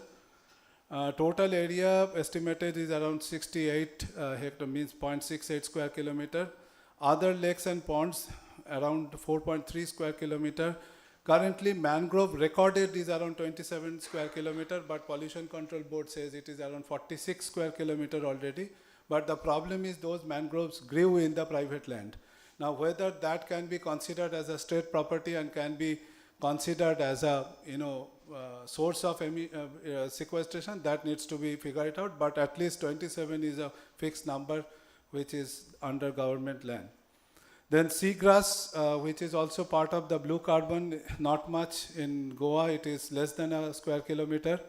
River streams around 93 square kilometer, and beach is around 5 square kilometers. So these are the kind of natural resources that is there, which can eventually contribute to certain amount of terrestrial as well as the blue carbon for the state, which should be considered and assessed in terms of its future potential.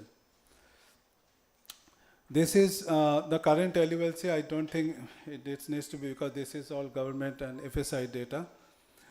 Now another thing is that Goa's forest cover is around 33%, with additional plantation cover is around 30%, in total around 60 to 62%, because these forest numbers are also not very, kind of well, how to say, accepted by all, because government accepts 32%.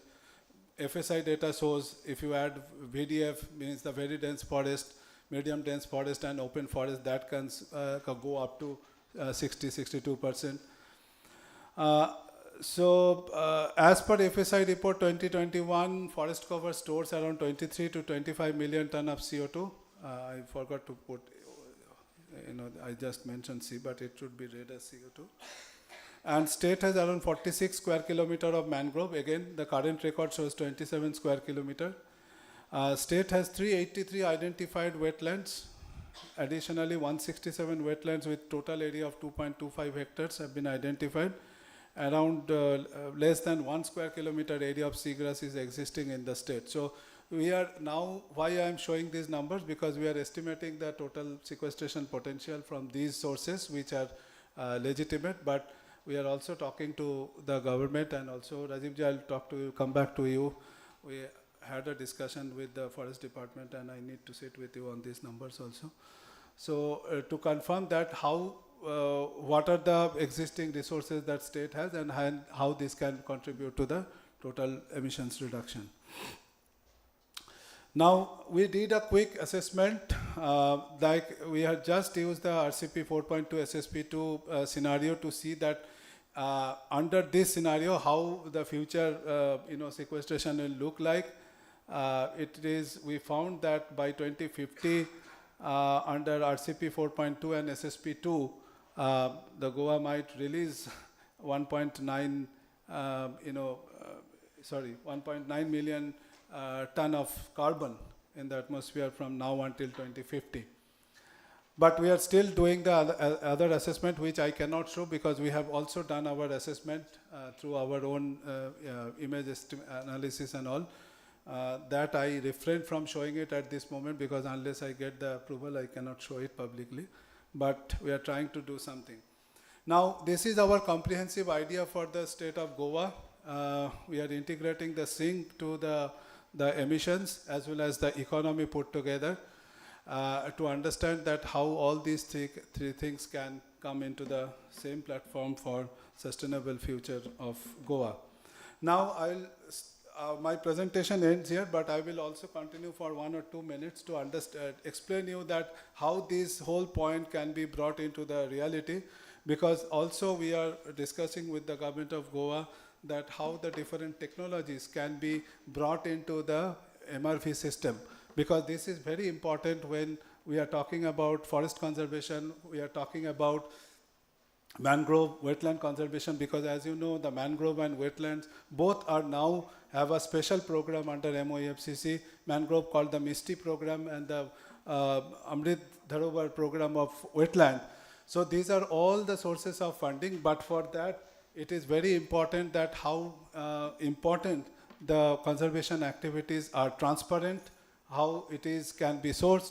So we are planning to hold a couple of workshops and bringing the technology of blockchain into the application to see that how the traceability and the transparency can brought into the credits, because without generating the credits, it will be very difficult for the state to meet the net zero target. And that will also give the very specific revenue source to the local community, to the forest. And in fact, your question, I think you were asking this question to Professor Dasgupta about that how you are engaging. So I will say that this engagement is going to be what we are planning now with the help of World Bank to make the engagement with the local community more constructive, more deep-rooted through tokenization. I don't know how many of you are aware of the tokenization concept. Basically, it will be geotagged and every activity can be monitored. So when you do a conservation activity, actually, you can trace the entire path, that who did that, how much work has gone into it. And this is the framework called the blockchain framework, where every ledger will be splitted among the network, within the network, so there will be a complete traceability and transparency. And that will give a much, much better value to the green credits or carbon credits, whatever you say, and this can bring and fetch a much better revenue to the state. So this will be one of our major contribution to creating the state blended climate finance facility, and this will be operational hopefully by middle of this year. So along with us, Boston Consulting is also working with Government of Goa. So these Celestial Art Boston Consulting team, we are jointly implementing it, and our work is ongoing, and hopefully we'll come back with you, maybe with a more concrete results in another couple of months' time. So I will stop here, and if there is any questions, you can ask me. I'll be happy to answer. Thank you.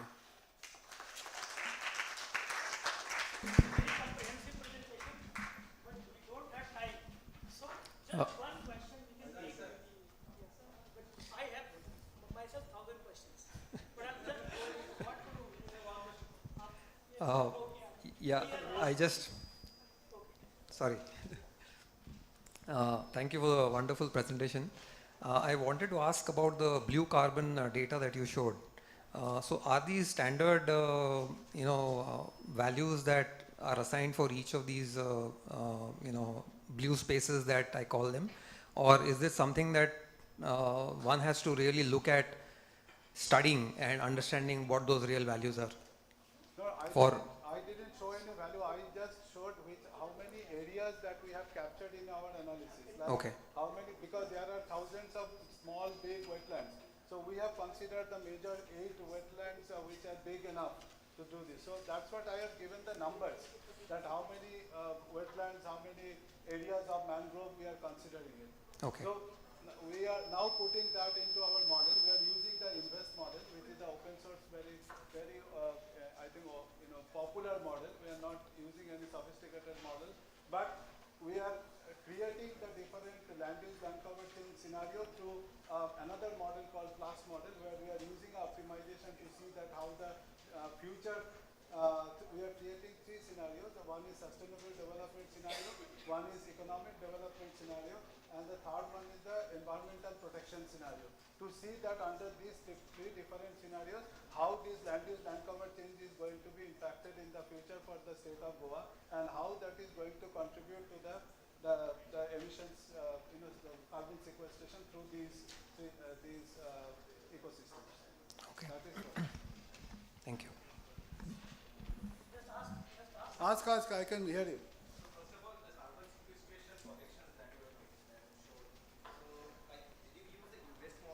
No. Sequestration. Yes, carbon stock, change in carbon stock. If you go to the back to the slides. Yeah, this one. This one is invest. Yes, I have two questions in that case. So for vegetative biomass, whatever there, so invest project linear, yes, right? And also for soil carbon also it project linearly, which is not in the real case. Suppose if you left a fallow soil lab, so it will emit carbon at a very rapid rate following exponential curve, right? Even in the Indian soil condition, 25 is the maturity age. For the first 10 years, soil will lose all the carbon, right? Now if you're projecting linearly, how you are addressing these challenges? See, that is a technical question. Frankly speaking, I am not in a position to answer that, because my other team who are doing it, they will be able to tell you. But this is a valid point. I am taking it, and I will come back to you how this is, because I am sure they are doing some internal calculations to do this, because some numbers are changing. Also the land use changes that you're projecting till 2050. Yeah. I don't know how we are projecting till 2050 spatial distribution. No. That's what I'm telling. We are using another model called plus model. Plus model is basically use the C markup. Yes, C markup change, where they are they are projecting the future land use and cover change. C markup change also have a lot of questions. Yeah, every model has limitation. Yes. Invest is a very good model Yeah. for approximation. Yes. That's it. That answers your question.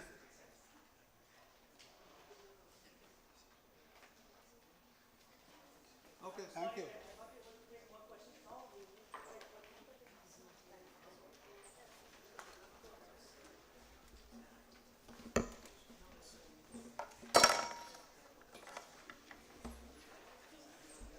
Thank you, sir. I would request Professor Rajiv to present our hamper too, sir.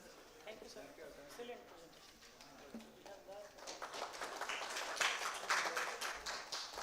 Now we will take a short break of 10 minutes for tea. Please come back after 10 minutes.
that's okay.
Welcome back, everybody. Moving on to, I'll invite Mr. Nitin Sukh, Investment and Impact Director, Resilient CFOR, ICRAF. He'll talk about He'll talk about incubation program for landscape restoration and nature-based solutions.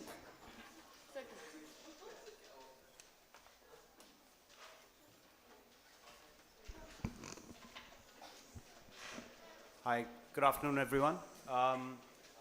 As just introduced, I'm part of C4 ICRAF.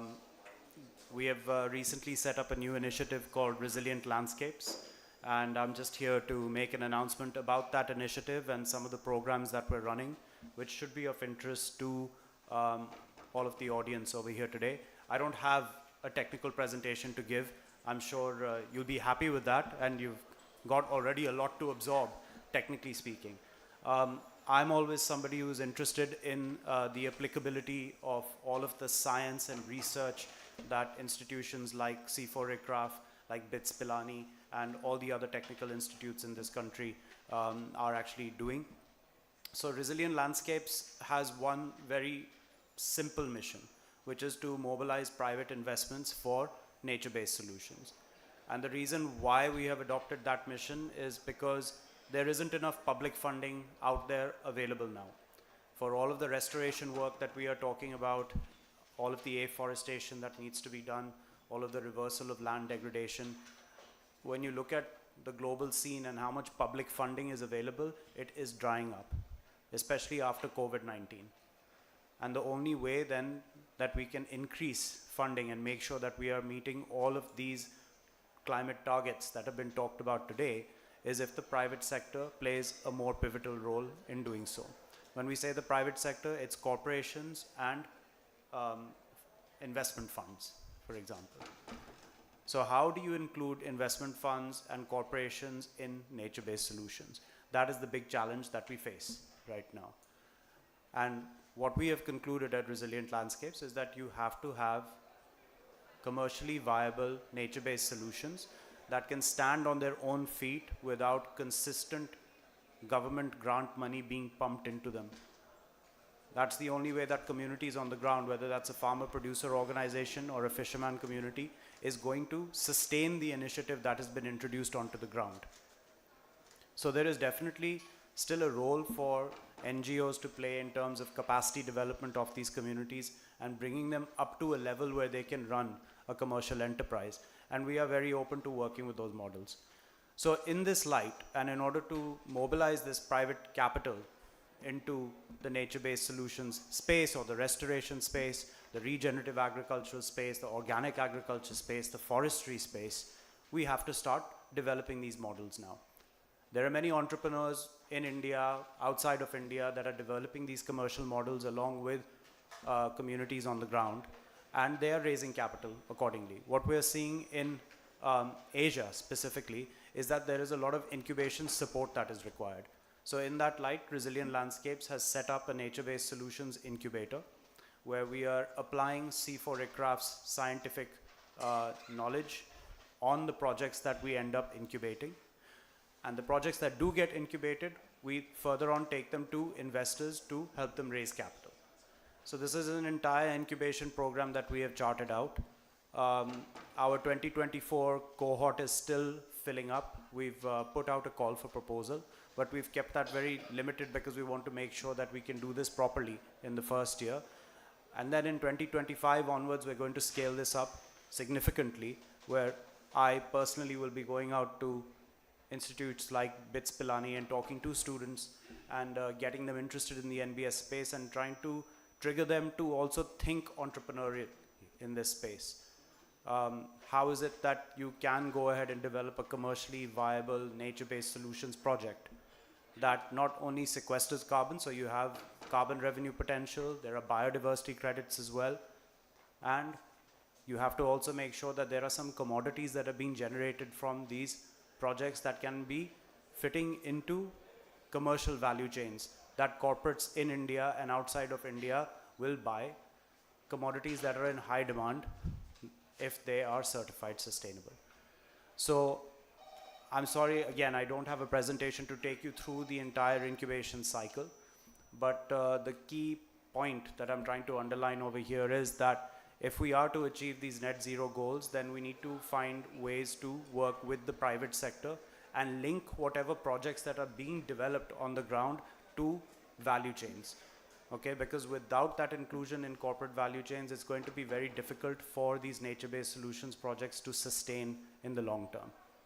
And with that, I'm really sorry, I actually have to go off to another meeting, but I thought it was an important point to make over here today, given that you've all been digesting a lot of technical information, and you should also know that there is a growing market for good projects to be taken up in the future. And if anyone wants to follow on a discussion with me, please reach out to Rajiv sir. He'll share my email address, and we can take a discussion offline. But thank you very much for your attention. And yeah, sorry it was slightly rushed, but I'm sure you'll appreciate that by the end of the day. Thank you. Okay.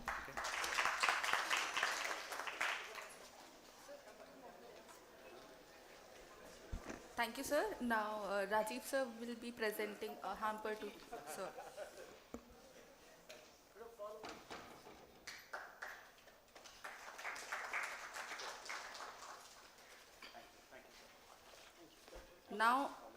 Now I would like to request Mr. Shirish Kantikar from Pune Knowledge Cluster, Office of PCA, Government of India, who will be talking about urban forestry initiatives and their need.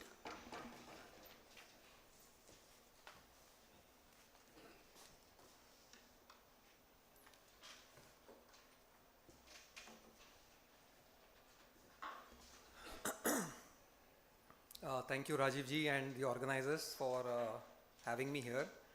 It's indeed a privilege, among very esteemed personalities here, given the quantum of work that they have all done here and presented a lot of their work. There was a lot of learning, and which is what I was here for to begin with, until Rajiv ji said that, why don't you talk about what you're doing in PKC. So it's a slightly different concept, which probably doesn't fit in the title of this whole workshop, but all the same, I think it deserves a little attention from an urban standpoint, because urbanization is a reality which we can't run away from, and what we want to be able to do moving forward is to look at, can we look at these urban spaces a bit differently than what we have been looking at, and that is the attempt that we were trying to do at PKC. And it happened to begin with as a chance, when we started doing this work, but I think it has taken on a whole different meaning in the last couple of years as we started doing this. So I'll just touch upon some of those initiatives that we started doing, and what it has helped us see for in the context of urban scenarios. Urban forestry as a concept has been used for quite some time in the past, but it's really seen more importance and more practical, I would say applications probably in the last couple of decades at best. And I think that is something that we want to really understand, saying that again, it's not a difficult concept to understand.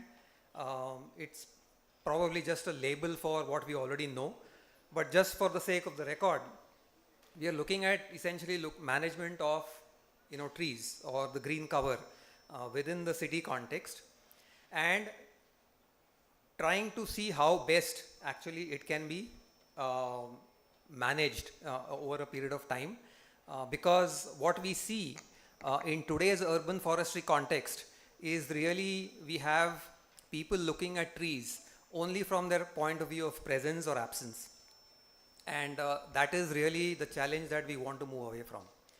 So that's essentially what I want to touch upon through those initiatives and cover some of those aspects. I think we understand this diagram very well, having come from a forestry background in the topic of the importance of trees, I think we all understand the ecosystem services that it provides. What I only listed here is specifically in the context of an urban scenario. What ecosystem services can the urban context really look at? And the attempt, really speaking, was to see if whatever we have been applying in agroforestry or in land restoration, can some of those concepts, some of the work that we have done there, can it be applied in the urban context as well? Obviously, it has to be adapted because an urban context is a different challenge. So now we are getting into really what is it that we can really apply and what we really cannot and what we have to really build. And once we develop this in the urban context, because I think this is the first attempt at any kind of work being done in this kind of detail in the urban context. So in terms of ecosystem services, if you look at broadly what we are saying is we have been looking trees right now in isolation.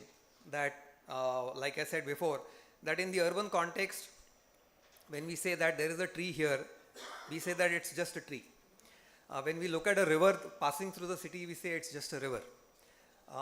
And we look at it in isolation. And the reason for that is because we don't see its relevance of the tree and the river in our lives. Because if the river, both of these entities are such entities, it doesn't make a difference from their presence or absence as far as we are concerned. Even if the river goes dry, we still try and get our water one way or the other, either through groundwater or through dams that have storage of water. So if the river actually stops flowing, it really doesn't matter. So that's the challenge that we have to actually deal with in the urban forestry context. I see it more of a psychological challenge that we probably see less of in the rural sector or in the core forestry sector, because there are less people to deal with in that sense. We do talk about livelihood options and all that, but they are stakeholders. Here, we are really talking about people who are actually not stakeholders, although it still has an impact. But the impact is not immediate, and that's where the challenge comes. So I think understanding this is the core from an urban context. Now, when we look at contributing factors to this, we all know that what the absence of a tree cover or a green cover actually does for the city. And the most obvious challenges we see are that air pollution is there, water scarcity is there, and we somehow don't see the links there. And if you look at the aspect of trees actually mitigating whatever we are causing because of resource exploitation in and around urban scenarios, we realize that from a carbon sequestration potential, trees in the urban context are not going to solve the problem. However, if you look at the previous diagram, there are other services that are necessary for the better environment that people would have in the city. And that is something which is a necessity that all people know about and can relate with. And that is what we have to touch upon. So how do we make this connection happen is really the challenge in urban forestry. So right now what we are trying to do is running small pilots and essentially collecting data on various fronts. And what we are looking at right now is looking at more from the sinks perspective rather than the emissions perspective, and looking at what are the challenges in actually improving carbon sinks. Because at best, they can be seen as offsets, not really looked at making trees the sole sink that the city will have to invest in. Because now cities are looking at integrating strategies that look at improving carbon sinks, which is not just carbon sequestration, but also looking at how do we protect existing trees to begin with. And that's again a big challenge in the urban context. And the integrating strategy, which is saying that how do we reduce carbon from all these different sectors, is really something that the city focuses on. So if you see a lot of plans that go into development plans, you see a focus on the reduction in carbon emissions, but absolutely very little focus on how do you actually improve things as well. So that's why the importance of green spaces and blue spaces within the urban context. So like I mentioned, these are the two critical aspects in the urban context scenario that we have to look at.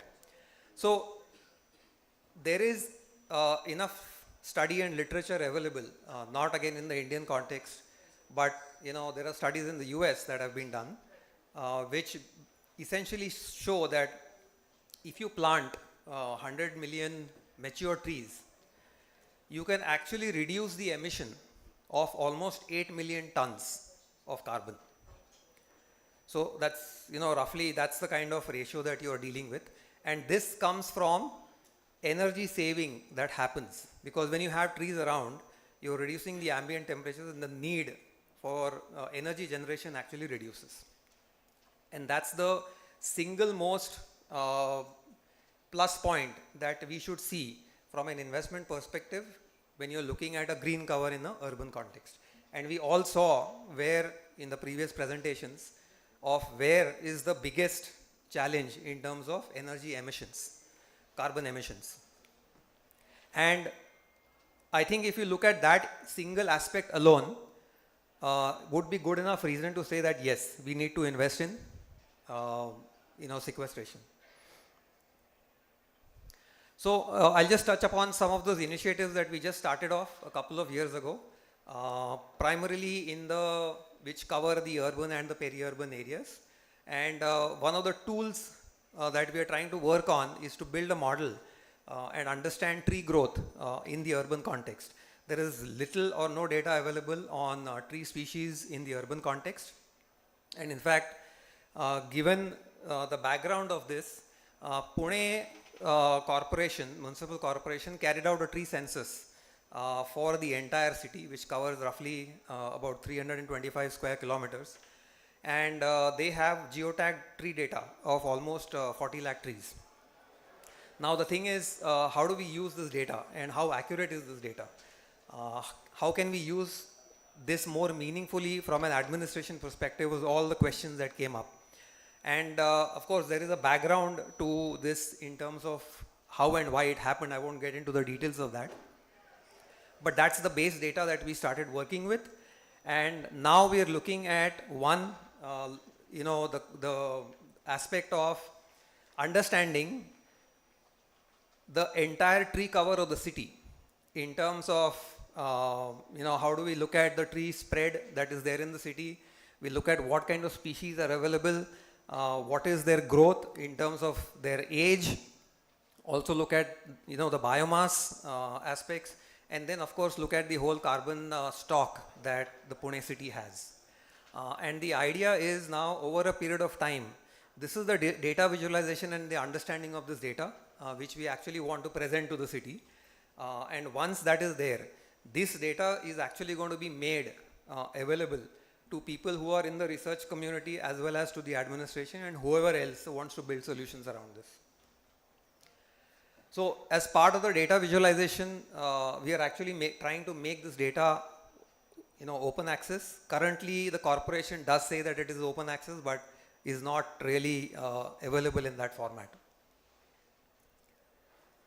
The other aspect that we are trying to do is data validation and collecting our own data as well, because there is a research component which is being done, which is to understanding the tree growth and also looking at what is called as mortality and recruitment in the urban context. Now sampling, as we know, is done in the forestry context, where you're looking at sampling a certain area and then using your allometric equations to extrapolate.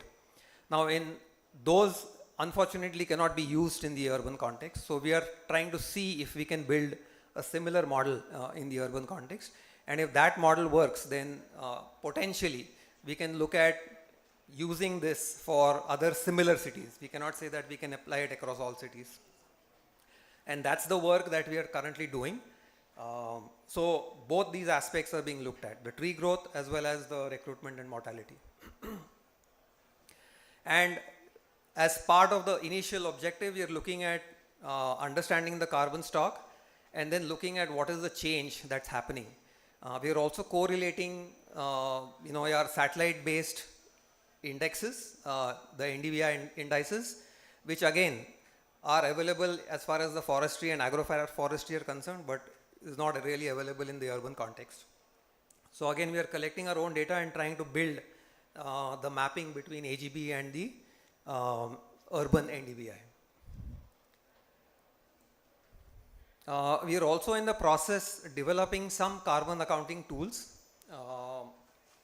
For example, one of the challenges is we all know that plantation drives happen in the city, but unfortunately none of these plantation drives are actually tracked to really know what is their survival rates. And of course, one is to look at, we all know that trees, from the earlier presentations we saw that they are very short-term reservoirs of carbon sequestration. So it's important that we not only grow more trees, or for that matter, improve our green cover, but also look at preserving our existing tree cover, because if we don't, then we are actually creating a carbon source rather than a carbon sink. And I think that is the important thing to understand in the existing existing urban scenario. There is very little that can be done in terms of improving green spaces in an already established urban space. But I think from a planning perspective, when you're looking at developing new areas, this is where this information will be very useful.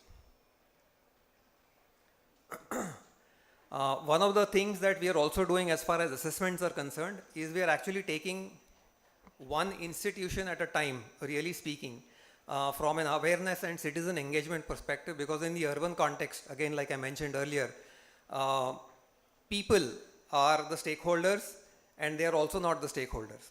So if we project this from an economic standpoint and we project it from an integration strategy standpoint, like reducing your carbon emissions, then we are saying that we can help you do a carbon audit, where we say that as an institution, if you're saying that these are your carbon emissions, these are your carbon sinks, and whether you are carbon neutral or not is something that institutions can begin and start doing.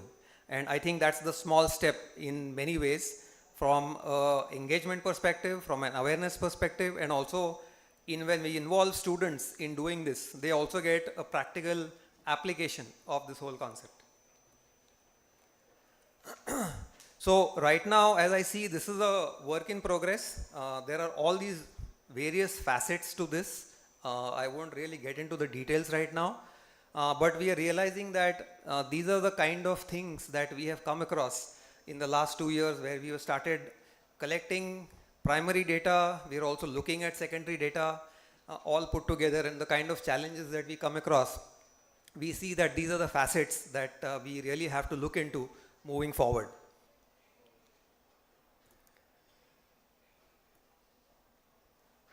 So what are the urban challenges that we have encountered so far, or what do we perceive for the future? Essentially building a knowledge base, like I mentioned, to make it very urban centric. Then there is the whole evolution and adoption of standards. Again, from work that is already done in the forestry and agroforestry context, and try and adapt it to the urban context. There is the capacity building education. For example, government departments today are more focused on more of just data collection, and which is again not rigorous because the objectives are not clear. And the focus is more on actually saying that you should stop cutting trees and then planting new trees. That's pretty much where the focus ends. So I think it needs to be more strategy based, and if this is made part of development plans for any administration, then there has to be strategies that need to be put into the development plans themselves. Only then can it really look at a more holistic approach than saying, do we plant trees here, which trees to plant, etc. In fact, that's part of the knowledge base that will get built if such an entity exists, which can inform the different stakeholders of what can be done. And the last point really is looking at using science and technology for doing all of this, rather than just taking ad hoc measures for doing any development. And the last is the interoperability. One example I would like to end with is the fact that Pune now is the only city which has an aquifer map, a groundwater aquifer map, as well as the entire tree census that is available. And that's actually very powerful data. So for example, the interoperability that I'm talking about is today I can actually know which are the recharge areas and the discharge areas in Pune city as far as groundwater is concerned. And I know that my recharge areas have to be protected.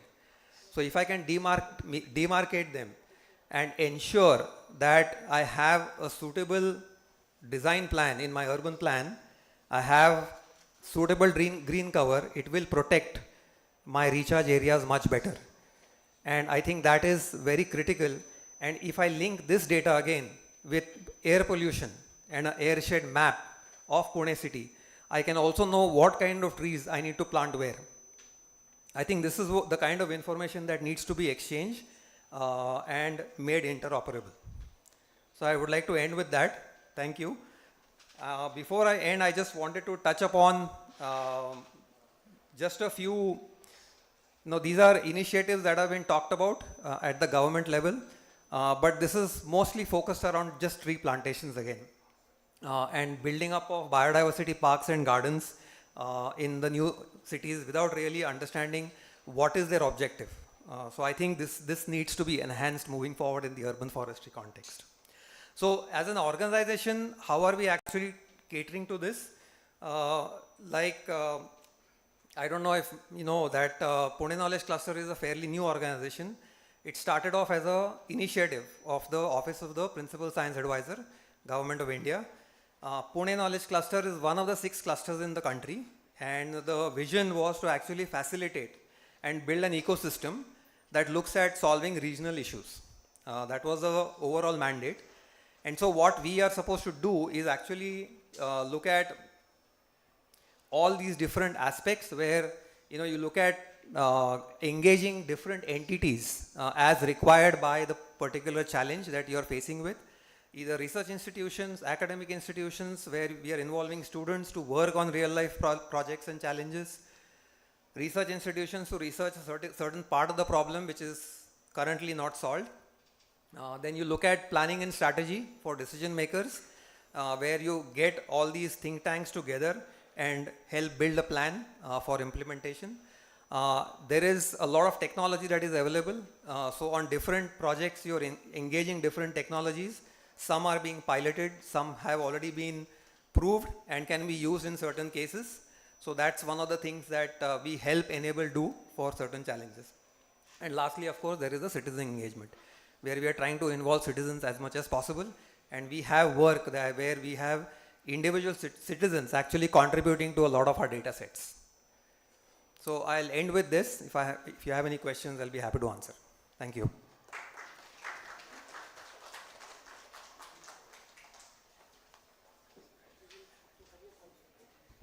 Thank you, sir. Now I would request Rajiv sir to present a hamper to Shirish sir.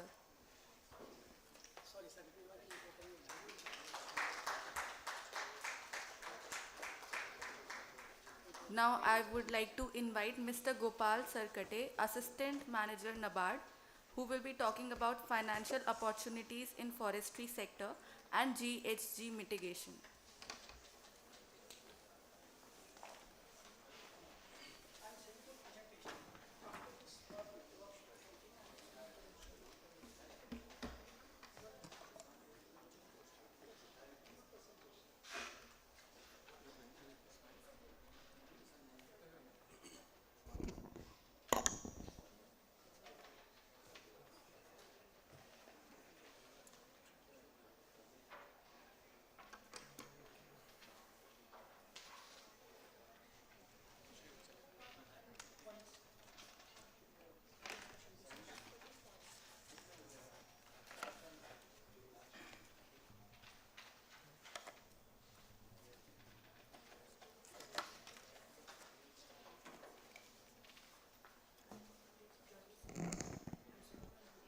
A very good evening to one and all.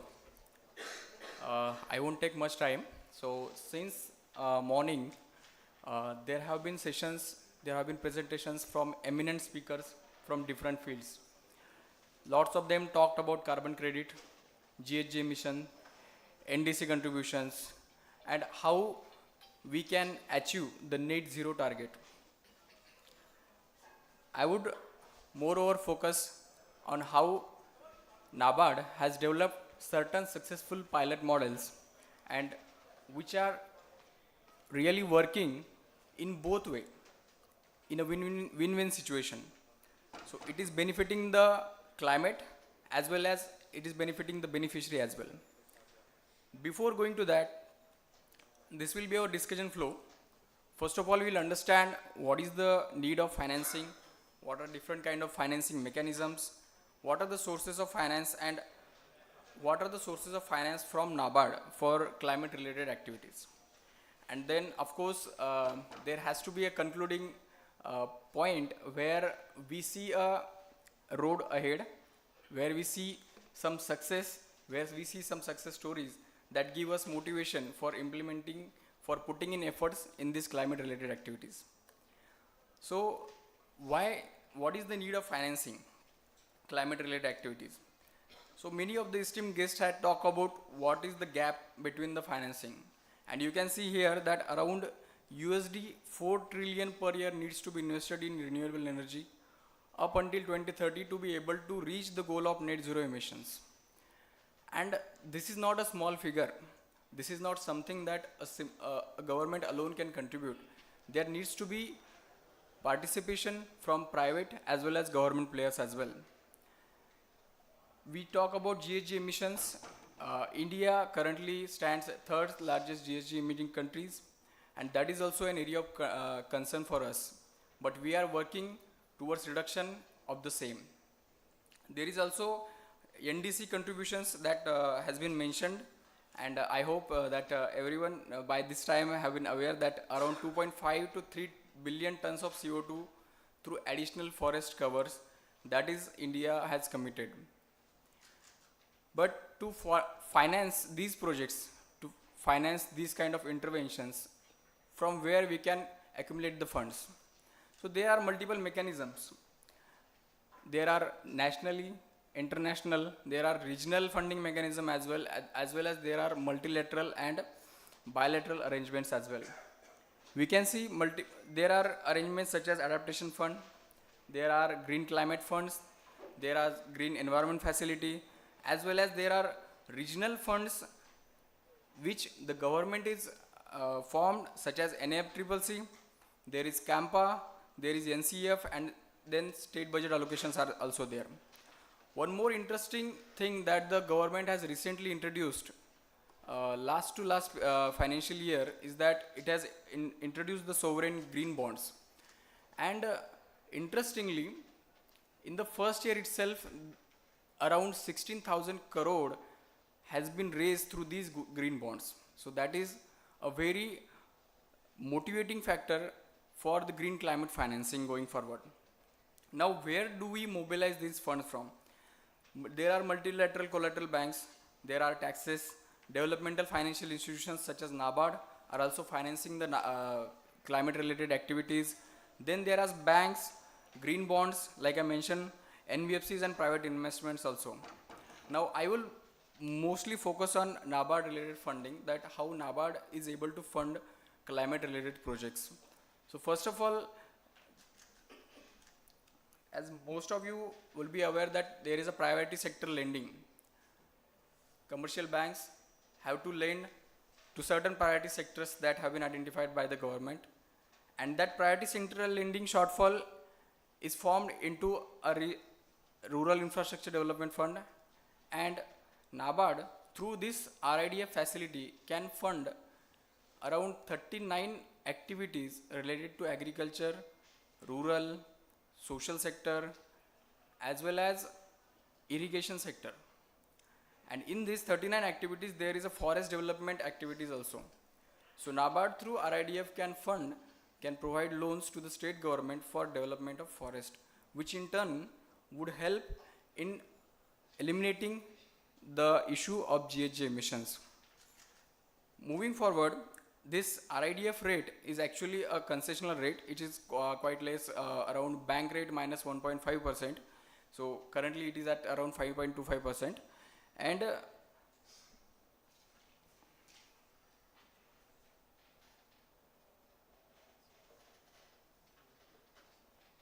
Now this is a loaning mechanism. There are certain grant mechanism are also available at NABARD. So let's talk about something.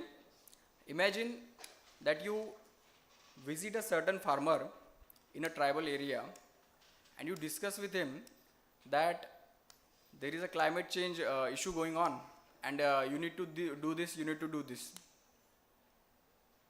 How that farmer, how that poor person would react?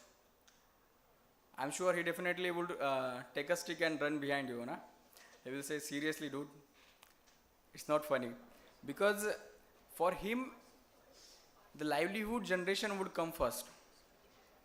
And then that is why NABARD has devised a method like the Tribal Development Fund, through which we are supporting the wadi plantations.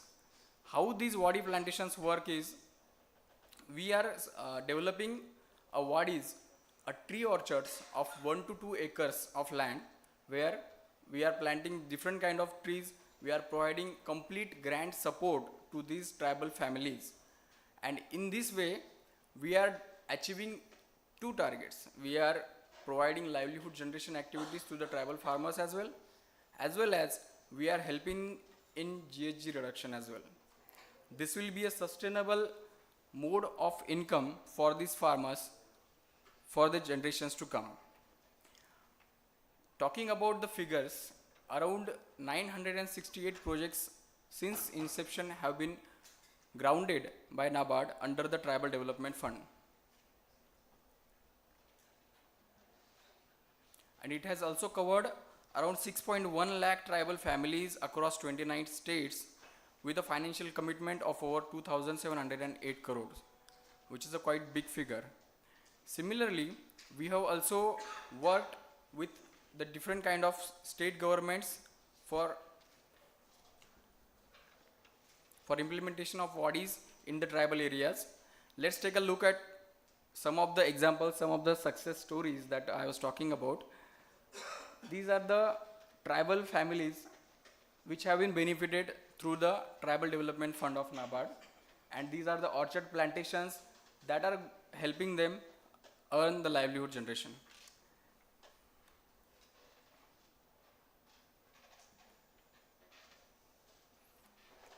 In a similar context, NABARD has also started the Watershed Development Fund in the year of 2000. Earlier, NABARD has also worked in the 90s with German companies KfW, GIZ for watershed development in the India. And after that, NABARD through its own funds started this Watershed Development Fund. One of the component under this watershed development is afforestation, that plantations along the ridges. So that is in a way helping the GHG reduction by planting. This till date have around 3,673 hectares of land has been covered under this, and 26.5 lakh people have been benefited from this. So this is important, and we can see that we have also sanctioned a similar project in our state of Goa also. If you see the right corner, we have sanctioned one project in Sattari, North Goa district. And this project is going to help in the plantations along the ridges of the hilly areas. And it will also help in soil conservation as well as the land conservation.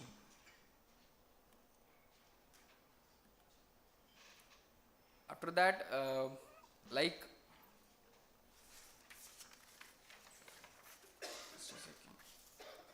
Sir had mentioned that mangroves is one of the important ecosystem when it comes to climate change.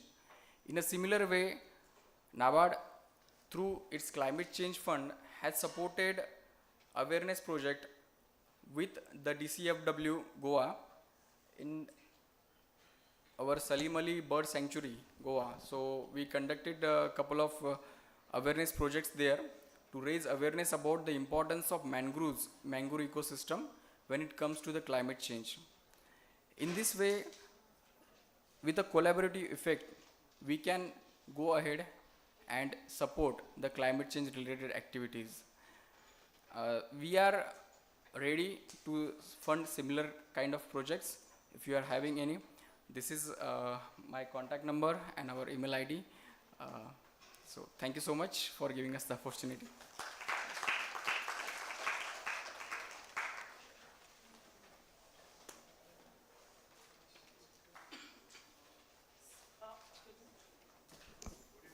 Thank you, sir. I would like to request Rajiv sir to present a hamper to you.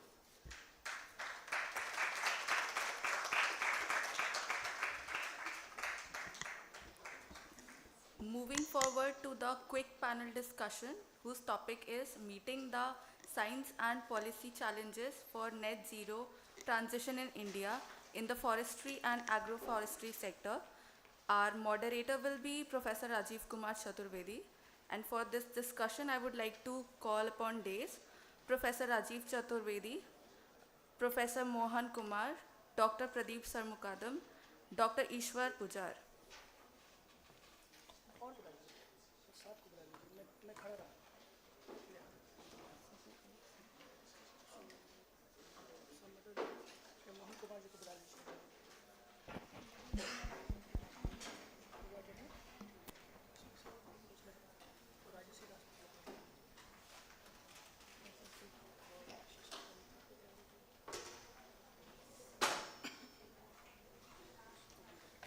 I would also like to invite Dr. Rajashri Das Gupta and Mr. Shirish Kantikar.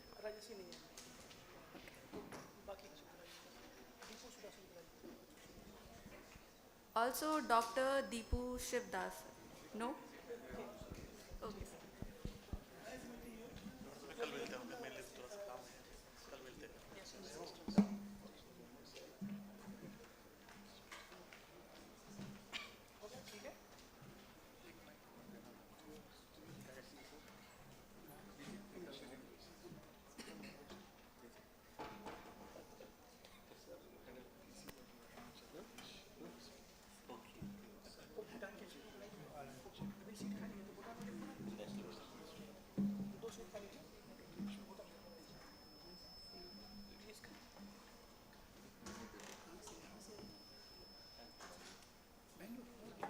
I would also like to invite Mr. Namgel Wangdi.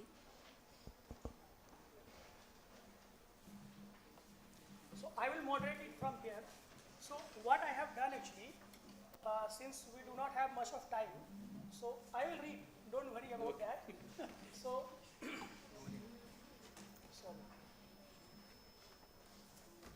the last couple of slides, yeah. Just make it full screen. So, what is required? So, the idea for this panel discussion is, what is the take-home message? What is the message that we are going to give to the broader community? On the science and policy, we had such a enriched group that discussed here. We had some of the best experts on agroforestry. We had some of the best experts in the forestry sector here. So what is the message that we are going to give, especially to the policymakers and to the funding agencies?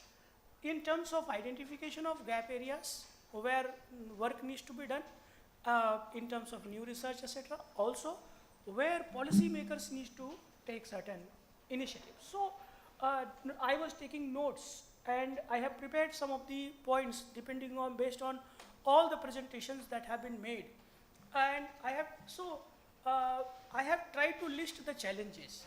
The challenges in terms of in the forest sector can be divided into three segments. One, challenges that are arising at the planning stage.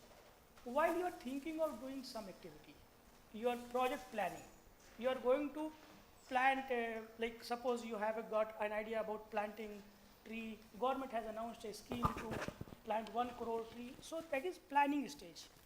At planning stage, every speaker without fail has mentioned one thing, where to plant. Pradeep sir said, my plateau is not available for plantation, but you are planting there. This kind of debate, this is the crux of the debate. We need all India level. So our recommendation is that at the planning stage, we need to identify the priority areas for plantations. There's no area that is fully available. Everything is priority. everything has opportunity cost.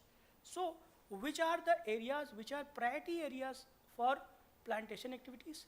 What are the priority areas and actions in terms of which kind of action you want to do? So this is a broad message. I will not go in detail of that because it is covering entire gamut in itself. So probably now in the age of technology, we need to create some GIS based map, which for example, we are doing something, but this is one of the recommendations, so that environment is preserved, so that biodiversity is conserved, and also the local communities are taken into confidence and their well-being is ensured. This is one statement that I think, so like this is, so I will quickly read and then we will, or what I can also do, maybe we can go one by one and take suggestions on this. Yeah, I will finish all the points. Idea is that after that, all of you, including our honorable panelists, can suggest addition, deletion, or any of the new points, or whatever way. Second is, the second challenge comes at the implementation stage. At implementation stage, we have problem with the access of mitigation technology. For example, some research group has done wonderful work. They have been able to restore some pristine forest in somewhere in the Western Ghats. But that knowledge is there with them. They published a paper, they forget about them, they are happy with this. Now, the foresters in other parts of the country, they are not aware of that technology. They don't know the know-how. The knowledge is not disseminated. There is no, there is no toolkit that is available. How do you restore a rainforest? See, actually forestry is highly technology-based thing. So this is another suggestion, that availability and access to mitigation technologies and practices. That is important. Then finance is always a problem, but finance, we have heard about the incubation, we have heard from our colleague from NABARD. So I think all these things, what are the financial opportunities available, that has to be somewhere listed, acknowledged, and it should be reflected in some proper format. Then reporting verification tool is required. People may be making, people saying that we have done all these kind of things, but it may not be there on the ground, like geotagging, etc. So these are the things that are, and this monitoring, reporting, and verification has to be mainstreamed in the policy. Okay, so this is the second point. Third is forest conservation. As far as forest conservation is the biggest, in this workshop, we have identified that forest conservation is the biggest area of opportunity if we are looking from net zero perspective. In India alone, existing forest is holding more than 29 billion tons of carbon dioxide in it. If we increase it by 2 billion ton, 3 billion ton, that is a very marginal increase. But the stock is more important. We need to preserve that. That is getting affected by forest fire in the warming world. That is affected, increasingly being degraded, deforested, etc. So policy maker has to come here, especially in the forest protection scene. We have to increase the protected areas. For example, we are also giving a recommendation from IUCN side, a red listing of ecosystems.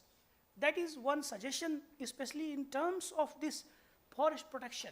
A red listing of ecosystems is required so that we know which are the low-hanging fruits, which are the ecosystems that are on the verge of collapse, which are the ecosystems, I think, but here, again, the policy, it is prerogative of the policymakers. So this is the third point.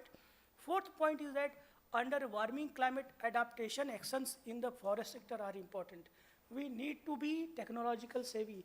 The way the traditionally forests are being managed, that will not go really well in the face of challenges that are being thrown to us. We need to work on early warning systems for different hazards that are there in the forest ecosystems. Most importantly, forest fire, that is creating really havoc, and we need to pool all the knowledge together so that, and observation systems. Then we need to do some integrated modeling. As India is planning large-scale restoration of forest, tree cover expansion, we need to see the long-term implication of that. So integrated modeling is something that is important. Technological, that capacity has to be built within the country. Further, it is important to understand how these large scale interacts with climate system and water cycle. Water, how forests are connected with water, that understanding is very poor. How it is affecting in groundwater recharge, those things are, so these are some of the research challenges that we have identified based on what is available in the literature and also what is discussed in this meeting. Seventh is bridging the capacity deficit. So, okay, this like building the capacity, I will again come back. So then eighth and most important point is that in India we do not have long-term observation plots. We are making all statements in the air, either in the model or in somebody's know-all thing. But we need to base our decisions. We need to ground our decisions in the real observations. Observations are missing. We need to scale. We have 37 or so long-term ecological monitoring plots in India. We need to increase it at order of scale. Like at thousands and thousands we require. That is the kind of challenge we have. How this is again a challenge to the funding agencies and to the policymakers. How this can be done, long-term ecological monitoring sites, how this can be improved. And in India, long-term ecological sites have been increased. The good thing is that it has increased recently, but it, as I said, order of magnitude increase is required. Also, there are certain very good practices that government of India is doing right now. For example, long-term near-surface remote sensing-based observations are being carried out by ISRO and many other organizations. Very nice work they are doing. This work has to be scaled up. They need to include a lot of other partners into doing all these kind of things. They have the knowledge with them. They need to disseminate it. They need to bring more partners on them. Then Government of India has launched this soil health card scheme, very fantastic scheme launched in 2014. But that scheme, we need to see that data is accurately collected and that data is repeated times and again. So I think that that scheme should be strengthened. More money should be put there. That scheme should not be discontinued. That scheme is really very, very important. It will help Indian farmers in long run in trading of their carbon, etc., in trying to create a baseline about, that is my understanding. Then finally, we need to build capacity among young researchers. We need to create a workforce of researchers. Researchers who are trained in observations, researchers who are trained in integrated modeling. See, 4, 5, 6, 7 people, we are very busy. We will, so I think we have to look at the future. In this area, we require order of scale of the professionals. The professional thing, so the number of professionals should propel. That is very important. That is required. Sorry, yeah. And then Professor Amit Garg has said, which I have not fully understood, but that is state governments and the central government even, rather than looking at outside funding, etc., which is highly unlikely to come, and even if it comes, it will be peanuts for us.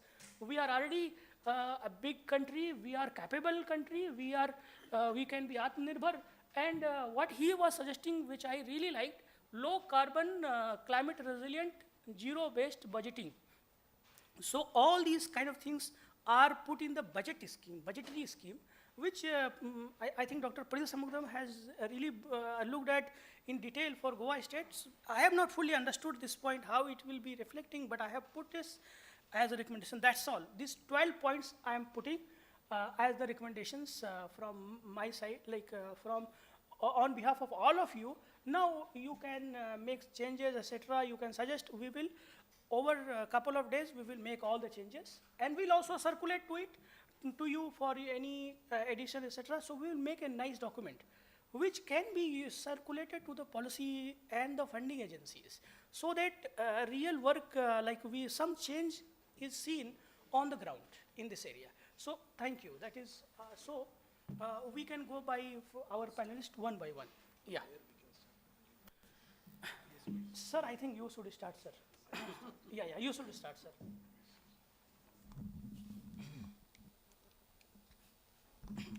This should be very quick. I think you have covered everything. Yes, sir. But I have 2 or 3 small suggestions. One thing is, we are talking only about carbon cycles, carbon assimilation, biogeo, but we are not looking at other biogeochemical cycles. They're interlinking the disruptions which are happening between biogeochemical cycles. We are only looking at carbon. What is happening to the nitrogen which is locked, whether it is coming out, what is happening to sulfur, what is happening to oxygen, because this is something very critical, methane. If you adopt some technology that is releasing methane and another technology which is actually utilizing the methane as a fuel, then which is a better technology? So in planning process, I think having a well-informed knowledge base which will make it easy for decision makers, because one decision by a wrong decision by a decision maker for several years will keep on emitting so many emissions in air, so that it would be disastrous. So I think in planning stage, what you said, I fully agree that there has to be clarity of concepts, making it simple checklist type things available.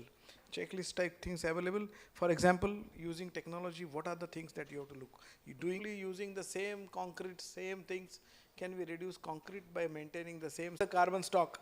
They do not realize when we order a tree authority, when it orders, cutting of 1,000 trees, nobody realizes how much carbon stock we are reducing. So I think making this quantified data available in a checklist form for a decision makers would be something that is urgently required. This is one. Then coming to planning execution, I won't go into all those details. You have covered it. Reaching to ground is something I always tell you. And I think that is my always concern. All this knowledge is within this hall. How can we make it translate into actions on the ground? This is some big concern I always carry. Red listing of ecosystems, early warning systems, fine. I would look at red listing of habitats, critical habitats, which is of course, my point was, when you say long-term plots for observation, I would also think of long-term habitats, observing critical habitats for long term. Maybe something contains very critical thing which we do not know, a small habitat. You don't need much money also. A small sacred grove which is a unique habitat of say Myristica swamp. Who is observing? Nobody is observing. One night somebody will go and put some bleaching powder and finish it off. Nobody will know what is happening. So I think there is no observing, monitoring for such assets which is owned by all of us. It is not owned by only that person or that community. It belongs to, in fact, our future generation. We will die off and they will ask us, where is the Myristica swamp? We don't have anything to show. So I think we have to be extremely sensitive towards our vulnerable assets, especially those which are vulnerable, extremely ecologically sensitive, critical, on the verge of, getting extinct.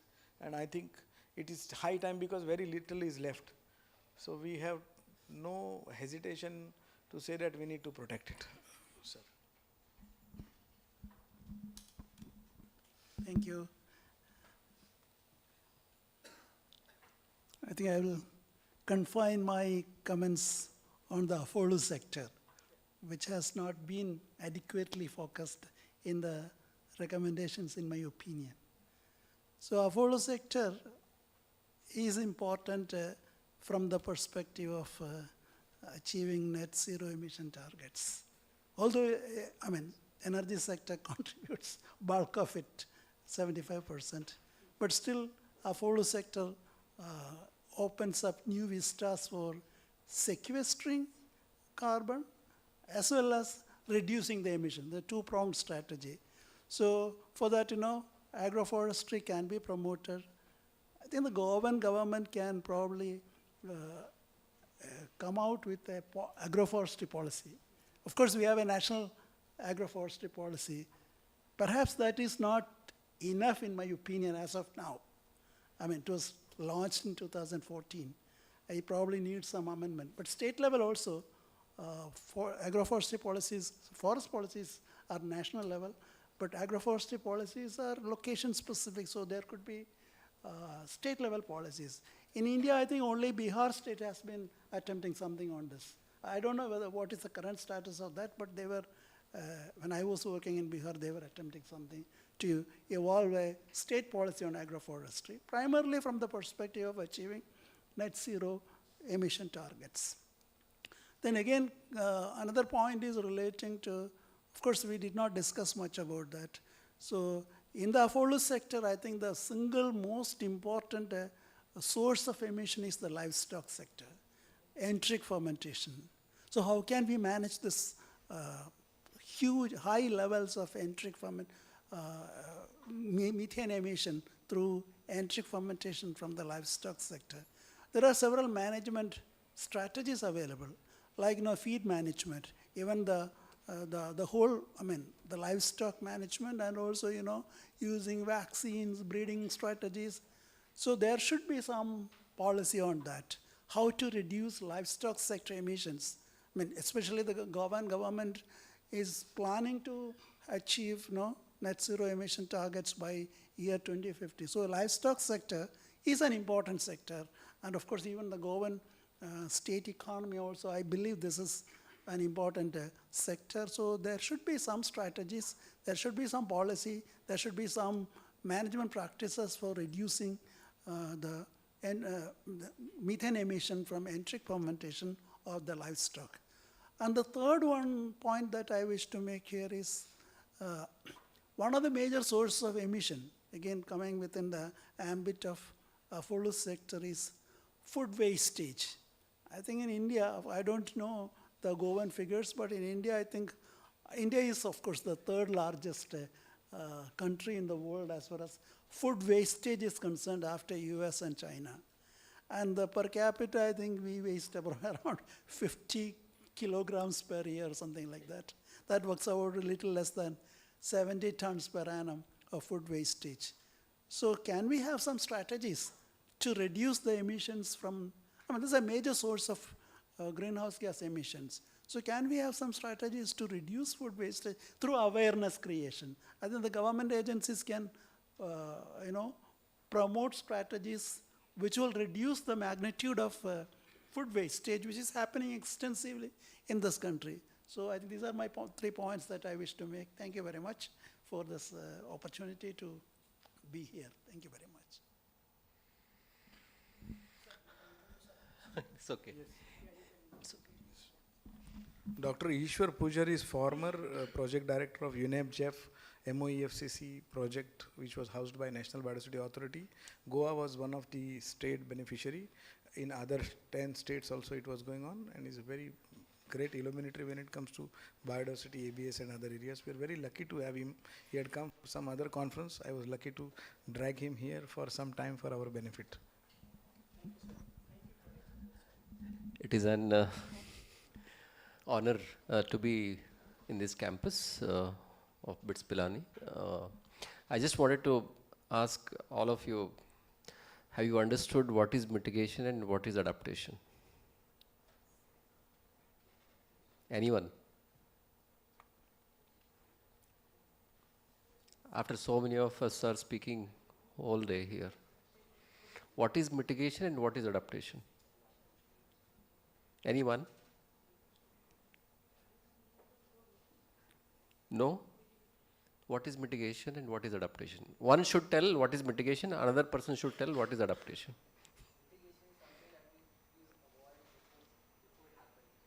Okay. Yes? Is what? Is mitigation or adaptation? To reduce greenhouse gases. Okay. Okay, it's a very simple thing. One should understand that adaptation is basically, we have a current emissions today, as on today, we have say some 5 tons of carbon is getting emitted, and we are trying to adjust with future emissions. That is adaptation. Okay. Future maybe, it may be 10 tons. Today I have a 5 tons. I am trying to adjust both. That is the adaptation. So the mitigation is, I am using EV bike today. I am trying to reduce my fossil fuel emissions. That is a mitigation. It's a very simple way of understanding these two things. Since a lot of lectures are happening around in this room, probably all of you youngsters should know these two terminologies very clearly, so that your role becomes more clearer in the future. Okay. This is two things. Then coming to the net zero, what you are talking about, anything like net zero can happen in real world? Is that can happen or no? What is net zero? No? Okay. I'll just take a look at it. Net zero is what? I say I emit 5 tons and I'll try to mitigate all 5 tons. Then my whole emission becomes zero. Something like that. Very simple. We should know these two things. Like net zero means I will sort of not cross my limits. That's how it means. Okay.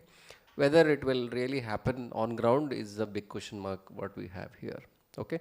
Because a large number of countries will emit much more than what actually they are supposed to. Then actually what is happening is there is a developed world and there is a developing world, and both will compete each other because they consume more and more emission will happen, and developing countries, they expect them to become sinks there.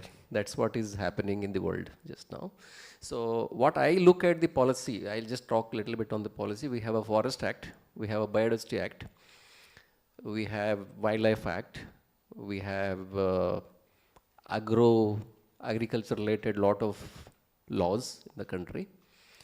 All these policies need to look at this in a wholesome perspective as such, because Biodiversity Act, where we are coming from, it has an element of establishing biodiversity heritage sites, like how we call it as a sacred groves. Biodiversity heritage sites establishment. Go also does one. Couple of biodiversity boards also do across India. They are the structures which are kept aside for the purpose of heritage, in the name of heritage.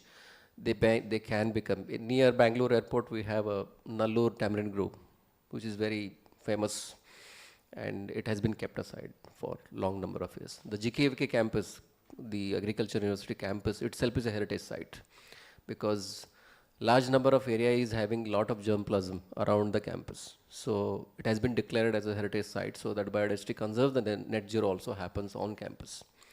So this is what is the net zero concept has to look at.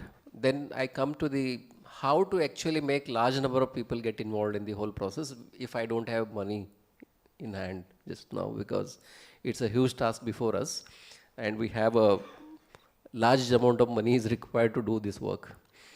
Then agriculture, right now what is happening practically in India, I'm going to share one or two points on this. One is, all farmers, can we expect them to participate in net zero practice? That's what is one question. This is what is very important for you, because India food becomes very important and food goes on increasing, and our policymakers go out to get the food also.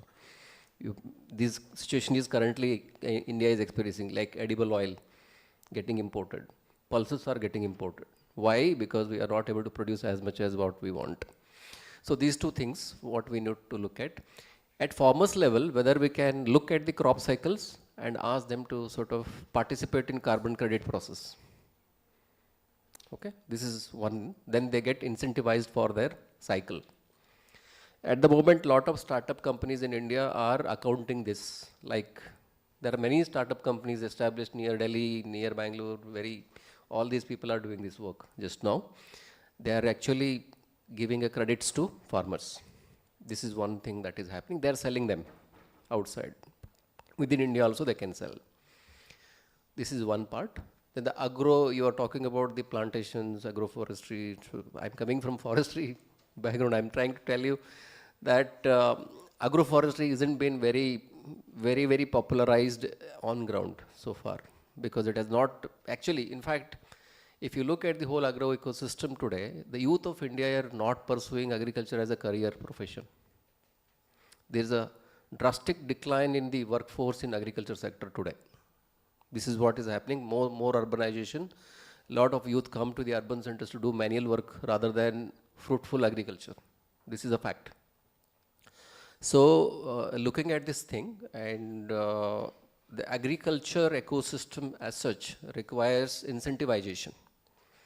So the agroforestry becomes equally important, and right now the private agencies who are now preparing the credit lines in the carbon, they follow for plantations 4-year cycle. For agriculture, 1-year cycle to give them credit. So these models have to be incorporated in the current recommendation. Basically, they get incentivized. I don't get any, say for example, if I ask farmer to conserve some 50 different land races of paddy, why he should do it on the farm rather than he doesn't actually get anything out of it. As a scientist, all of us who are sitting here asks that it's a genome and germplasm very important for India, please save it. Then what I am giving him? Nothing. Right now, Government of India gives some genome savior award. It comes once in a blue moon, but he has to do every day that work, right? So these are the problems, practical problems. When we actually advocate this, incentivization on regular basis is required.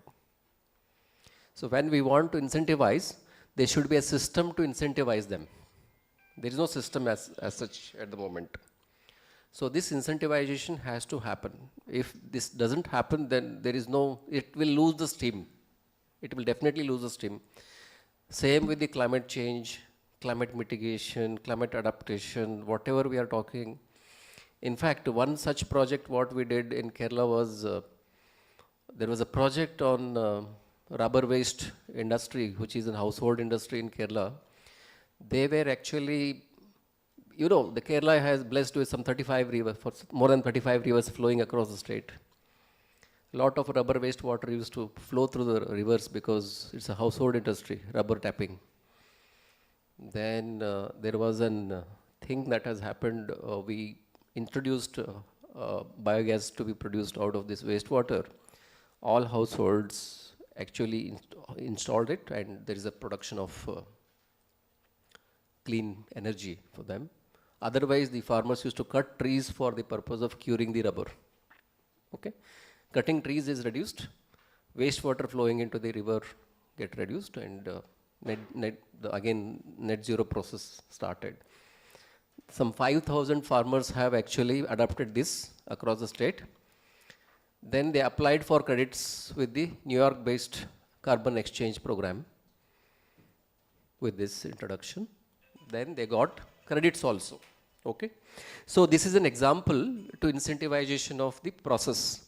So any amount of, including NABARD, I'm saying I have a quite bit experience with NABARD working on this. In any thousands of crores investment in this whole thing will not work very easily on ground. Probably we need to go for a lot of these small initiatives to ensure that that happens actually on ground through self-propelled, what do you say, the process where the net zero sets in there. Any model, I am talking about two models. What I have said just now is on the crop cycle carbon sequestration, on long-term sequestration on the plantations should be accounted and incentivized. That's what I'm going to tell. And all policies have to be linked.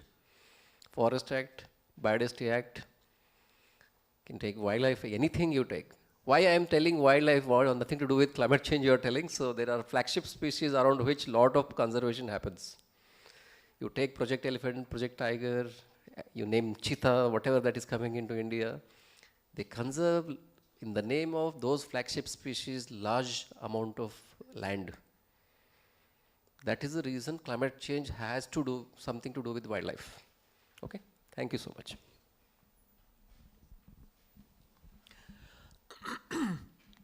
I'll talk a little bit from our current experience working with the whole funding process. Essentially, as the way we actually work is we actually don't per se do research or implementation. We involve partners, and I think in this whole process, what we realize is when we work with multiple partners, it is important from a funding perspective that currently the system doesn't really allow the entity that is actually facilitating this to actually disperse this to various partners. So the credibility aspect comes in. Then the aspect of the credibility of the facilitating organization actually comes in. All these aspects are looked at when a funding agency actually gives money for such projects. And large scale projects actually necessitate involvement of multiple partners. And that, I think, is a big challenge for funding agencies. They don't like to work with too many partners in the system because they feel that there will be a loss of control. But I think from an impact perspective, it is very important.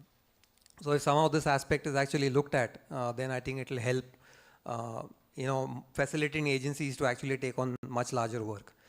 And the second aspect, as far as these proposals are concerned, I think this whole aspect of looking at scaling up what the work that is being done because of the urgency with which this has to be done. I think what is lost many times when proposals are made is the localization aspects are not considered. So if you take large tracts of land saying that these are the places where we are going to do afforestation for these purposes, either for livelihoods, for carbon sequestration, etc. A lot of these are actually done from a proposal perspective, not from a local ground truthing perspective. And I think that's therefore the time required and the effort required for even putting in this proposal actually is quite significant. Unfortunately, funding agencies don't fund this. And if this is done, then you will see far more impactful work actually being done on ground. And I think that's the single biggest work that I have. And the other aspect which I want to highlight is environmental indices. If you look at what Professor Garg told in the morning, in the Human Development Index, we have life expectancy at birth, we have education, and the third part was the GDP. So we have an economic index, we have a social index, but we have no environmental index. So it's almost saying that the environment is not important in this whole development index. But it is probably the most important aspect in the Human Development Index, because if that is looked at, then everything else also falls in place. The health index actually improves, life expectancy improves, everything will improve. And I'm sure there is enough data to correlate that.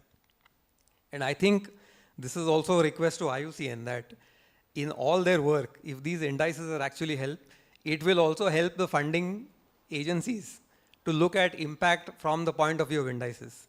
Because soft issues cannot be subject to tangible numbers, and that's something that needs to be addressed because that plays a big part.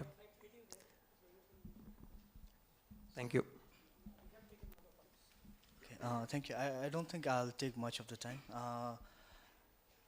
I think it's a great pleasure to be among esteemed panelists and the speakers. So basically what I'll do is I'll just share my opinion on achieving net zero target. So I think Bhutan has been very, it has favored Bhutan in a way that Bhutan is a very small country. We have a very less population, and achieving a net zero hasn't been much difficult as compared to others. So I think with having sound and good policies and implementing that on ground really goes a long way in achieving net zero targets. And I think it's same for every country to have that achievable thing. Thank you.